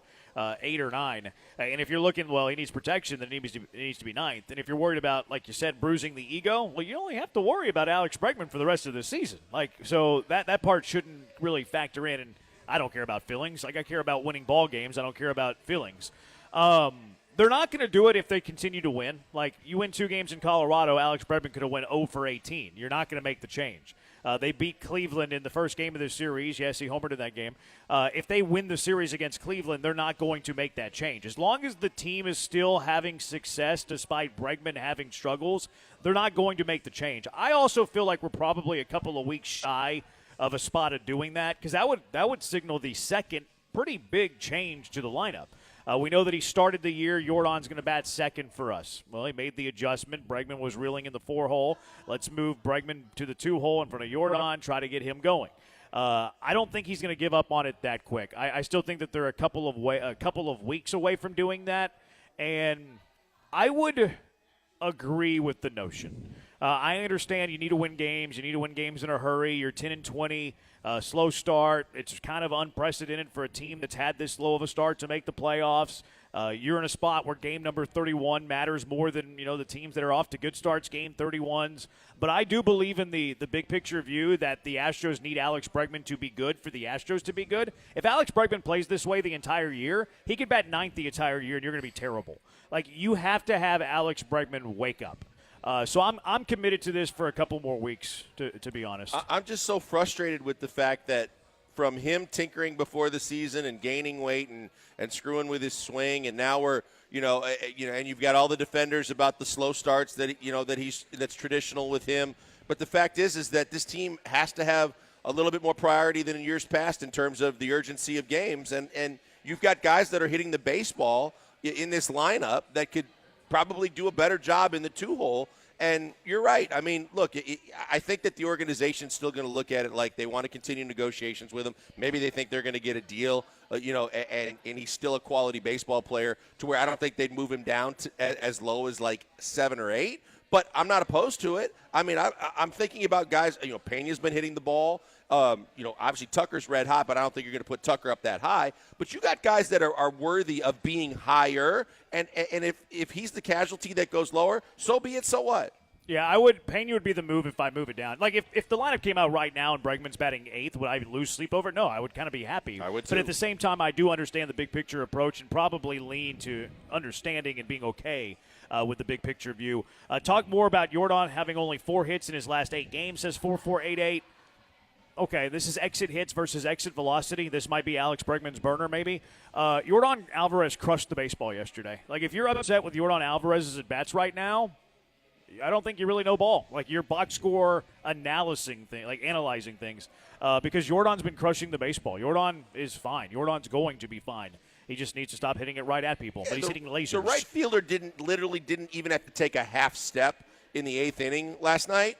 But if he's anywhere else on the baseball field, that thing was hit so hard and barreled up so well, it probably was going to bounce off the base of the wall or the running track, skip off the wall, and you were going to be in a position to win the baseball game. So I'm not worried, not even close to being worried about Jordan Alvarez, period. I'm certainly not worried about him as opposed to worrying about guys like Bregman. Yeah, Bregman's swing is too robotic, it seems like. He literally can't touch a ball at the top of the zone no matter where the pitch is. He's got the exact same swing.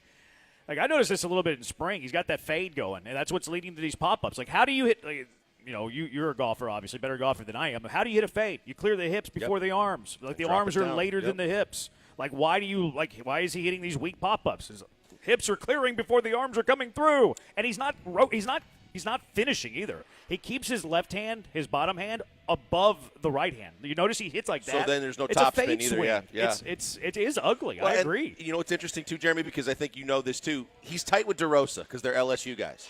And DeRosa's on MLB Network. And DeRosa, I retweeted it, I think, yesterday. But he spent a good 8 to 10 minutes of a segment breaking down Bregman from as late as 19 and Bregman this year. And just hand placement and setting the hands and then locking and loading the weight.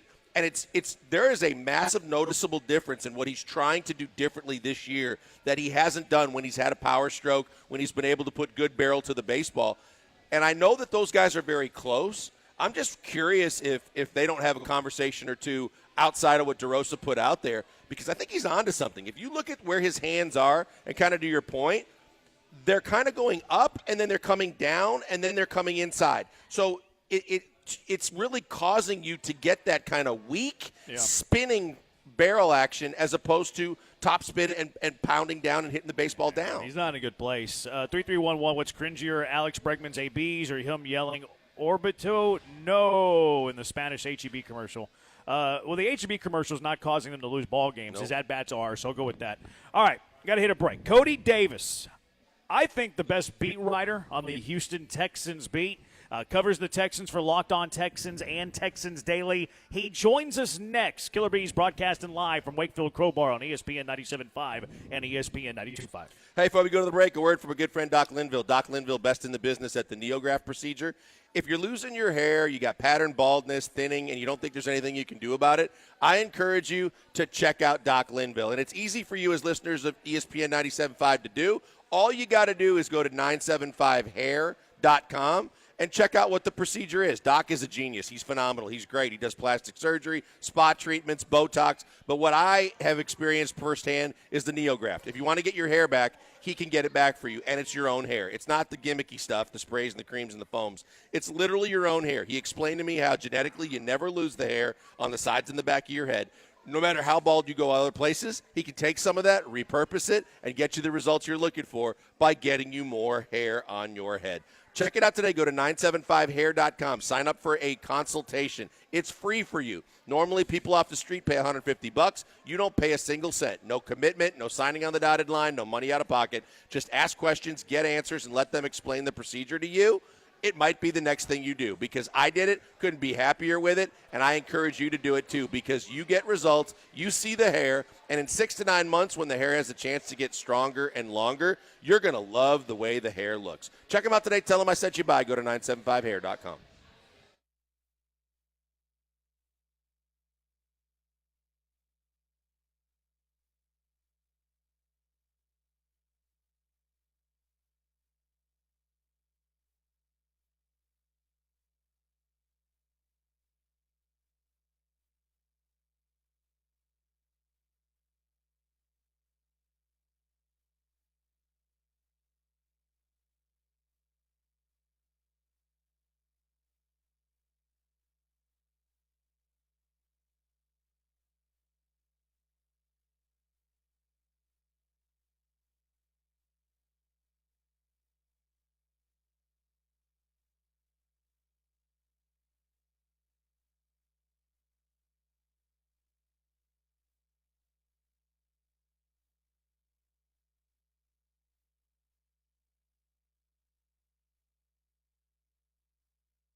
The Killer Bees are broadcasting live from inside the mobile Veritex Community Bank Studios, located at Wakefield Crowbar. Now back to Joel Blank and Jeremy Branham. Killer Bees broadcasting live from Wakefield Crowbar. Let's go straight out to the HR&P guest line, being joined by Cody Davis. Has the Houston Texans beat, has the Rockets beat too, but we're having him on today to talk a little bit Texans. Beat reporter for Locked On Texans at Texans Daily. You can follow him on Twitter at Cody with a T, Cody Davis _24. Cody, thanks for taking a few minutes, hanging out with the Killer Bees. Right out of the gates, what'd you think of the Texans draft? Do you think they won? Do you think they lost? What were your feelings afterwards? I definitely think that they won this draft. You know, the one thing that I've always made fun of with the Texans is the fact that, you know, some people say that the draft might have been kind of boring, but I've always said this. Look, that's the price you pay for a team that's good now. You remember this time last year, there was a lot of excitement with the draft picks that they had. You know, you're going out and get C.J. Stroud, you're going out and get Will Anderson Jr., you're trading up for Tank Dell. You know, a lot of the guys that I just mentioned, those are your foundational pieces now. This draft right here, I looked at the 2024 draft as just building upon your foundation. And a lot of the guys like Kamari Lassiter, Keelan Bullock, Kay Stover, these are the guys that's going to help you get to that next level in 2024, man. I love this draft. They did exactly what they wanted to do, improve the defense, especially the secondary, but most importantly, add depth at every single position. Cody, I'm curious. Appreciate your work, by the way. I think you do a heck of a job. I'm curious, as you look at post-draft now, we've heard a lot of comments. We talked about it on the show. Lassiter, is he more of a slot corner that's going to be different than what we were thinking when we were looking at, hey, in the draft, they're looking for someone on the opposite side of Stingley if one of the veterans they brought in doesn't work out. But how do you see, especially early on, his role kind of taking shape with this team? I could kind of see it probably starting off as a slot corner, but the one thing that I know, Kamari Lassiter, man, he was one of the top cornerbacks coming out in this year's draft. I know a lot of people do want to get down on his 40 time, which is a little bit of a concern. But, I was talking to a couple people, and they said that the one thing that they know about Kamari Lassiter, that defense that we saw during his time at Georgia, he played a very big role in that. And, you guys just mentioned it. The one thing that Nick Caserio said going into this draft, dating back to the NFL Combine, was the fact that he was hoping to get somebody to start opposite of Derek Stingley Jr. Yes, you have Jeff Okudah that you signed, who I think is going to be a pretty good pickup for the Houston Texans. But when you take a look at Kamari Lassiter, man, this young man, look, put it like this. During his draft media availability on Zoom, he had a chain, and he called himself the locksmith. And his chain was literally a lock. And he said that he's going to do everything possible to live up to that nickname here in the city of Houston. Pairing him with Derek Stingley Jr., and he has an opportunity to learn and develop under Coach D'Amico Ryans, I think that's going to be one of, if not the best pickup for the Texans this offseason. Yeah, I wonder how Jabari Smith feels about that chain that Kamari Lassiter is bringing into Houston. Cody Davis joining us on the HRMP guest line. You can follow him at Cody Davis_24, beat reporter, Locked On Texans and Texans Daily. If you took, I guess, a poll of the Houston Texans fan base before the draft and you said, name two positions you don't want to draft in the first 3 rounds, they would say quarterback, obviously.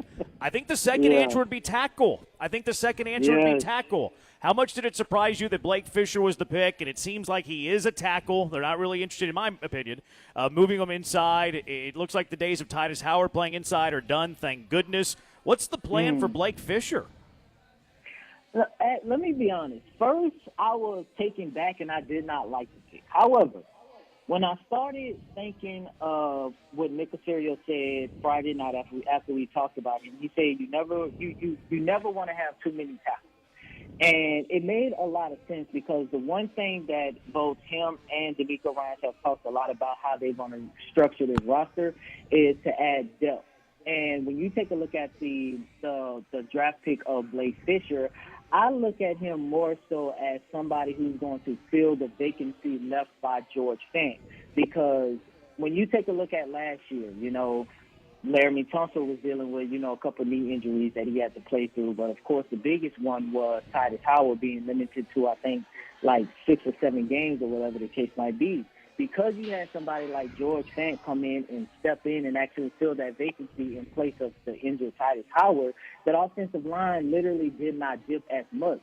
But with George Fant now leaving, it was like, okay, what are the Houston Texans going to do at tackle if something happens to both Laramie Tunsil or Titus Howard? Yes, you still have, a couple tackles on your roster, but at the same time, you still got to make sure that you have a quality backup that you can utilize at least for this season. And I think Blake Fisher is definitely going to be a very good contingency plan for the Houston Texans because, like I just mentioned, if something happens to Laramie Tunsil, if something happens to Titus Howard, that's somebody that you have a lot of faith in that can come in and help fill that vacancy. Cody, we were talking about if they were going to look offensive line at all, it's obviously left guard. It's the position that everybody has got kind of their eyes on because of Kenyon Green, the injuries, the lack of production that you were expecting when you drafted him in the first round. What, in your opinion, is the kind of pecking order, and how's that going to shake out with left guard now, knowing what they did in the draft and now what they're heading into camp with? And I think they actually have a pretty solid plan at left guard. Of course, first and foremost, you hope, best case scenario that Kenyon Green, he can actually step up and be the guy that Nick Caserio traded for in the 2022 NFL draft. But, whether it was injuries or, some personal stuff that he was dealing with, we have yet to see Green live up to that expectation. But you also got Kendrick Green as well. And I remember, when the Houston Texans acquired him from the Pittsburgh Steelers, a lot of people was making fun of that pick. However, before he went down with his respective knee injury, he actually played pretty good for those first 2 to 3 games. So they actually have some quality players that they can circle through, I know, like, for me personally, I think Juice Scruggs in the latter half of last season played pretty good at left guard, and I know he was drafted to be a center, but I also believe that they have, a pretty good center in Jared Patterson. Because remember, before he went down with his ankle injury, he played really good at center as well. So, between whether they, have Kendrick Green living up to the expectation that we saw in 2022 or, just having an opportunity to, have a variety of players that you can choose from, whether it be Kendrick Green or, going back to Juice Scruggs at left guard. I think they're pretty solid at left guard, but like I just mentioned, best case scenario, hopefully Kendrick Green can get to the player that we saw at Texas A&M. We make fun of everything. It'd be boring if you didn't make fun of things. Cody Davis joining us on the HR&P guest line. One thing that caught me to you was your questioning at press conferences. I think you asked the most challenging questions. You asked questions that makes, I don't want to say the Caserio kind of cowards down at them. I think he handles them well, but you asked the ones that everybody wants to ask him themselves. He mentioned at the press conference that it looks like he's going to start cutting a few guys in the next week or two just to get the roster where it's at. Maybe some financial flexibility, even though they still have some money to spend. Two-pronged question here. Who do you think's on the chopping block? Secondly, what are they opening up finances for? Oh, man, that's a really good question. Like for me personally, I think when you look at the way the roster is set up right now, one of the guys that I consider might be on the chopping block as of right now, I'm trying to think. I would have to say Tegan Cotoriano. That's a guy that even though he did have a solid rookie season at the end of 2022. You also got to take a look at the arrival of Brevin Jordan. At least as of right now, he has the role of tight end number 2. Everybody already know what to expect from Dalton Schultz, who was one of C.J. Stroud's top targets in the passing game. And then you also got to take into consideration that they also landed Cade Stover in the draft, somebody who I really like. And, of course, that's CJ's guy as well from Ohio State. So when you look at early roster cuts that we can see within these first couple of weeks, man, I could definitely see Tegan Cotoriano being one of the guys on the chopping block. And in terms of what they could possibly be opening their checkbook for even more, it definitely got to come on the defensive side of the ball, because as we saw throughout this entire offseason, almost every time Nick Caserio and Coach D'Amico Ryans had an opportunity to add to their roster, whether it be the start of free agency, whether it be through trade, whether it be through the draft, they was always trying to improve their defense, whether it be in the secondary, whether that be at linebacker. Me and my co-host Sean Hickman on Locked On Texans, we just had a conversation whether or not the linebacker unit is still, if not the weakest position as of right now.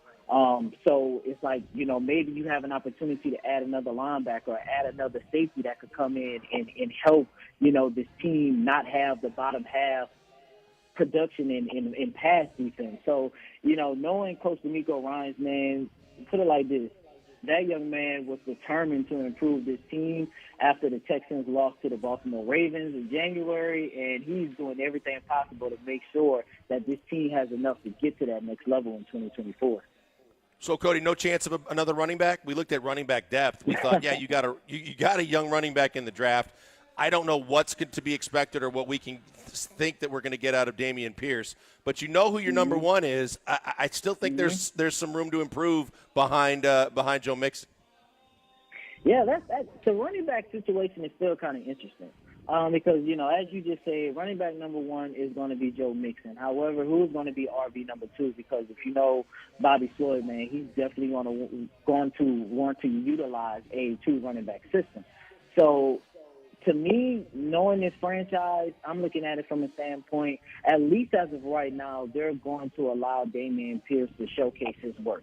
I understand everybody, including myself, we were all disappointed in the performance that Dameon Pierce gave last year. I I know, like, from the outside looking in, I really didn't get a true opportunity to talk to Dameon Pierce. But to me, just looking at his demeanor, just looking at him from afar in the locker room and stuff, he just didn't really seem like himself. And, you know, part of me was wondering whether or not he was dealing with some personal stuff off the field that kind of, like, hindered his development on the field as well. Because if you go back to 2022, you know, Dameon Pierce a lot of times was the life of the party in the locker room, you know, always wanting to speak to media and stuff. But something was different last year. So, you know, whether that be, you know, his frustration within his new playbook or, like I mentioned, maybe something personal he was dealing with off the field, you know, maybe he is definitely going to have that bounce-back season that we are all hoping.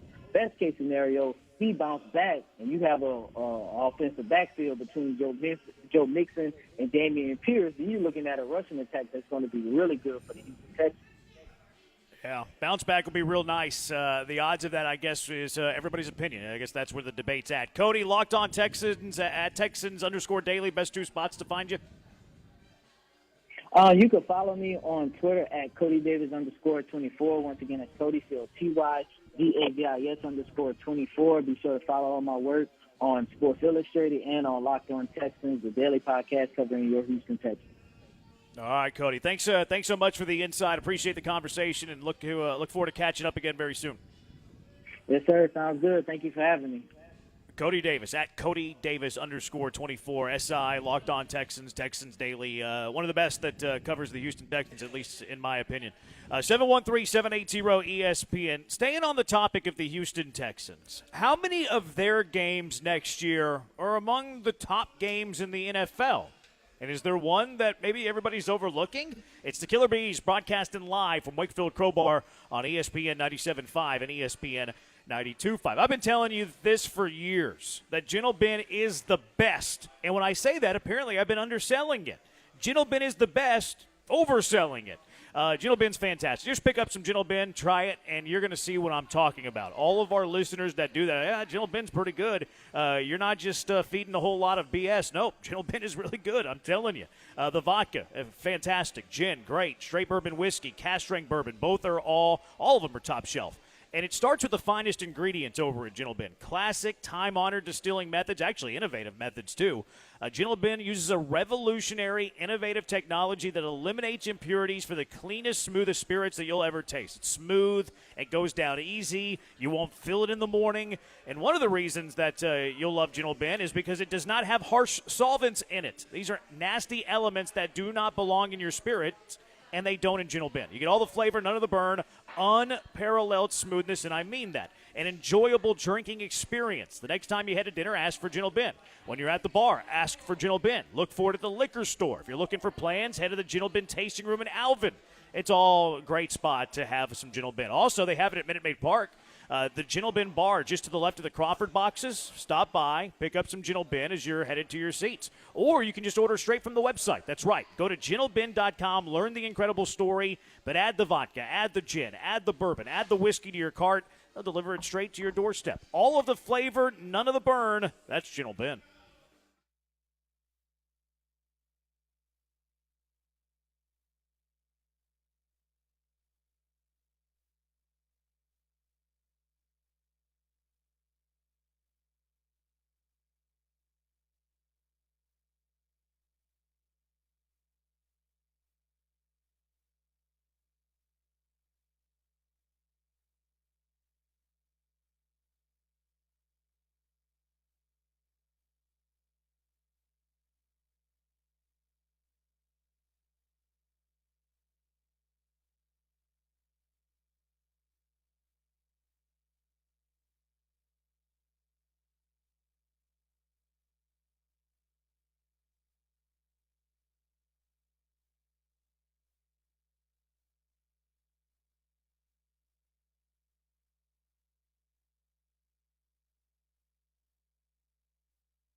Broadcasting live from the mobile Veritex Community Bank Studios located at Wakefield Crowbar. Here's the Killer Bees, Joel Blank and Jeremy Branham. Still a couple more hours to take advantage of their happy hour here at Wakefield Crowbar. 50-cent boneless wings, basically giving it away. $10 specialty pizzas, $3 Modelo big beer. It's a big beer. $4 lemon drop shot, $5 green tea shot, $29 high noon bucket.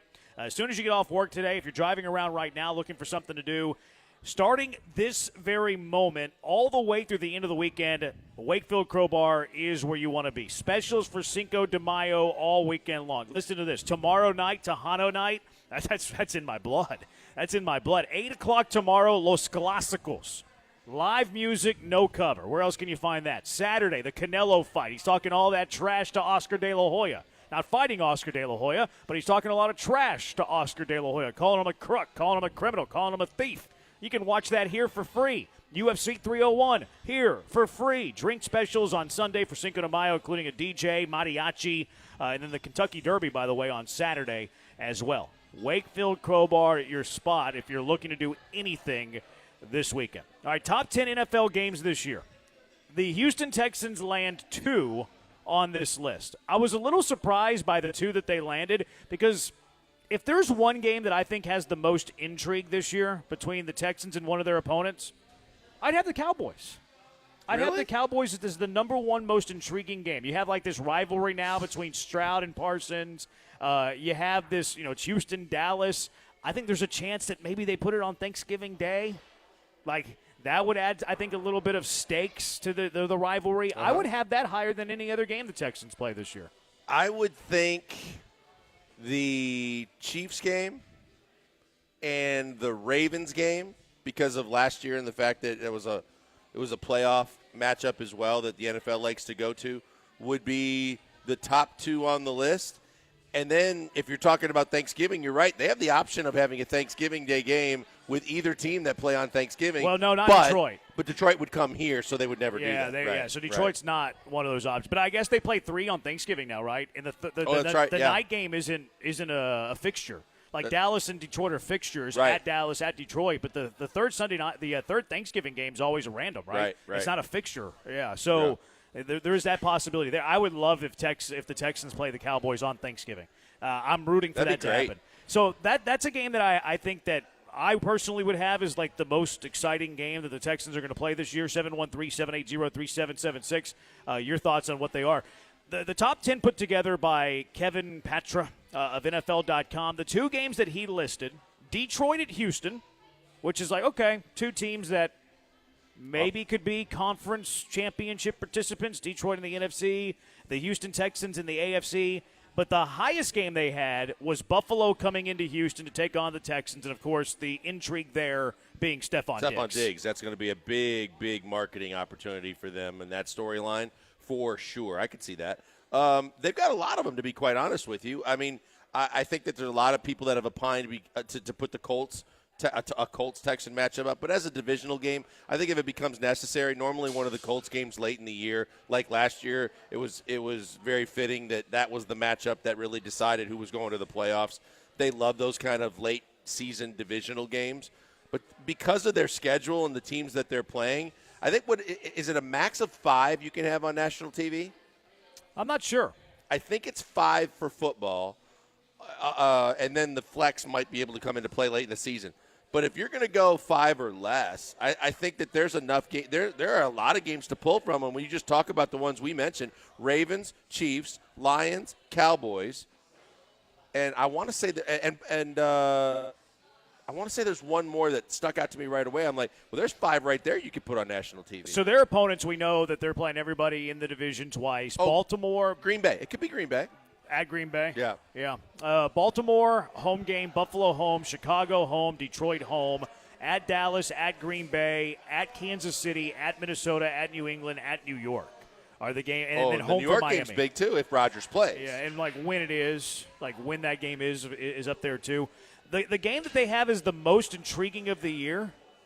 Blew my mind. They had Baltimore-Pittsburgh as the number 1 top game of 2024. For the whole league? Yeah. Why? I don't know. They played twice.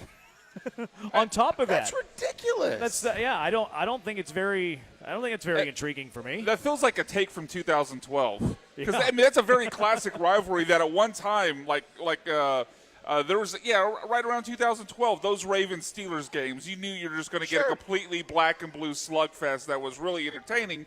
But one of these teams is starting Russell Wilson and then Justin Fields as a kick returner. So how can you put that as the most That's like for the game? That's like for the last 3 or 4 years trying to sell the national audience that the Packer Bear game is relevant.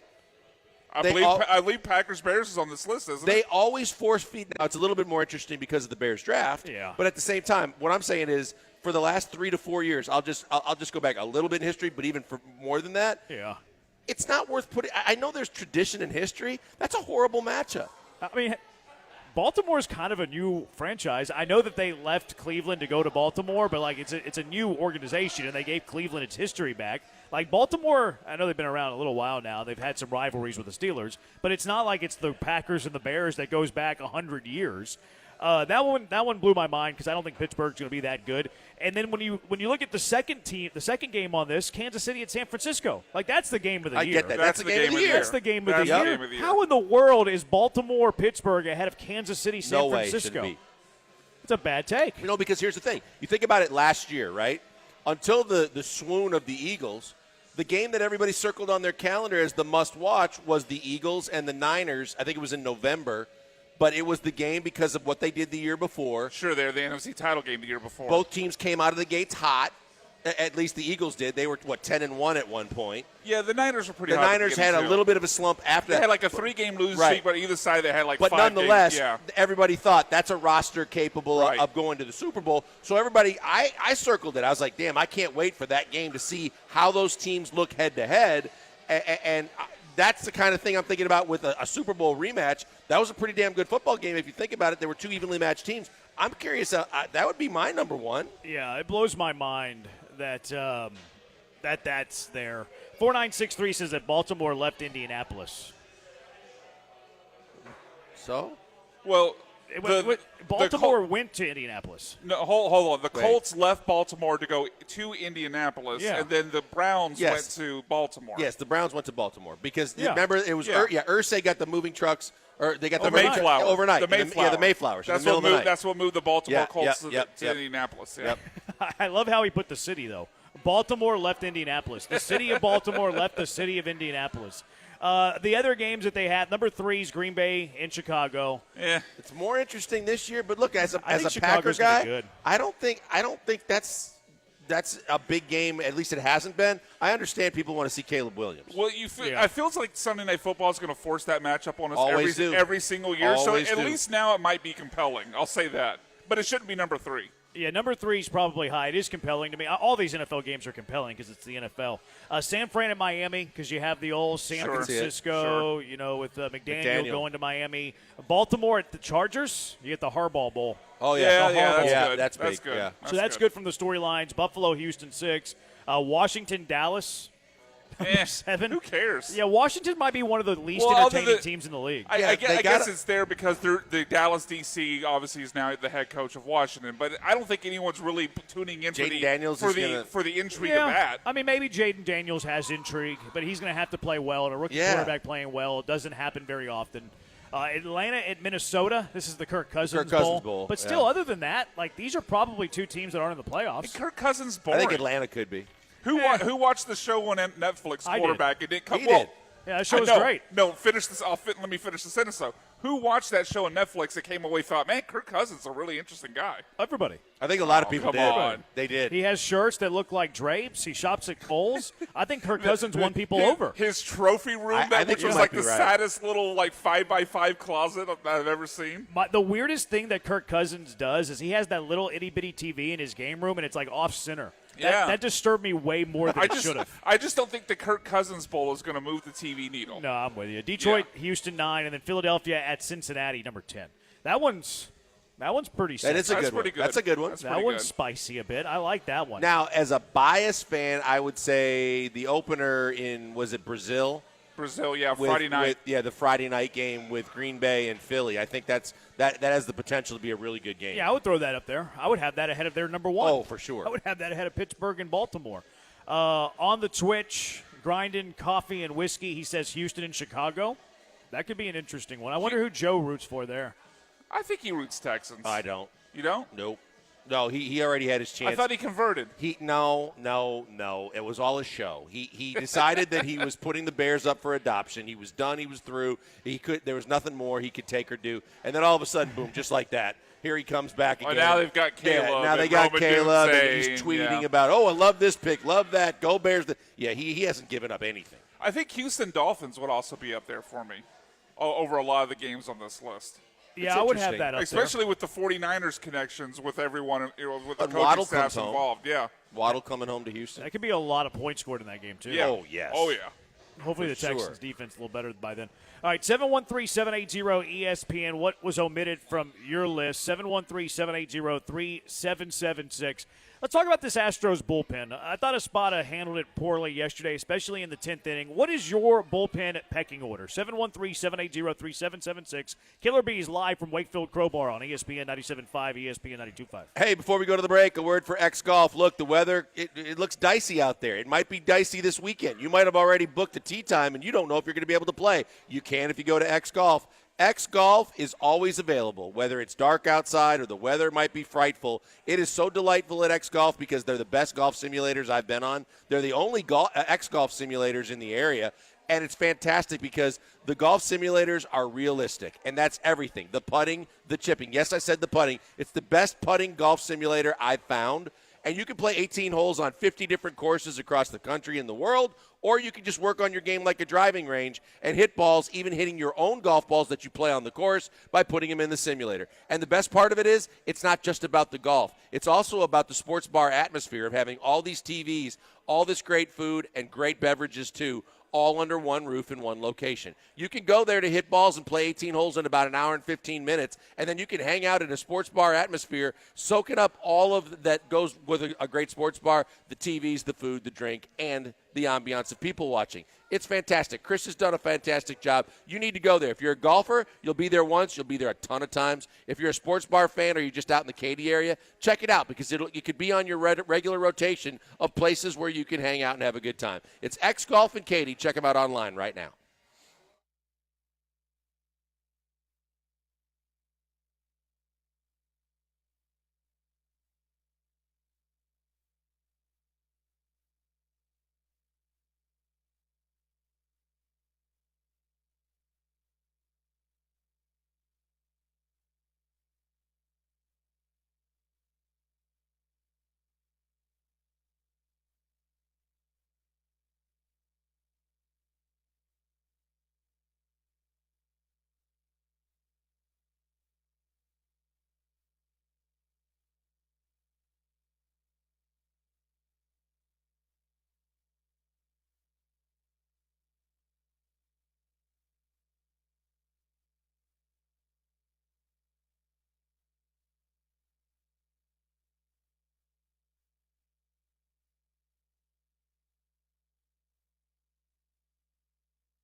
Killer Bees broadcasting live from Wakefield Crowbar. Your spot to be all week. Tomorrow, Tejano night, 8 p.m., Los Clásicos. Free music, no cover. Saturday, Canelo, UFC 301, no cover. How many places in town are doing that? Cinco de Mayo's drink specials all day Sunday.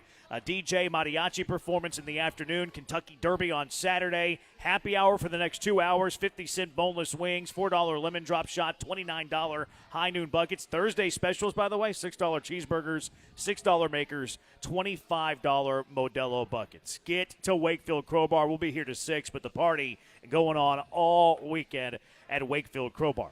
713-780-ESPN. We'll get into the what is your pecking order in the Astros bullpen in 3 minutes. 713-780-3776. That guy just knocked the 8-ball in the corner pocket for the win.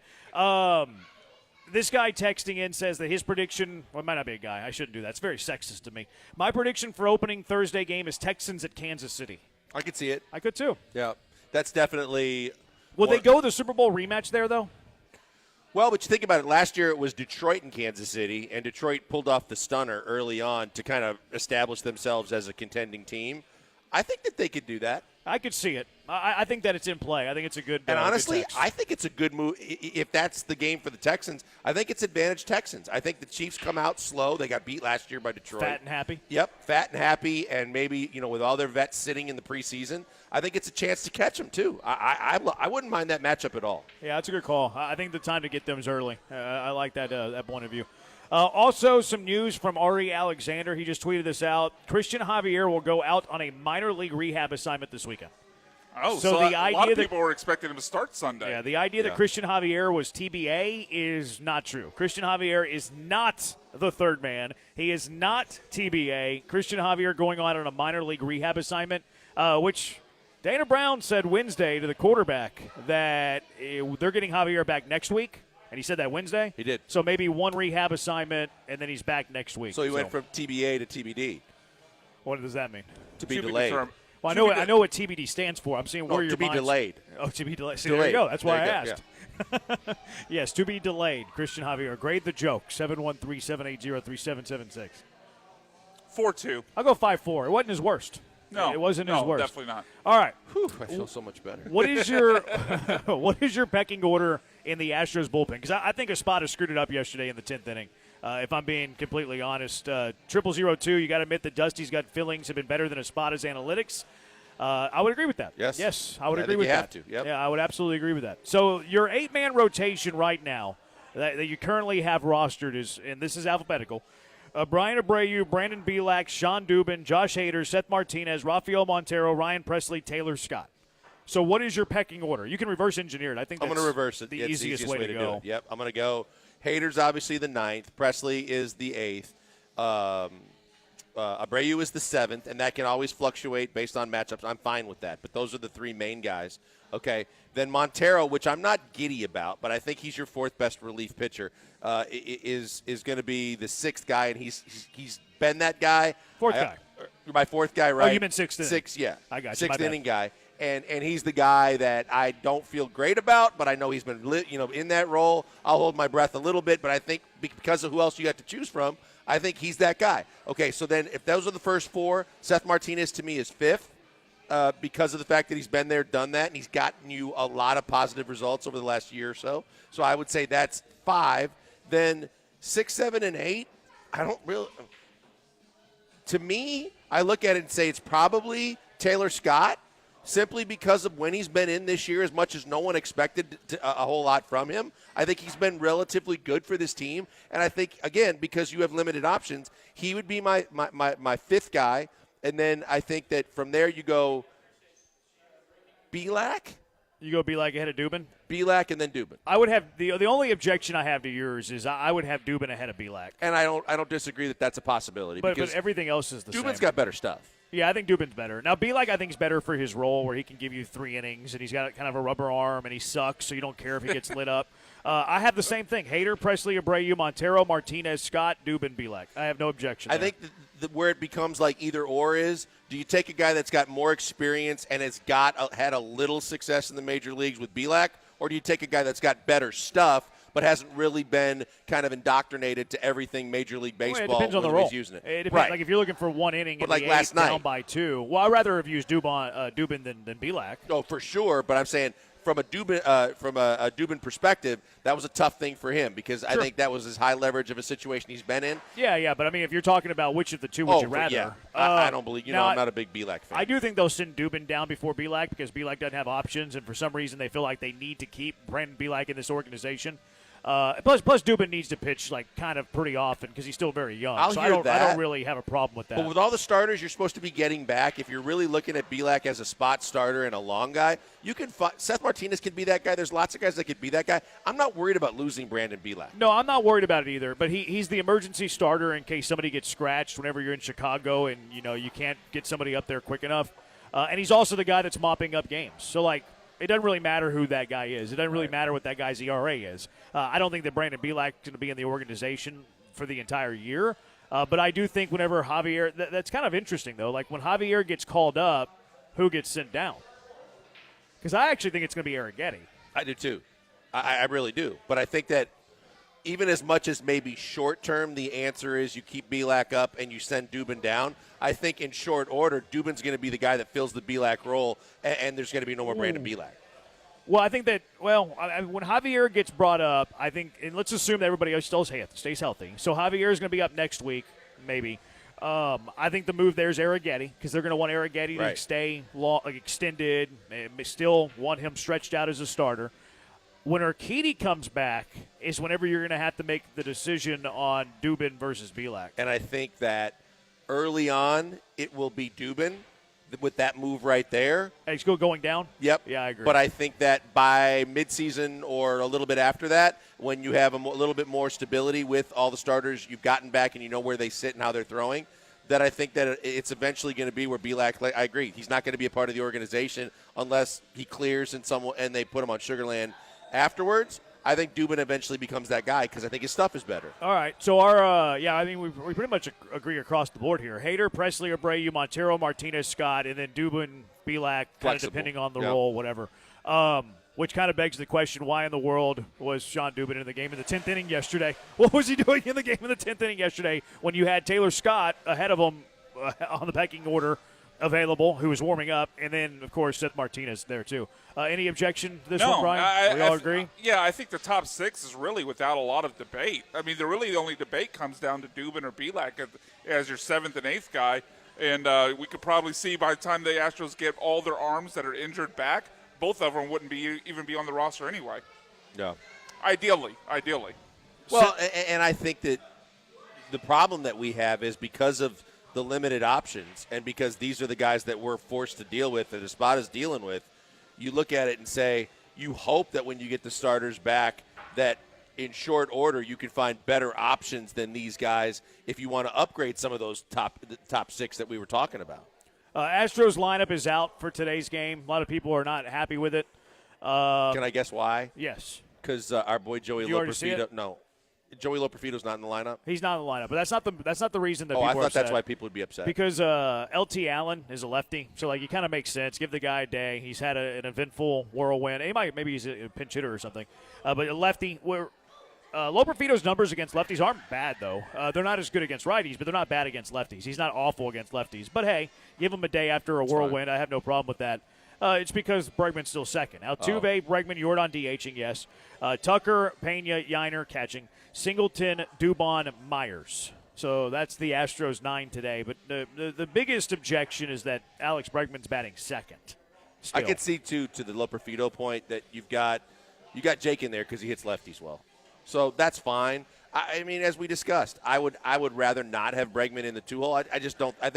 I don't think they do anything before this weekend for the Seattle series, and it's going to have to be that he doesn't do anything tonight either. And it just gets to be the point where right now the experiment that they made, putting him in second, isn't working. And by the weekend, when they know it's a big series against Seattle, that they might try and tweak it.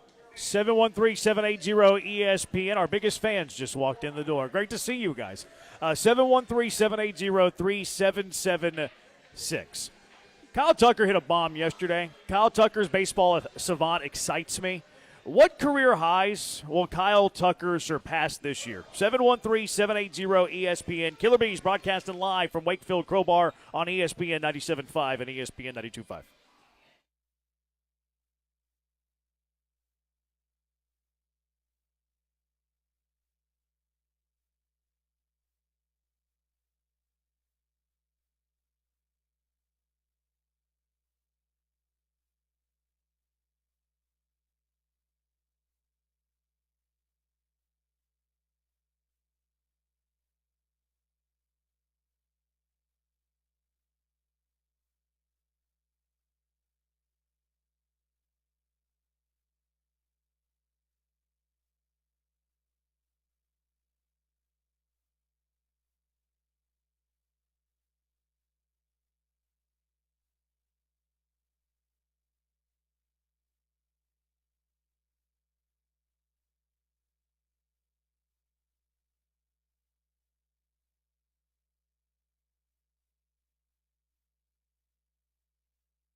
You're listening to the Killer Bees, on ESPN 97.5 and 92.5. broadcasting live from the Mobile Veritex Community Bank Studios located at Wakefield Crowbar.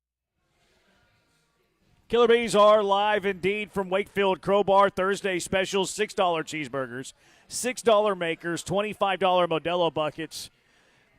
Happy hour until 6 o'clock, 50-cent boneless wings, $3 Modelo big beers, $10 specialty pizzas. Saturday, busy day here at Wakefield Crowbar. Kentucky Derby in the afternoon. And then at night, Canelo fighting, not Oscar De La Hoya, but he's talking a lot of trash about Oscar De La Hoya. UFC 301, all of that no cover, by the way. Tomorrow night, Tejano night with Los Clásicos, live music, no cover. And then Sunday, Cinco de Mayo drink specials, DJ mariachi performance in the afternoon. Going to be a great time here all weekend long at Wakefield Crowbar. Jose Urquidy news. Adam Spolane of the Highway to Hell is reporting that Jose Urquidy is throwing a simulated game this weekend and then is going to be deployed in a multi-start rehab assignment, which a pitcher gets 30 days. So, I mean, they have a month there after he goes back on his rehab assignment. But that's good news. Encouraging. Good He's news. getting closer, and the closer he gets, the better the bullpen could be. So, and the rotation possibly. So, good news that some of the depth could be back. Some of the better arms could be available so that you can disperse arms throughout the entire pitching staff so that we can see improvement based on the conversation we just had and the limited options in the bullpen. So good news there. Good news indeed there. Great spot here, Wakefield Crowbar. Much like my Tex-Mex logic where they're defined based on 3 items, fajitas, margaritas, and chips and salsa, I define my bar, especially if they have food, well, only if they have food, with how good their wings are. If they have good wings, they have good food. And here at Wakefield Crowbar, they have outstanding wings. So that's my staples. Bar that serves food, better have good wings. They do here at Wakefield Crowbar. Just like Tex-Mex, you better have good fajitas, you better have good margarita, and you better have good chips and salsa. 713-780-ESPN. So Kyle Tucker hit that home run yesterday. Went a long, long way. I think it was 422 feet. I was shocked it didn't get to the upper deck. It hit off the facade because he hammered that ball. Yeah, he's on a bit of a heater right now. I think we're seeing the best of Kyle Tucker. Like, I think that Kyle Tucker is entering a 3-4 year stretch where he's going to be at his premium. He's going to be at his peak. This is the prime of his career. Now, of course, this is going to bring in the whole, well, the Astros have him under contract this year, next year, #pay the man, which is really a different conversation for a different day. But he's 27 years old. A lot of players kind of enter their prime, mid to late 20s. Some extend it into their early 30s. Some that use performance-enhancing drugs carry it all the way into their 40s. But yes, they do. What career highs do you think are in play here for Kyle Tucker? Kyle Tucker, let's start with home runs. Kyle Tucker hit 30 home runs twice. He did it in 2021, 2022. Do you think he surpasses 30 home runs this year? I do. I really do. I think that he got off to a slightly slow start, found it very quickly. Now he's hot. When he's hot, he's actually hitting tanks. He's hitting bombs. Those are the kind of things you like to see. I think that's definitely in play. I'm looking at more mid-30s. Yeah, he's currently in, I don't know if this pace is sustainable. He's on pace for 43. I think that may be too many. Probably, but would it shock you if he gets to 40? No. It wouldn't shock me if he gets to 40. No, It wouldn't shock me at all if he gets to 40 home runs. I think the range is like 35 to 40. I think 40 is probably the upside of that range. There's no doubt about that. All right, his career high in RBIs, he did this last year, 112 RBIs. Do you think that's in play this year for Kyle Tucker? I do, because of the fact where he's hitting in the lineup and the fact that if we think he's going to hit that many bombs, I think there's a good chance there'll be some traffic on the bases for a lot of them. And I think that that's definitely in play because I think this is a better overall offensive lineup than even what they're showing, but better than it was a year ago. And I think it's definitely in play. Yeah. He's on pace for 113. So, it's slightly more than what he had last year. I mean, the guys hitting in front of him haven't been – Altuve's been really good, but, Altuve usually drives himself in. Right. But maybe he'll have some opportunities with Altuve in scoring position. He should if he's batting fourth and Altuve's leading off. Bregman has been awful, so you think that Bregman would get on base more the rest of the year than his current pace.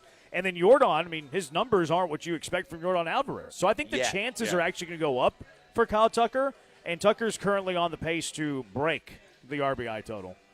for him. How about stolen bases? He had 29 last year? 30. 30. Finished with 30. Oh, that was the one that was controversial, right? Or was it the? Well, he had an inside the Oh, the park inside home the- it was run the home that they run, not the later stolen changed base. to a triple, For the 30, which would have been 30 his 30th home run for a 30-30. Yeah. Boy, this just brings back a bad taste in my mouth because Why? of that stupid thing we did preseason when stolen bases. And You took and I Jake said Myers? Jake frickin' Myers. I'm going to say no. Well, Joe, you know what? Joe Espada's more aggressive on the base path, but I think he's got other options to be aggressive on the base path. I'm going to say no. Yeah, I don't think he gets to 30 this year. He's on a 27 stolen base threat or pace. I think a little bit he starts to smell that contract a little. I think he might be a little bit more hesitant still in a couple of bags. That's fair, too. Not just like across the board, but if he had like 100% aggression like in the last couple of years, I think he tones it down to like 90. Like, is he going to steal second base whenever the team's up 5 runs? No. I don't think so. Nope. He did that in the past. Does he continue to do that going forward? I don't think so. Business decisions are a more popular thing these days. Closer and closer he gets to that contract, I think the less and less likely, or to free agency, the less and less likely I think is for his aggression to turn down a notch. Just slightly. Now, why would his aggression turn down when he's eyeing a next contract? Injuries. But wouldn't he also then want, back at the baseball card I don't to have think- more steals? No, on I He don't the brings think stat so page? much more to the table Yeah. than that I think that's a sidebar, far off sidebar. If he has 30 stolen bases versus 24, does that impact his contract at all? I don't think so.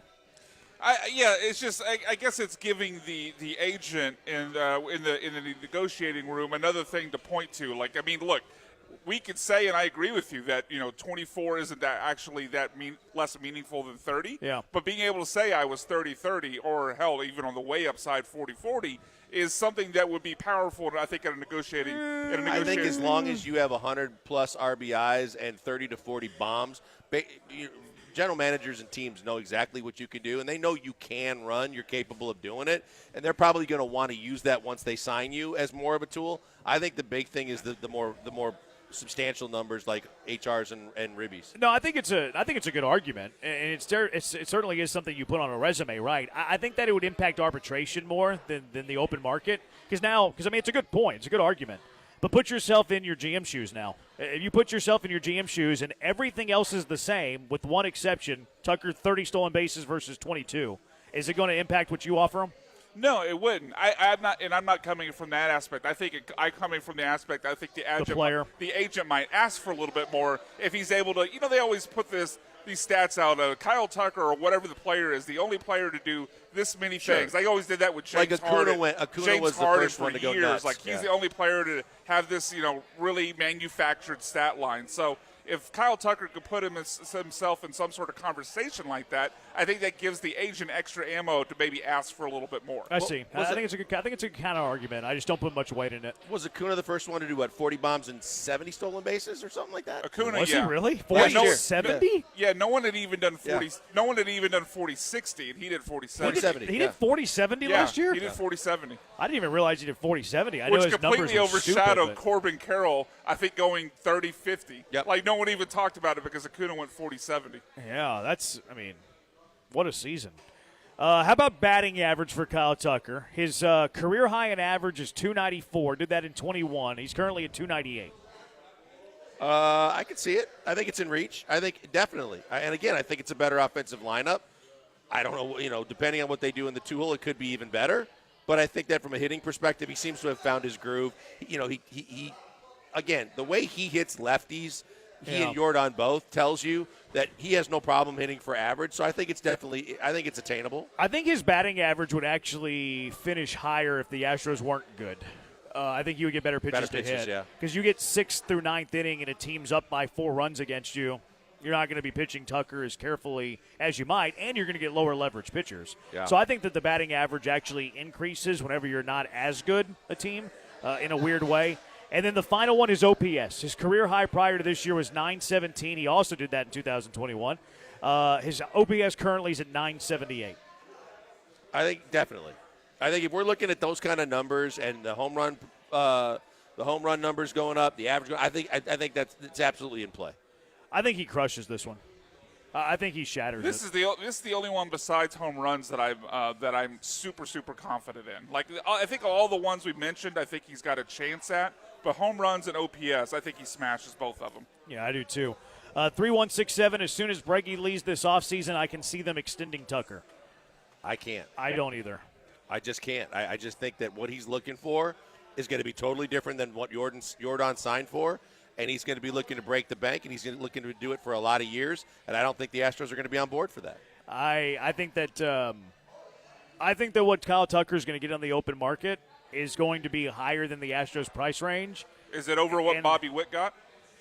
Well, yeah, I think so. Because Bobby Witt, they bought out his league minimum stuff. Bobby Witt got his after his rookie year.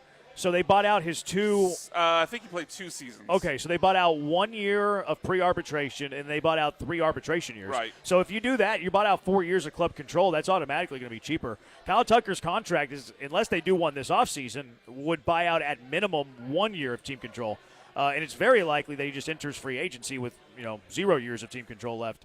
So, yeah, he'll get higher than Witt. What did Witt get? It was right around 10 years, $300 million. And now he was younger, though. Tucker might not get the 10 years. Tucker might get 7 or 8, but I think he gets $35 million.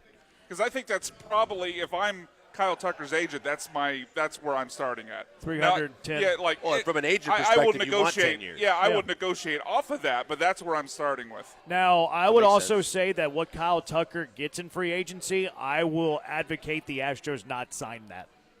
Absolutely. That's my prediction. My prediction is Kyle Tucker's demands are going to be too high than what the Astros are willing to pay, and then I'm going to defend the Astros for not paying it. That's my prediction on that whole free agency. We've said it all saga. along. You and I have been in lockstep on that one. I just don't think he's going to be an Astro after this current contract, because I think that what he and his agent are after for does not go in sync with what the Astros traditionally have said they're willing to do. That said, his baseball savant excites me. All right, 713-780-ESPN. What are the worst takes of the week? What belongs on Bad Take Boulevard? 713-780-3776. It's the Killer Bees on ESPN 97.5 and ESPN 92.5.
no one is an idiot for listening to us. So Killer Bees broadcasting live, Wakefield Crowbar.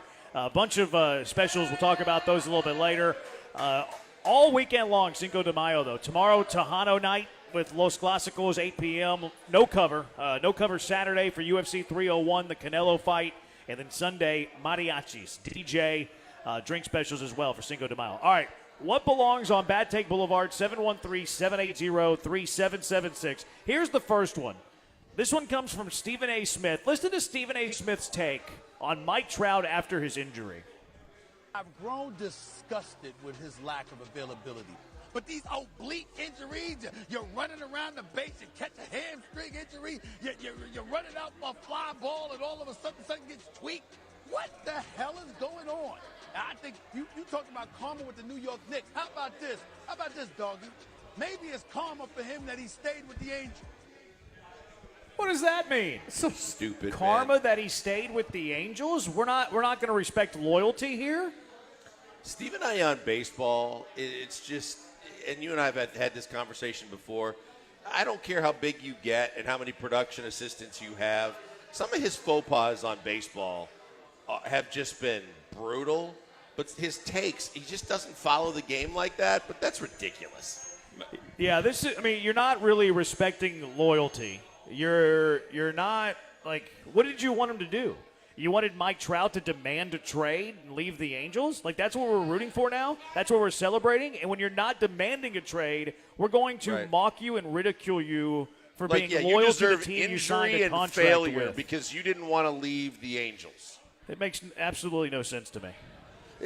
He went back. I remember when Osmus got the job with the Angels, and he kept saying that Socha was the manager. And he did it multiple times. It's like someone really? at least correct him or something. But it just shows he just look. He's so busy he doesn't follow everything. I'll give him the benefit of that. But come on, man. Yeah, Bad Take Boulevard. Stephen A. Smith, who lives on this list. We know that Tank Dell unfortunately got shot at a nightclub in Florida. All reports are that he's okay, that he's fine, he's back in Houston, according to Nick Caserio. After he was shot, after the tweet went out, there was a man, I don't know how to pronounce his last name. It's Mike Brindisi. Mike BTV on Twitter. He tweeted, and he since deleted this tweet, he commented on the tweet and said, also, I hope your boy bleeds out. Shrug emoji, shock face emoji. Yeah, I saw it when it happened, and I think he was engaged with a Texans fan or a Houstonian in some way, shape, or form. But then he followed it up with that, and immediately Texans Twitter, rightfully so, was just on the attack going at him. And then he tried to have some responses like, that he was kidding or he was trying to back it down a little bit. And then all of a sudden he just flat out disappeared. This is psychotic behavior. Correct. To have that sort of response because you're heartbroken over an ex-girlfriend, that's weird. Like you were rooting for a guy to die. That's just awful, right? Or at least you said, like maybe you weren't rooting for it, but you said it out loud on the internet. And he's like a writer, producer, whatever for ESPN Plus. Yeah. People are like sending it to ESPN and calling for his job, but you set yourself up for it. You did it to yourself on a public forum to say something that disgusting. There's going to be repercussions in a lot of cases. It says ESPN Plus, Ithaca College. He probably produces games for Ithaca that air on ESPN Plus. He's also a stand-up comedian. Is he really? Yeah. Because someone was banging on him, too, saying your comedy sucks, too. Man, that's tasteless there. Not a great look. He's a Yankee guy, which What do we know that's a Yankee guy that went to Ithaca College that worked at an ESPN-type setup? Was he from Ithaca? He was a bomber from Ithaca? I didn't know he was from Ithaca. The Red Weasel. I didn't know he was from Ithaca. Yep. My mother put me on Bad Take Boulevard because I got that actress wrong yesterday. I already forgot who it was, too. Alyssa Milano? Alyssa Milano. Yeah, it was not. I said Denise Richards. It was Alyssa Milano who had the GoFundMe for her son's travel ball. Yeah, my mom put me on Bad Take Boulevard for that. Channel 2, sorry to do this to you, Blankers. You don't have to say anything. KPRC2, their social media. This is another Tank Dell tweet. They posted this story with Tank Dell as the picture. It sends you to a website. It says, who is Tank Dell? Houston Texans wide receiver recovering after being shot in Florida. It says, who is Tank Dell? I want to say that I believe, and you've made this point before, but whether it was the Cron specifically, but the Cron's Twitter page at least, or one of their social media accounts, also asked the question, who is Tank Dell in the Florida shooting? And I'm going, are you kidding me, to be a Houston outlet and ask the question, who is Tank Dell? This is the only place I saw it. I think that they messed up. I think they meant to say, how is Tank Dell? Right. You think that's what happened I think here? it's possible. No, I actually don't. Because I think this was aimed at like the super casuals, or like the news-oriented. Yeah, like people someone who would have seen Tank Dell in the news, who's not a sports fan. I'll just throw my mom into this. This is how my mom would have found out about it. She'd have seen Tank Dell's name in the news and go, "Who's that?" And so this article is for people who have heard that something happened with someone named Tank Dell in the city, and now they're trying to find out, okay, something happened. Who is it? What happened? I think that's what this is. Yeah, I think it was where it wasn't listed as a sports story. Right. It was the national news covering the fact that there was a mass shooting at a VIP party in Florida. And then Houstonians were obviously hyper-focused on Tank Dell being there, being involved in it, to where that might have lent itself to why they asked the question. Jeremy still doesn't like it. It says digital content producer, and it's click to Houston. And when you read the story, it's like the lead and the sub-lead talks about like how he currently is doing. Now, the last two paragraphs do say like he was selected in the 69th overall pick, his outstanding season, blah, blah, blah, blah, blah. I don't know. That's a huge mystery. We need this on Unsolved Mysteries. I could do some investigation on it. Now, you got an inside source? I might. Why I think that you could be right here, Brian, is because I think the backlash, if they got the typo wrong, they would have fixed it. Right. And they haven't. It still says who. I think and it's not aimed how. at super casual. I think you're probably right. More of a news audience, like Yeah. the majority of their people on the website. Still Bad Take Boulevard worthy, though. Uh-huh. Who is Tank Dell? Who are you talking to? We had a texter yesterday that said Boban and Yao have the same skill level, just played in two different NBAs. That's an all-timer. Ridiculous. We need to put this in the end of the year This bracket. is in the bracket. This needs is to in the be Bad bracket Take bracket. for the end of the year. Yeah, this is an all-timer. Boban. Yeah, this is. I don't know what else is. What else is in the bracket? So I know. Was it you, Jeremy, and Joe that thought frogs weren't animals? No, I was the one that argued. It was you and Joe. Yeah. Okay, so that's going to be hard to beat, but this one needs Thanks, to be in Brian. the bracket with it. That one is going to be hard to beat. Had to bring it up, Brian. I thought they might have forgotten about it by now. No, it's in the bottom of the Google Doc. Oh, great. This one from the Suns, whenever they put the big three together. Devin Booker saying it respectfully, I don't know how teams are going to guard us. Kevin Durant, you can't guard all of us at once. And then a Suns fan side, good luck to opposing defenses this season. They're going to need it. Next year. I saw this, and I did I text it to you? I'm not sure, but when I first saw this, I was like, yeah, maybe in the future, but again, maybe not, but maybe full foot in mouth when you try and look back at that one. Yeah, that one lands on Bad Take Boulevard. Did you see today, too, that James Jones, who, by the way, as a general manager, was doing great until the new ownership took over and told them who they wanted, but he had to come out there today in a news conference and say, we're keeping our starting lineup intact. Yeah. The only three that they can get rid of are Nurkic, KD, and Booker. And their owner actually came out and doubled down and said, "We're not in a good situation. We're in a great situation." Stupid. He's got to say that though. I know, but it's bad. That quote, that headline is Bad Take Boulevard worthy. That is true.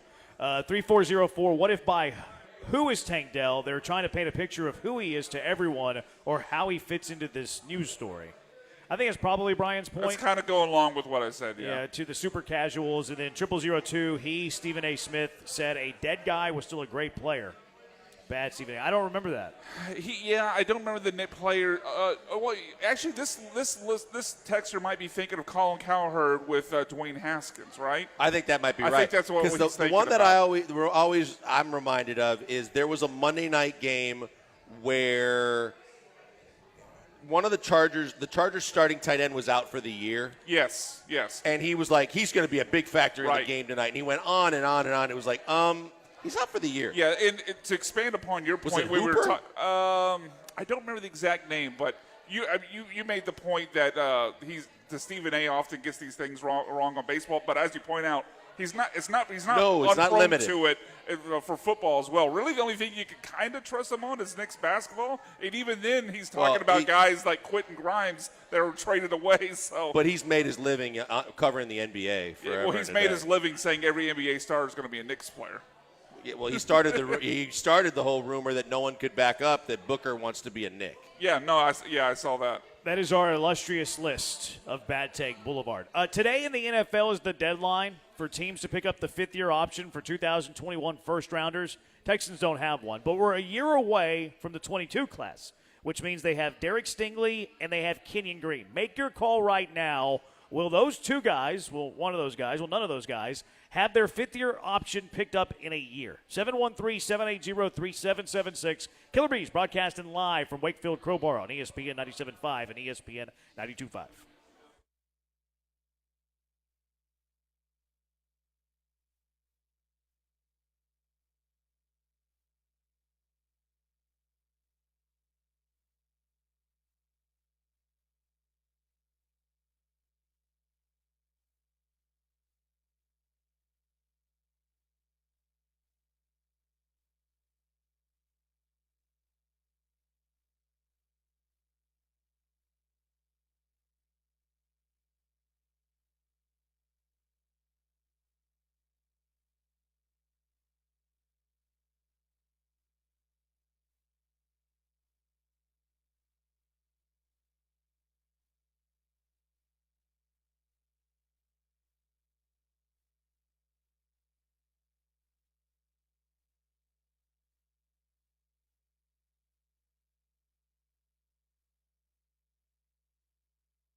You're back with the Killer Bees. On ESPN 97.5 and 92.5. Broadcasting live from the Mobile Veritex Community Bank Studios located at Wakefield Crowbar. Here's Joel Blank and Jeremy Branham. Drink specials all week throughout Cinco de Mayo from today through Sunday at Wakefield Crowbar. $4 Modelo Drass, $4 Hornito Margaritas, $29 Dos Equis Towers, $2 Mango Nata Shots. If you come today, $6 cheeseburgers, $6 makers, $25 Modelos, happy hour all the time until 6, 50-cent boneless wings, $10 specialty pizzas, $3 Modelo Big Beer, $4 lemon drop shot, $5 green tea shot, $29 high noon bucket, and action-packed at Wakefield Crowbar this week. Tomorrow's Tejano night with Los Clásicos, free music, no cover. Saturday, Kentucky Derby by day, and then fights at night. Canelo Alvarez, UFC 301. You know how much they charge for cover here? Zero. Nothing. And then Sunday, Cinco de Mayo drink specials, DJ Mariachi performance in the afternoon. It's going to be outstanding. All right, before we talk about the Texans' fifth-year options next year, not this year, but you have two coming down the pike next year with Kenyon Green, Derek Stingley. You have to make the decision in a year before they go into their fourth season. Before we do that, let's give away a gift card to Highway Cantina. Highway Cantina, our featured restaurant this week. A great Tex-Mex destination before and after ball games, certainly for Cinco de Mayo. Thanks to Highway Cantina, our featured restaurant this week. So what are my I have three staples for a Mexican restaurant. I have three things that I judge Mexican restaurants off of. First person to call, 713-780-3776, and name two of the three, you'll win a gift card to Highway Cantina in Edo. 713-780-3776. What are two of my three pillars of any good Tex-Mex play? 713-780-3776. All right, today's the deadline for teams in the NFL to pick up the fifth-year option for the class of 2021. First-rounders, obviously. Texans don't have anybody. That was the Davis Mills draft. Didn't get him until the third. We're a year away from the 22 class where the Texans had two. They had two first-rounders. They had Derek Stingley. They had Kenyon Green. So you call your shot. The Texans will pick up the fifth-year option next year on Stingley's fifth year. Yes or no? Yes, absolutely. I think that what you saw last year was a precursor to what he can be for you going forward. We know the injuries were a concern when he was drafted. We know the comparisons were there with Sauce when he was drafted. He lived up to billing last year. I expect him to do it again this year. I think he's a very key and valuable core piece to this team, and I think that they will absolutely do that. I really don't see a scenario where they don't pick up his option. And I'm talking injury. I'm talking injury, too. Like, if he gets hurt week one, tears his ACL, I still think they pick up his fifth-year option. I do not see a scenario that exists where Derek Stingley does not have his fifth-year option picked up. Is there one out there that exists? Maybe because they re-signed him to a long-term deal before then. Yeah, that's an outside shot because they believe they'd have 2 years before, maybe 2 years ahead of that decision. But to me, that's the only way he doesn't get the fifth-year option. Unless it's just a devastating injury to where there's a lot of concern, like an Achilles injury. Left leg. Otherwise, I don't see it. I don't see it as a real possibility. All right, so that's a slam dunk. Derek Stingley is a slam dunk, and maybe the next guy is too. Kenyon Green. What do you have to see from Kenyon Green in 2024 to where at this point, this is the deadline. This point next year, Kenyon Green has his fifth-year option picked up. He has to show he could be a starting lineman in the NFL. He has to show that he can stay healthy, that he can do more than run block, that he can do the things that this team needs him to do because of how vitally important the offensive line is when you have a quarterback like C.J. Stroud, and the fact that he's been a massive disappointment based on where he was taken. And if you're going to pick up his option, that means you're paying him to do the things that from where he was drafted, what he was supposed to have already done. He damn well better do it this year, or it's a no-brainer on the flip side of the Stingley conversation. I don't see a scenario where they would even do it. So how good of a starter does he have to be, though? I think he's got to be a guy where when we have a conversation in the offseason, we're not questioning who's the starter at left guard. Like, there's no question. He just wins the job, and he's your left guard for the next 3 to 5 years. And I think the Texans have left the door open for this because if they were not willing to do this, they would have drafted a left guard in the draft. By taking a guy that everyone is telling us that is offensive tackle only in the second round, I think that maybe not that they're putting all their eggs in the Kenyon Green basket, but they're definitely leaving the door far and wide open for that possibility. It's the conversation that you and I have had previously, Jeremy, and the fact that whether you like it or not, it's smart business or not, it seems like when general managers do something like this with a guy that's tags to their name of I went out and did this in the first round and I took a guard, they're going to give him every opportunity to start. And because of the fact that you have options with playing musical chairs with some of your other guys, Patterson and Scruggs, you can do some things that if he doesn't work out, you can still get by this year. But I think the message, to Brian's point, was clearly sent that this is your job to lose, or at least you're in the mix to earn the job that you should have already earned. The runway's all his. Yeah. He's the first plane you're looking to land on the runway. He's going to get every opportunity to be the starting left guard for the Houston Texans. When we had Cody Davis on earlier in the show, he talked about like Juice Scruggs at left guard. Does that mean Jared Patterson's your center? Yeah. Like, I don't really love the scenario there. Like it's an alternative, it's an option, but it's certainly not Plan A. Plan A is Kenyon Green, and it's like what Brian said. It's because of how you handled the draft. Like the Texans had a chance whenever they drafted Fisher in the second round. They could have drafted Cooper Beebe. Yep. Cooper Beebe could have very easily been your day one left guard. You know, we talk about the Texans tipped their hand on, they're a nickel defense, not a 4-3 defense, because they drafted potentially a nickel corner with their first pick. Didn't really address their third linebacker spot, which is weak, I think, in Henry To'o. So that told us that the Texans tipped their hand that they're a nickel defense. I think they tipped their hand on Kenyon Green. I think they tipped their hand that they believe that, and they might be wrong, but I think they tipped their hand on they believe Kenyon Green's going to be their starting left guard, and he's going to be solid. Like, he's going to be serviceable at minimum. We talked about, and Caserio talks about position versatility. And it came into play even with Lassiter. But they like offensive linemen, you've seen it with Howard, that they like position versatility with guys in their different position groups.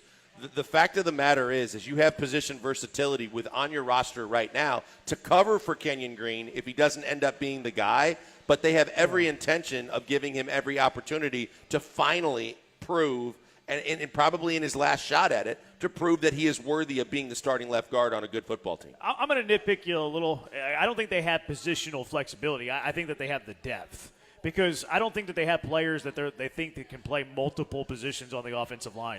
Like, they're basically telling us Titus Howard's going to stick at tackle. Maybe Juice Scruggs center left guard. Maybe Jared Patterson center left guard.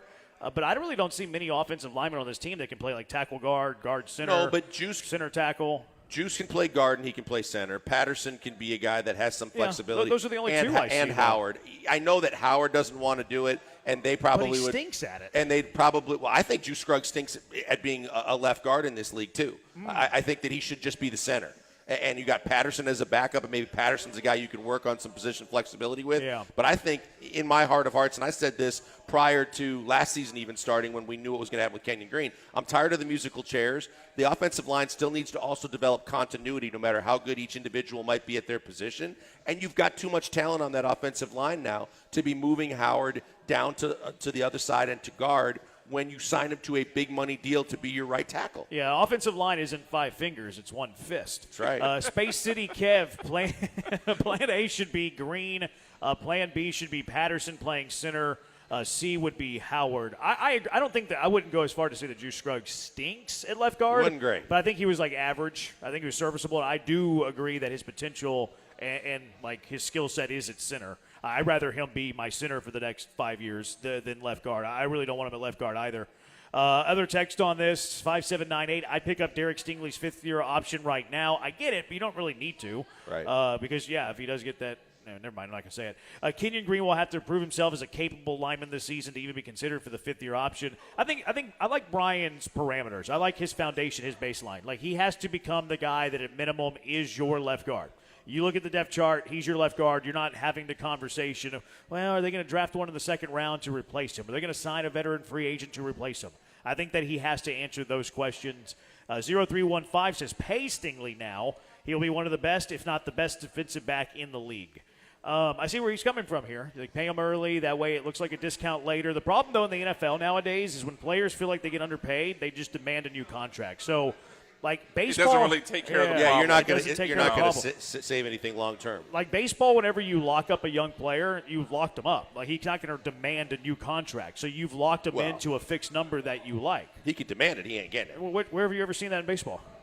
Oh, you've seen players' agents that have asked for more money, but the contracts are so lock, stock, and barrel anyway that teams are just going to say you can demand a trade or ask for a trade if you want, but I don't think you're going to get any extra money. Most of what you're talking about usually, though, comes through like the opt-outs, like a few years into the contract. Yeah, they kind of build that into the contract. When have you seen a player threaten to hold out in baseball? Like that doesn't happen in baseball. No, not a hold but out.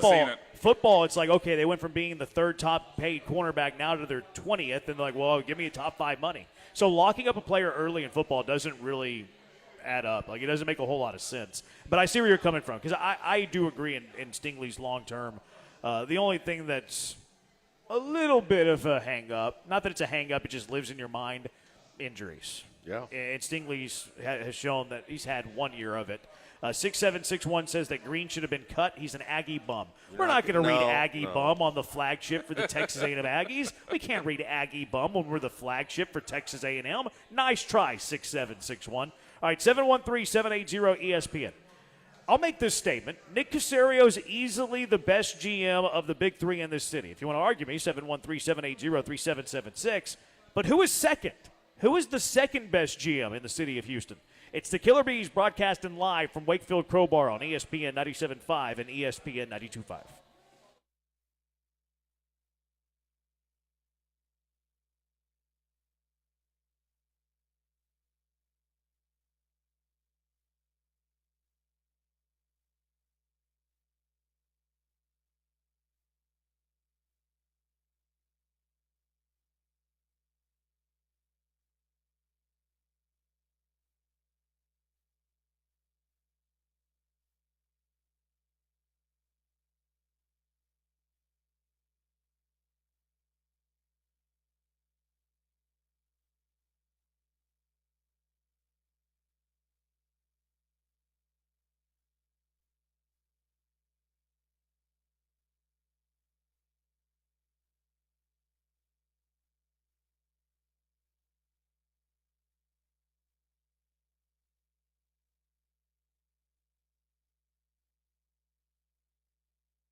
You're listening to the Killer Bees, on ESPN 97.5 and 92.5. broadcasting live from the Mobile Veritex Community Bank Studios located at Wakefield Crowbar.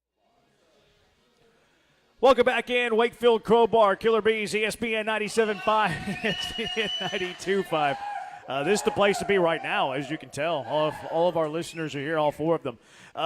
Drink specials are phenomenal, by the way. They are. They are very good. Right now, happy hour until 6, $3 Modelo Big Beers, 50-cent boneless wings. Brian, what is that, little Garpar? Lemon pepper?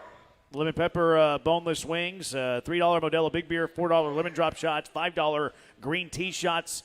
Also, this is your spot to be all weekend long. Tomorrow night, Tejano night. Los Clásicos starting at 8 o'clock, no cover.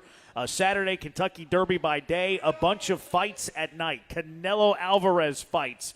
De La Hoya's new poster boy. And then UFC 301, no cover here at Wakefield Crowbar ever for any of the fights. And then Sunday, Cinco de Mayo drink specials, DJ Mariachi performance in the afternoon. It's going to be a great time. It's going to be a lot of fun. All right, 713-780-ESPN, HRMP listener line, 713-780-3776, 0002. Dude, just a minute, as a Cougar fan, you're not a fan of Bonfire, exclamation point. You talk out of both sides of your mouth. I'd like to see Green succeed. I'd like a replacement for Green. Agree to disagree. Still going to listen to the show, though. I don't have too much issue with the Aggies. Yeah, do I like Houston more than A&M? Yes. Do I have some issues with A&M? I really don't. I don't have a whole lot of issues with A&M. I don't think that you do. I think what we try to pride ourselves with this show all the time is we're just going to give you our honest thoughts. I mean, it's the beauty of not being a flagship to a station, and even with the Aggies, I think we're honest if the topic comes up. But I think that I don't really recall you having any kind of particular. No, I have a lot of friends there. Axe to grind with the Ags. My brother actually goes to school there. I have a brother that's a freshman at Texas A&M, really? Just like I had a sister who graduated from Texas. So now, like maybe I don't root for them in games or whatever against certain teams, but whenever one of their players becomes a pro, I don't hold their alum against him as a professional. Like, do I want Kenyon Green to fell as a Houston Texan because he's a Texas A&M Aggie? That's outrageous. Plus, he went to Atascocita. Like, that's my old stomping grounds. Like, he came on our show right after he was drafted. Yeah, so that's I see where you're coming from, 0002, but that's not the case. I'm not rooting for him to fail because he's an Aggie.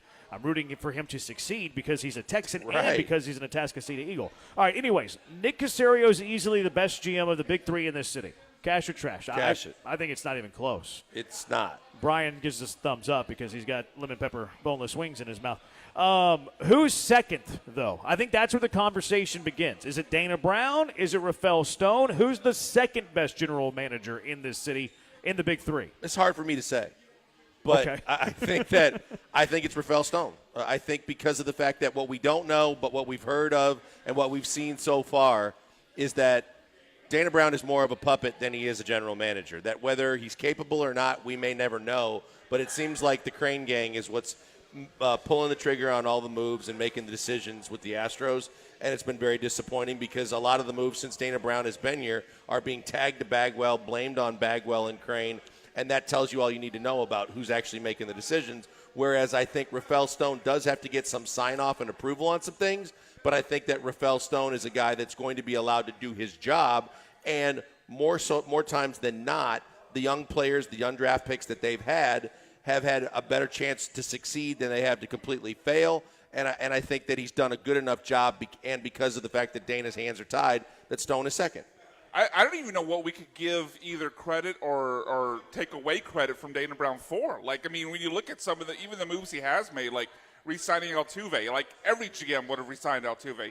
Adding Josh Hader, if the owner gives you the money to do it, basically everyone would have done that. I think that was Crane's move. I think that was his directive. And that's kind of the overall point. Like, I mean, either they're moves that every GM would have made if given the financial resources to do so, or they're moves that we know are layered in 5 different people being involved in a panel, whether it be Reggie Jackson or Jeff Bagwell or whoever, whatever the other former player is getting in Jim Crane's ear. So it's impossible to say what moves Dana Brown's even made to be able to even give him credit or take away credit. I would give him 2 moves that I think are very clearly his, because I don't think that Bagwell and Mr. October and Crane are doing the small peanuts I have stuff. one that comes to mind. Renell Blanco's the first one. Yes, I agree with that. And that might have been out of desperation. Like, what is the old saying? That invention is the...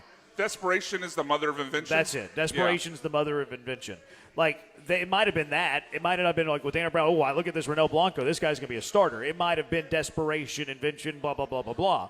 The second one would be Victor Carantini. Yeah, that was the one I had in mind. Jeff Bagwell, Mr. October, and Jim Crane are not worried about backup catcher or a fringe big leaguer. So those would be the 2 that I would give to Dana Brown. But you're right. Everything else is like, I don't know how much Dana Brown actually has input or power to do whatever he wants. No, especially when you think of and you're being told that decisions are being made by a committee of ex-Major League Baseball players. It's hard to put any faith or stock in the fact that you've got a shrewd and savvy general manager that was brought in to be able to evaluate young talent, get guys on good contracts before they become available on the open market, and rebuild the farm system and get players when needed. It seems like literally he is a front man and a puppet for the owner and his cronies. Yeah. 713-780-ESPN 9331. If we're assuming that Nick is the number 1 GM in the city, Stone is number 2. We're not really sure who the GM of the Astros is. We think Dana Brown, but that could be a 4-headed monster. I would have Rafael Stone second as well. Like, Stone has built, Dana Brown inherited a lot of talent. How much has Dana Brown added to the talent that he's inherited? Not a ton. Rafael Stone, and you could say that he fell into picks and things like that. He has turned. I mean, he took over whenever Harden was demanding a trade. Westbrook was still around. So he's turned a complete rebuild into a solid foundation where the arrow looks like it's pointing in the right way. And certainly he got a lot of help with Ime Udoka. So I would have Stone clearly as the 2. Plus he traded for Alpi. Yeah, traded up in the He draft. made some for bad Alfie. draft picks, which are going to happen later in the first round. But when you trade for a guy that could be a cornerstone type player on your team like Alfie, that's a great move. Yeah, the Alpe move is single-handedly. Just that move alone would be enough to put Rafael Stone above Dana Brown. Right. Yeah. 8532 says that Bagwell is second. the moves that Bagwell we think made Jose Abreu. Yeah, Brantley with the shoulder, which Bagwell of all people should know about that shoulders. Montero, and probably I think that Hader was more Crane, but I mean it could have been all of them. That was a report from Chandler Rome that he had Crane, that is, had been obsessed with Josh Hader, and Blake Snell was the other guy he'd been obsessed with. For some reason, they got cheap on Blake after Verlander, and he got him back again. But yeah, I would attribute those three moves for sure to Bagwell. 9331. If we're assuming that Nick is the number one GM in the city, Stone is number two. We're not really sure who the GM of the Astros is. We think Dana Brown, but it could be a four-headed monster. I think I read that one. 8532. Ballard is the best GM in football, hands down. Signed Colt fan. Odds that that's Lance Zerline texting into the show. It's his burner. Is Lance Zerline's burner? Lance has a burner?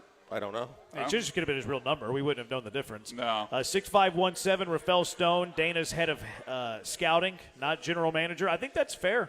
It is. But again, if you're Dana Brown, you have any control at all. When the owner wants to go back and get JV again, you would think that he would have been a little bit more protective of some of the guys that they did draft. That he didn't draft them. Well, but I said the team drafted, but that he would be protective of if he saw the talent in them. But I just think overall, what we know is what we have seen, and that is that when big moves are made, it doesn't come out and no one's giving Dana Brown credit for the moves that are made. It's Crane talking about it, and he's basically giving credit to the committee. To be fair, the Verlander trade, he said the one player he had to hold on to is Jacob Melton. And people at the time were like, well, Gilbert's better than Melton and Clifford's better than Melton. Jacob Melton today in the new Baseball America updated top 100. Jacob Melton was 73 and Drew Gilbert was 74. Okay. So maybe he got the Score players one for right Dana there. Brown. Yeah, maybe Dana Brown got that one right. So we'll see. I mean, in your opinion, had there not been a personal difference that caused the two to separate, where would James Click be in this conversation? Well, we don't know what he's done since.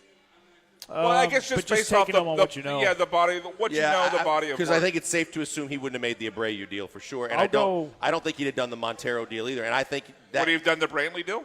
I think they would have brought Brantley back, but I don't think at that number. If you give him full power, I don't think he does any of those. I don't think he would mess with an older player coming off a major shoulder surgery. I think he's two. I think he's one. I would have him number one. Like he took a team that had major problems, especially in the bullpen, and made them a World Series champion. Like we like the splash moves and certainly prisoner in the moment. We love the direction the Texans are going in, and I think they are a championship contender. James Click won a title, and James Click fixed major holes in a team that eventually won its World Series. So I would have him number one. Now, for the sake of pushback and because of the fact that whether it's completely deserved or not, because of the fact that Caserio is going to get credit for CJ, and he drafted him whether he fell into his lap or not, I think that's why Caserio would be number one in my book. That the Will Anderson trade worked out.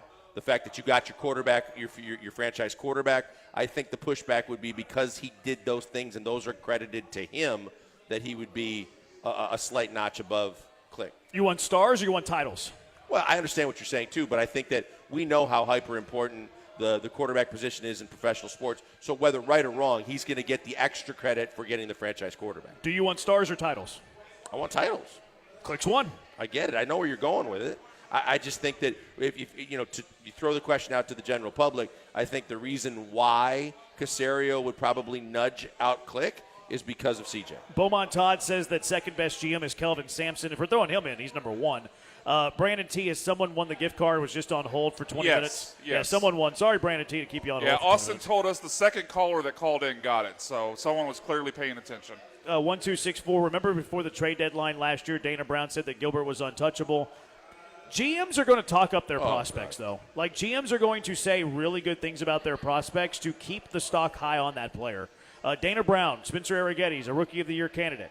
Stock high on that player. Now, it might kind of deceive your fan base, which is a little bit dangerous, but you're going to talk up your prospects. Nick Caserio talking about Kenyon Green, and not just Nick Caserio, but also D'Amico The fact that, he was a warrior. He did everything we asked him to do. We knew that, this was a tough situation for him. They're going to constantly talk up their draft picks. What is Dana Brown supposed to do in that situation? Say someone's very available? No, he's going to say he's untouchable. That way, if you're trying to get that player, then you have to pay a higher value to acquire that player. I think Dana does talk a little too much, but at the same point, I'd rather err on the side of talking a player up than talking a player down.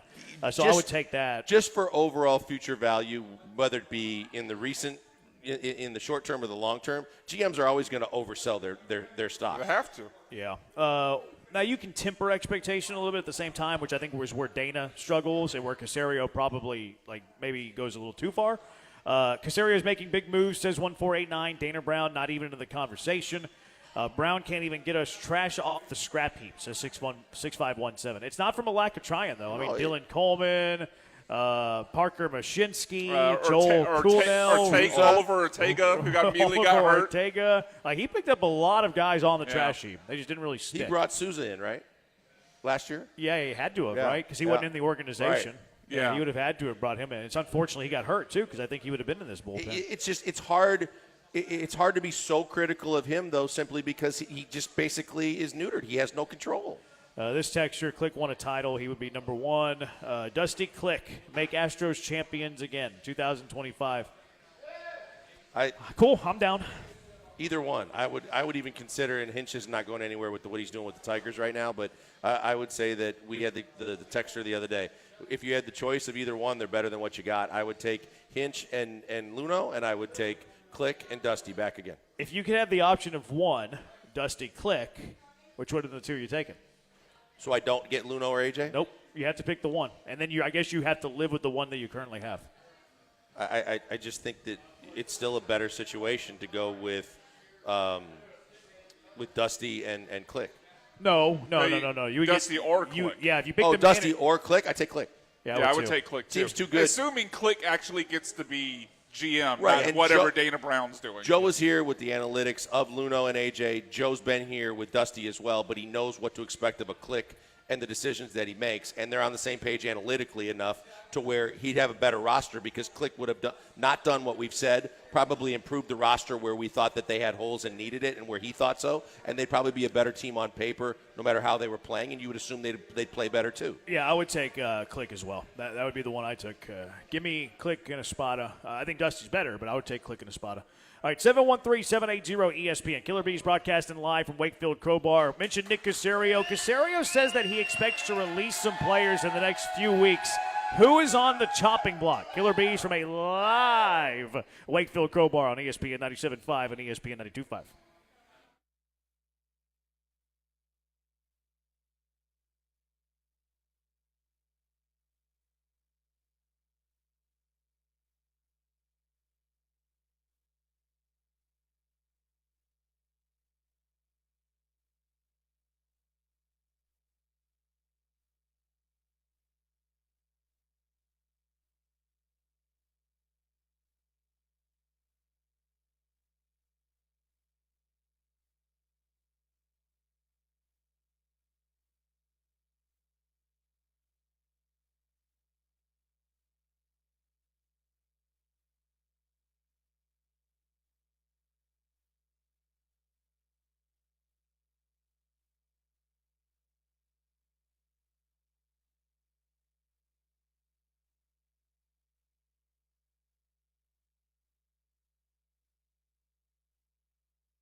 You're back with the Killer Bees. On ESPN 97.5 and 92.5. Broadcasting live from the mobile Veritex Community Bank Studios located at Wakefield Crowbar. Here's Joel Blank and Jeremy Branham.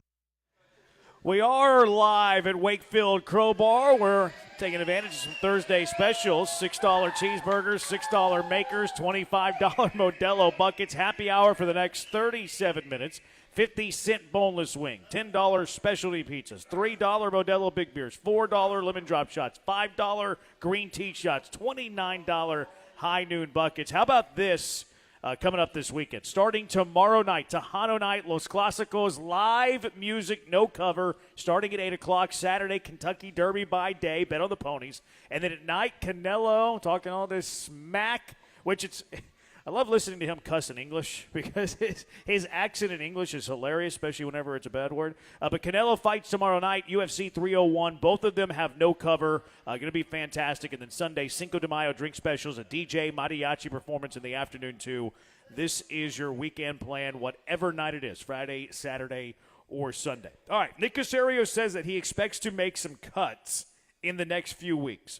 Who is on the chopping block? Cody, he was on with us earlier. Cody Davis mentioned Quentin Tarantino, which, okay, yeah. I mean, then you have Stover. You have Brevin Jordan. You're going to carry a fullback. Do you need to keep a fourth tight end? Probably not. Tarantino's probably a guy, too, that I don't think he's going to be claimed around the NFL. No. You could probably stash him on the practice squad. So I think it's a good name. Who do you think's on the chopping block? I still am going to throw Robert Woods' name out there. I still think Robert Woods, because I think you could still upgrade the position. I think you have options with the position. I think that he was a guy that filled a void and was a veteran in the room a year ago. But I think that with what you have now with your big three and the fact that you have Noah Brown back, and if that $5 million makes some sense for you to do something else, then I think that's another name that I would put close to the list of guys that could be on the chopping block. Yeah, I think that Woods could become expendable too. Now, doing it in the next couple of weeks doesn't make a whole lot of sense because, why not carry him into camp? If you have an injury to, Noah Brown, then you have a guy who knows your scheme. He's solid. He's there. He's not super expensive. If you cut him after June 1st, sure, you're only saving $5 million. You currently have $23.6 million left under in cap space according to Over the Cap, and you're going to save $5-7 million to have some operating expense as well. What I find I'm surprised he said that, quite frankly, because Caserio doesn't really tip his hand when it comes to that sort of thing. And then secondly, I wonder what they're trying to use this money for. $23.5 million. Can they roll some? Yes, they can roll some of it over, but how much of it? I also wonder if they're thinking an extension with a young player like Nico Collins.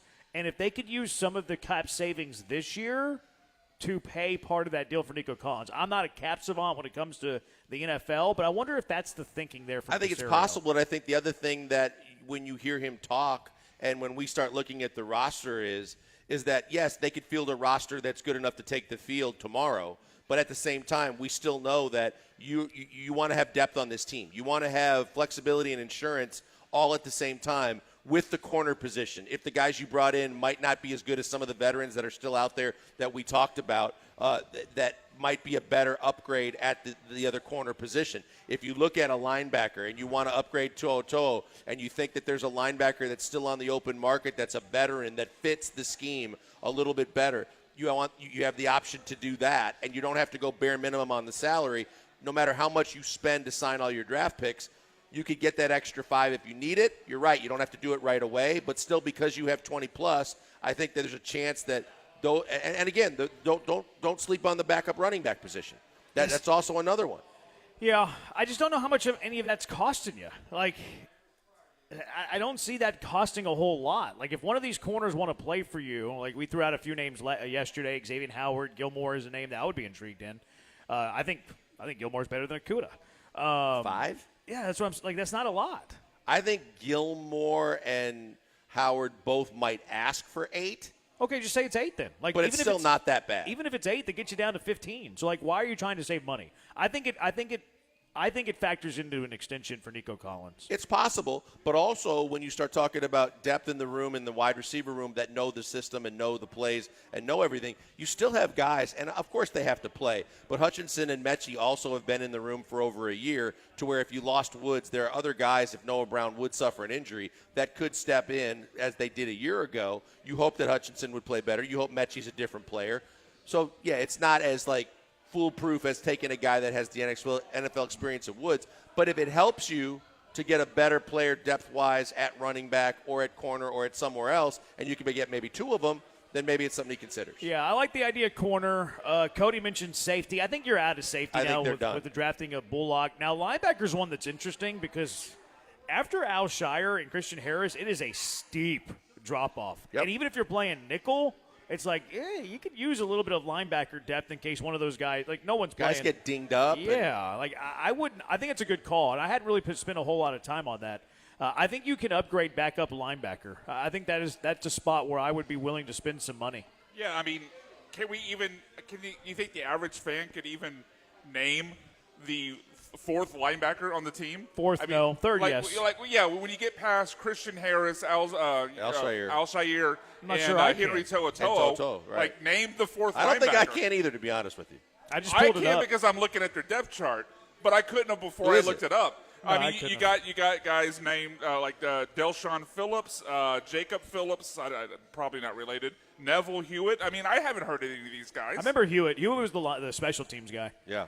He's a really good special teams guy. You're probably looking at guys to Jeremy's point, there's all special teams players. You got three guys that you even one on the field actually playing as a linebacker. So if they're going to make a move, I do agree with Jeremy. I think that it's probably to make room for an extension, probably being Nico Collins. But if they're going to add to a position, I think linebacker would be a good place to do it. I think there's a real chance, too, that when he says he's going to cut players, I think it's some of these guys that we've never heard of. We hear that and we're like, oh, it's Robert Woods, when it's probably Delshon Phillips. Right. It's probably Tarantino. Mario Edwards Jr. You know what I mean? It's probably David Sharp. And some of those guys might have been signed this offseason and not realistic names, but you catch my point. Instead of being we hear him, he's going to cut a few guys in a couple of weeks. We're like, oh, is Robert Woods going to be cut? Oh, is this Jimmy Ward? It's probably guy number 87 and 88 on your 90-man roster that you can take into camp. Because you're not really saving a whole lot of money from any of these guys. Robert Woods, you would save $5 million.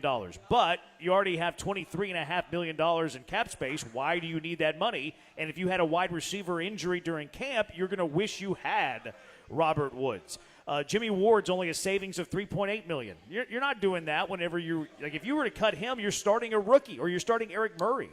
You're not doing that. $2 million, you just signed Okudah. You're not cutting Okudah. You're not cutting Beck. Davis Mills, I doubt it. No, I don't think so. You're going to keep three quarterbacks, yeah. And it's the $3 million savings there. It's a $1.6 million saving, 1.7 on Case. You're not.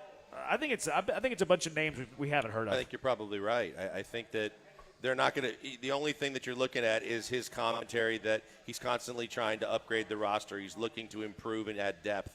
That if there are guys that could make the depth better, then he'll do it. But I don't think there's a whole lot of urgency to do anything based on all that they've done with the combination of the draft and free agency where they sit currently. Dre says, what did Ward do last year? He got hurt. He got hurt quite a lot. Bit. He got hurt quite a bit. But he knows DeMeco's system, and if he doesn't get hurt, he gives you some position versatility and a guy that knows the system. And you don't need his cap savings. You don't need the money he's going to save you, which is small peanuts. It's $4 million. You don't need that $4 million. And is your safety room, if you look at your safety room right now, your top four, Petrie, Ward, Bullock, and Eric Murray. If you were to cut Jimmy Ward today, is your safety room better for it? I don't think so. Not even close. Because he's probably your second best corner right now. Because of what he does know, and if he is healthy, he could be a very beneficial player for you. Now, if you were to cut him and then you go sign Justin Simmons, we have a much different conversation. Yes, we do, because I'm all in on that. Now and maybe that's how you spend your cap savings is upgrading marginally. Now that would be more than marginally. At these different positions. He's probably going to look at 9 or 10. Probably, but he's still free. He hadn't been signed. He is. And, whereas you would think he would get that, but he hadn't. So that's where you get half of it if you take the Woods contract, if you need it. Yeah, if Fuentes says Woods stinks, I would save the $5 million and give a young guy a chance. I'm with you, but if you're going to cut Woods, I think it's much more likely when you trim the roster to 53 than right now. Because if Noah Brown and Tank Dell get hurt in camp, don't make it to the regular season, you're kind of screwed. Like, Woods is a solid insurance policy to have on your team and then cut him whenever you trim it to 53. Unless you have another receiver in mind. Right. No, I agree with that. Like Will Fuller. I saw that. No, I'm not really that interested in Will Fuller. People took what I said and, like, went nuts. I'm intrigued with 4.3 speed in this offense. Now, does Will Fuller still have 4.3 speed at this age? Probably not, but I wouldn't mind bringing him into camp to find out. If he's working out here, and we've talked about in the past, don't be afraid to kick the tires on guys that are just out there randomly, but that have a history, for one, here with the organization, but two, when healthy, which we know was the biggest issue with, and his hands a little bit, but more so than anything else, being healthy, that he can upgrade your receiver room, all for it. Yeah, I mean, he is 30, though. Yeah, I mean, I don't think he is who he was, obviously. But in this roster, he doesn't need to be. But he hasn't played football since 2021. Yeah. Maybe that's a good thing. But it's not a good thing. I mean, in terms of he still has his speed, because hopefully he got healthier. Yeah, he missed last year because he got like what was it? He had an aggravation of a previous injury, which I'm not even sure what the previous injury was. But if he is who he used to be, and he's probably not, like 95% chance he's probably not, but if he is, I want to be the team that brought him in to kick the tires on him to figure out if he was. Especially if he's working out in your backyard. Yeah, I don't know where he's working out. Is that true? I think that's true. I think he's working Houston? out here at Plex or something. I didn't know that. I think that's so. another little interesting wrinkle. We mentioned today's the day to pick up the fifth-year option on players that were drafted in the 21 draft. Najee Harris had his option declined by the Steelers. Tells you they like Jalen Warren quite a bit, I think. Yeah, I see. I thought that going into last year, and Harris outproduced him way more than I thought. Yeah, I'm a little surprised they didn't pick up that option. And early on, he got screwed by a bad offensive line. Bad offensive line and bad quarterback play. I mean, he's been a victim of bad quarterback play where if you're the opposing defense, when Kenny Pickett's the quarterback, what are you doing? You're lining up to stop the run because you didn't think Kenny Pickett could beat you. But he's also, especially from a fantasy perspective, like people will point to his rookie year stats and point to this amazing year that he had. But a lot of it was bolstered by Ben Roethlisberger in the last year of his career, just dumping down check down passes to him over and over. You look underneath the hood, he's averaging like 3.8 per carry. Yeah. Never really been an He's efficient underachieved runner. compared to, based on where he was taken. He's and what been was inefficient. expected. He came into the league as an older back. I don't think he's got But he's got a whole lot left. I don't think I'm not a Najee Harris stan, but at the same time, it's not that expensive. Right, it's not breaking the and bank. It's not long term. Yeah. I'm a little surprised by that one. 713-780-ESPN. Well, maybe HRP Justin listener Fields line. can play tailback too when he's not playing special teams. An athlete. Yeah. I just had a thought. They're going to turn him into Cordell Stewart. They used to have him. Well, and then after He's they Slash. had him, He's the new Slash. they had the kid from Indiana that played quarterback at Indiana. Antoine Randall. Antoine Randall. Yeah, that was caught after the Cordell. TD pass. That's what I'm saying. After Oh, you said Cordell, after. they had another one. Even Hines Ward played QB at Georgia, right? Yeah. Was it Georgia? No. He went to Georgia. He played quarterback before he He was played in college. quarterback somewhere. Maybe he played it in college or high school. Maybe so. Yeah, Antoine Randall. I used to love Antoine Randall for some weird reason. 713-780-ESPN. I'm not sure what the weird reason is. 713-780-3776. Killer Bees live, Wakefield Crowbar. When we return, Will of Bits. You never know what you're going to get.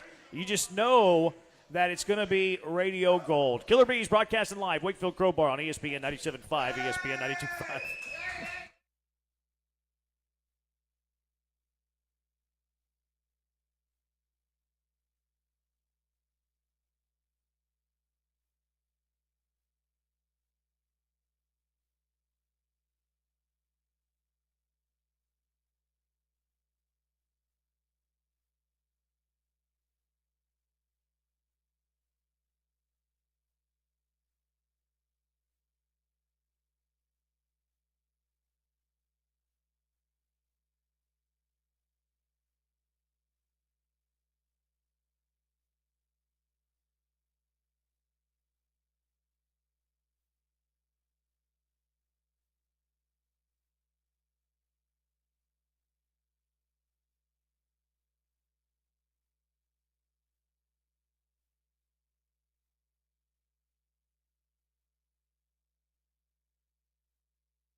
What an enormous spin.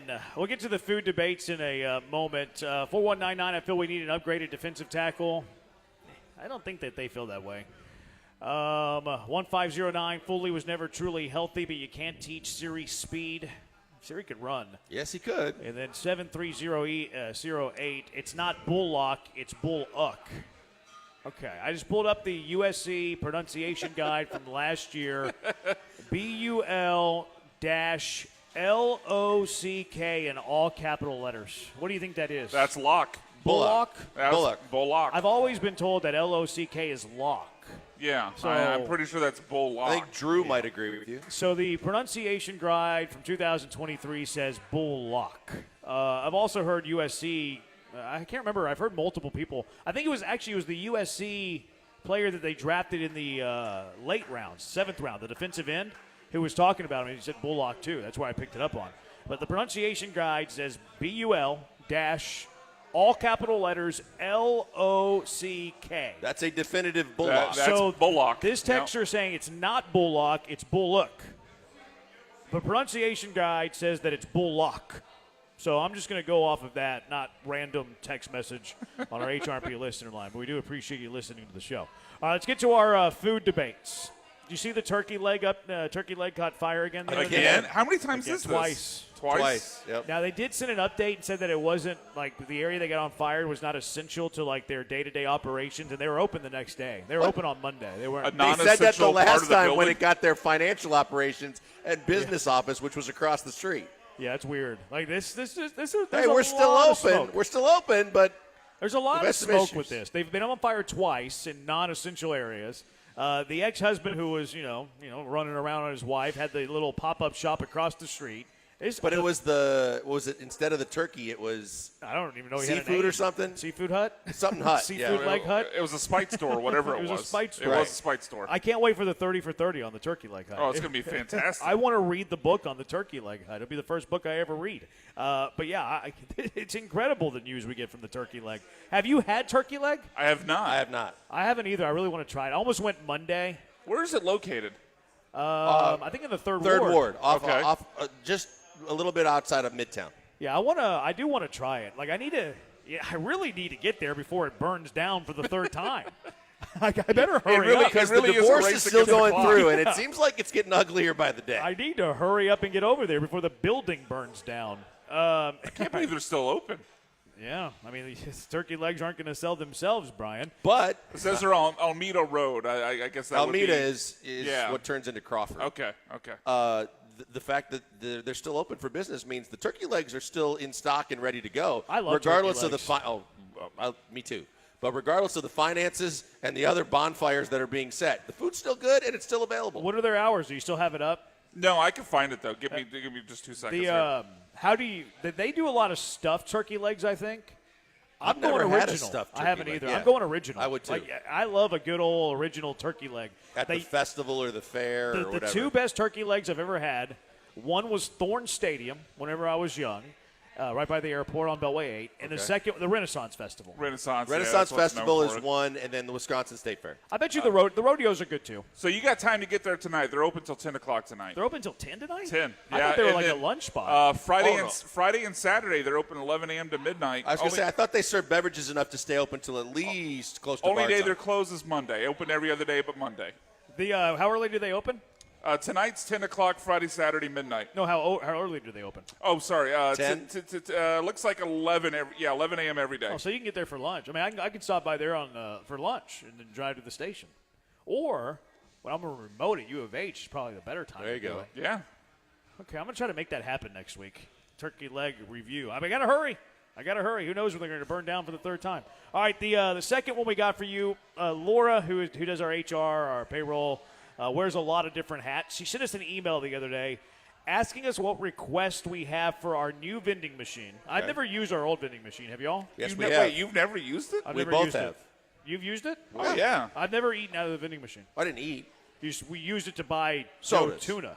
Sodas. That was Joe. Joe ate the tuna. Joe ate the tuna. I've never used the vending machine. I use the vending machine for sodas. Okay. Have you used it, Brian? Oh, yeah. Especially when I was working the sports map shifts before sports map, rest in peace, went away. I use the vending machine quite a bit. So we're getting a new one.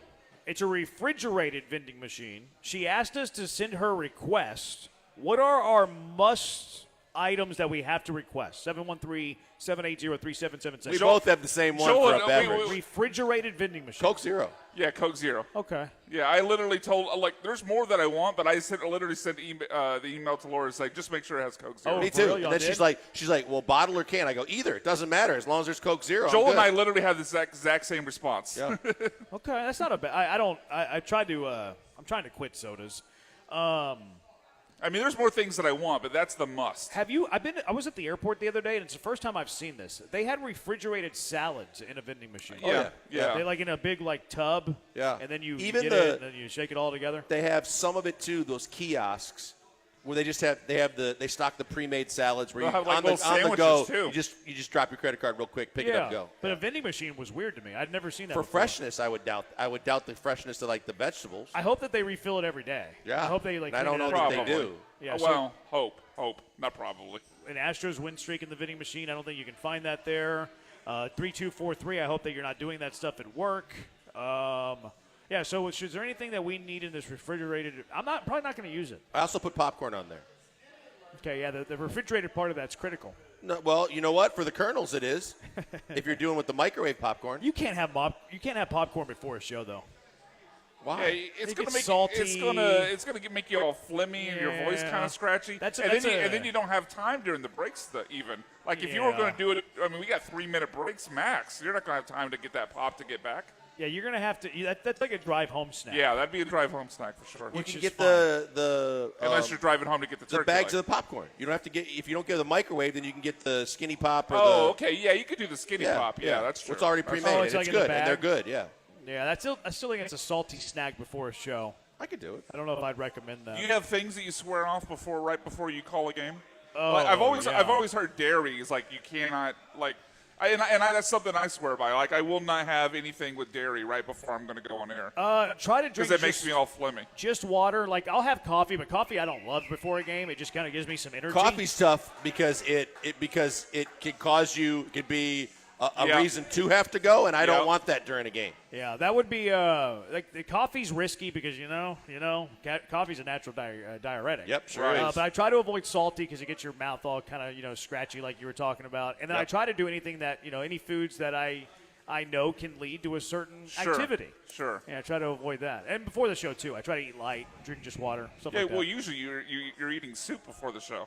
Not always. No, you eat soup a lot. Well, it's soup or what? Panda Express? I don't think I eat Panda soup Express. Panda Express, I think I eat you eat soup a lot. Maybe once every 2 weeks. Maybe you cut down, but there was a time it felt like every time I saw you before the show. In the summer, I'm going to do soups way less. Well, soups are more of a but in football season, you'll do it more.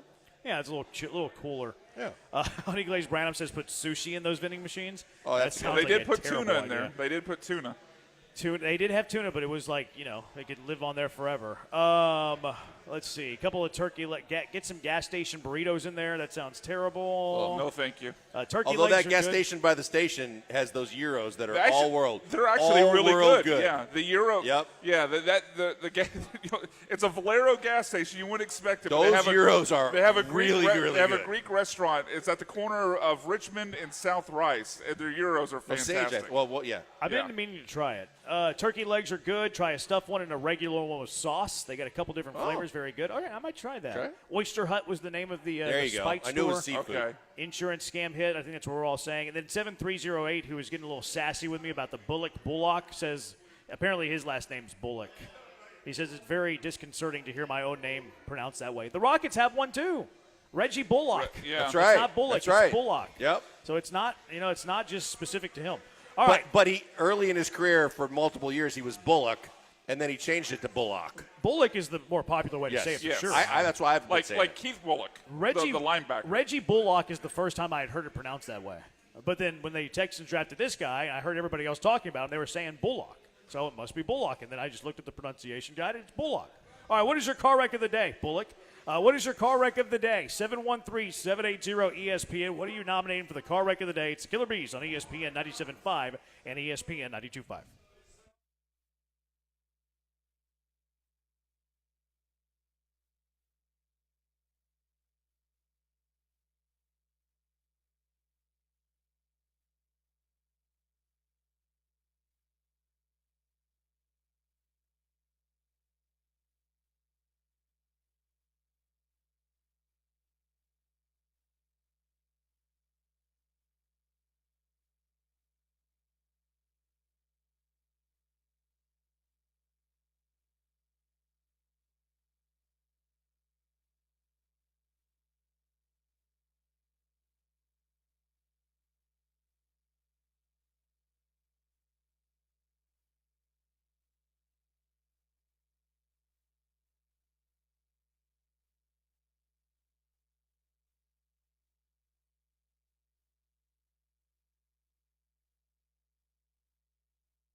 Broadcasting live from the Mobile Veritex Community Bank Studios located at Wakefield Crowbar. Here's the Killer Bees, Joel Blank and Jeremy Branham. Spencer Arrighetti's music. First time we've played the music legitimately. Like we came up with the song last week, we missed it. So what is Arrighetti give the Astros today, Blankers? He's going to give you 5-3. 5-3? Yeah. I'll take it. I would absolutely sign up for 5-3. Let's do it. Sold. They win if he gives you 5-3. All right, let's get to our car wreck of I was the day. on fire last night with that other one. You nailed it. Except he threw an extra inning. I kind of wanted him to sit down. I wanted to completely nail it.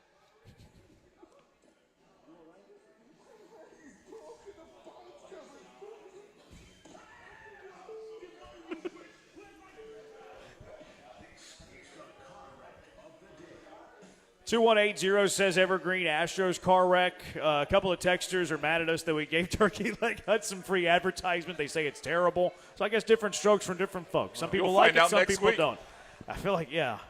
You got to find out, report Send back. us your recommendations for restaurants we should promote with food and gift cards. That's not a bad idea. All right, what are you nominating for the car wreck of the day? I'm going to say the two-headed monster with the Astros last night. I'm going to say Dubin and Caratini's base running just because it's been the ire of all the Astros today. Dubin wasn't bad. I mean, Dubin didn't pitch well, but Dubin only gave up one run. If you only give up one run in man-for-man extra innings, that's not awful. It was a hell of an escape routine. It was from almost what he's very hairy. Because he set his own table for disaster and got out with only one run. That's why I thought they might win the game. I'm going to nominate Ryan Garcia, who tested positive for a banned PED. Of course he did. Ozempic, I think it was. Oh, the weight loss thing? No, it wasn't. It wasn't. Okay, that. okay. It wasn't. It was it was a performance-enhancing drug that helps you cut weight. Oh, you mean starts with an O. You mean the guy that missed weight by 3 pounds? Yeah. Was on something probably, that illegally helped him lose weight? Probably shouldn't be fighting at that weight class. No, he's always on something. I'd like to nominate a couple things. The idea of Justin Fields being the kick returner for the Steelers that Jalen Warren talked about is absolutely ridiculous. And then we don't have time to get into the fully, but Deion Sanders is fighting his ex-players verbally on Twitter. So is his son. So are his sons, yeah. So just an absolute car wreck, Deion Sanders and the Colorado program. And I would like to nominate our marketing associate, who I'm not going to mention by name because it's close to 90 to 85 degrees outside. He's wearing a puffer jacket, and it's hot outside. Why aren't you going to mention him by name? Because I don't know. There you go. See, but I wouldn't call you out when you don't know it, but that's fine. Wow, that's cold. That's cold, That's Jeremy. what he does to me on a daily basis. Oh, man, Jeremy. How about the family porter? Did you see this? The family porter? Wasn't he DWO? 2 of them. So they had the one that was fixing gambler. games. They had 2 other brothers that got hit with Deweys. Hit with Deweys. Can you believe that? The brother porter. All right, what's winning? I kind of like to vote for Deion. Okay, I'll never take an opportunity, missed opportunity. No matter what he's doing, he shouldn't be out there getting into it on Twitter. You're not going to see Nick Saban and arguing with former players. It's just stupid. All right, let's go. Let's do it with Deion. You're our car wreck of the day. Hall of Fame coming up at 7. Space Cowboys at 7:35. Thanks so much for Wakefield Crowbar having us out. This is your place to be all weekend long. Live music Friday, the fight Saturday, Cinco de Mayo Sunday. Get out to Wakefield Crowbar this weekend. Thanks to them for having us out. Thanks to Austin for doing the hard work. Brian, the on-site engineer. He's Blank on Brandon. We'll talk to you tomorrow, Houston. Good night.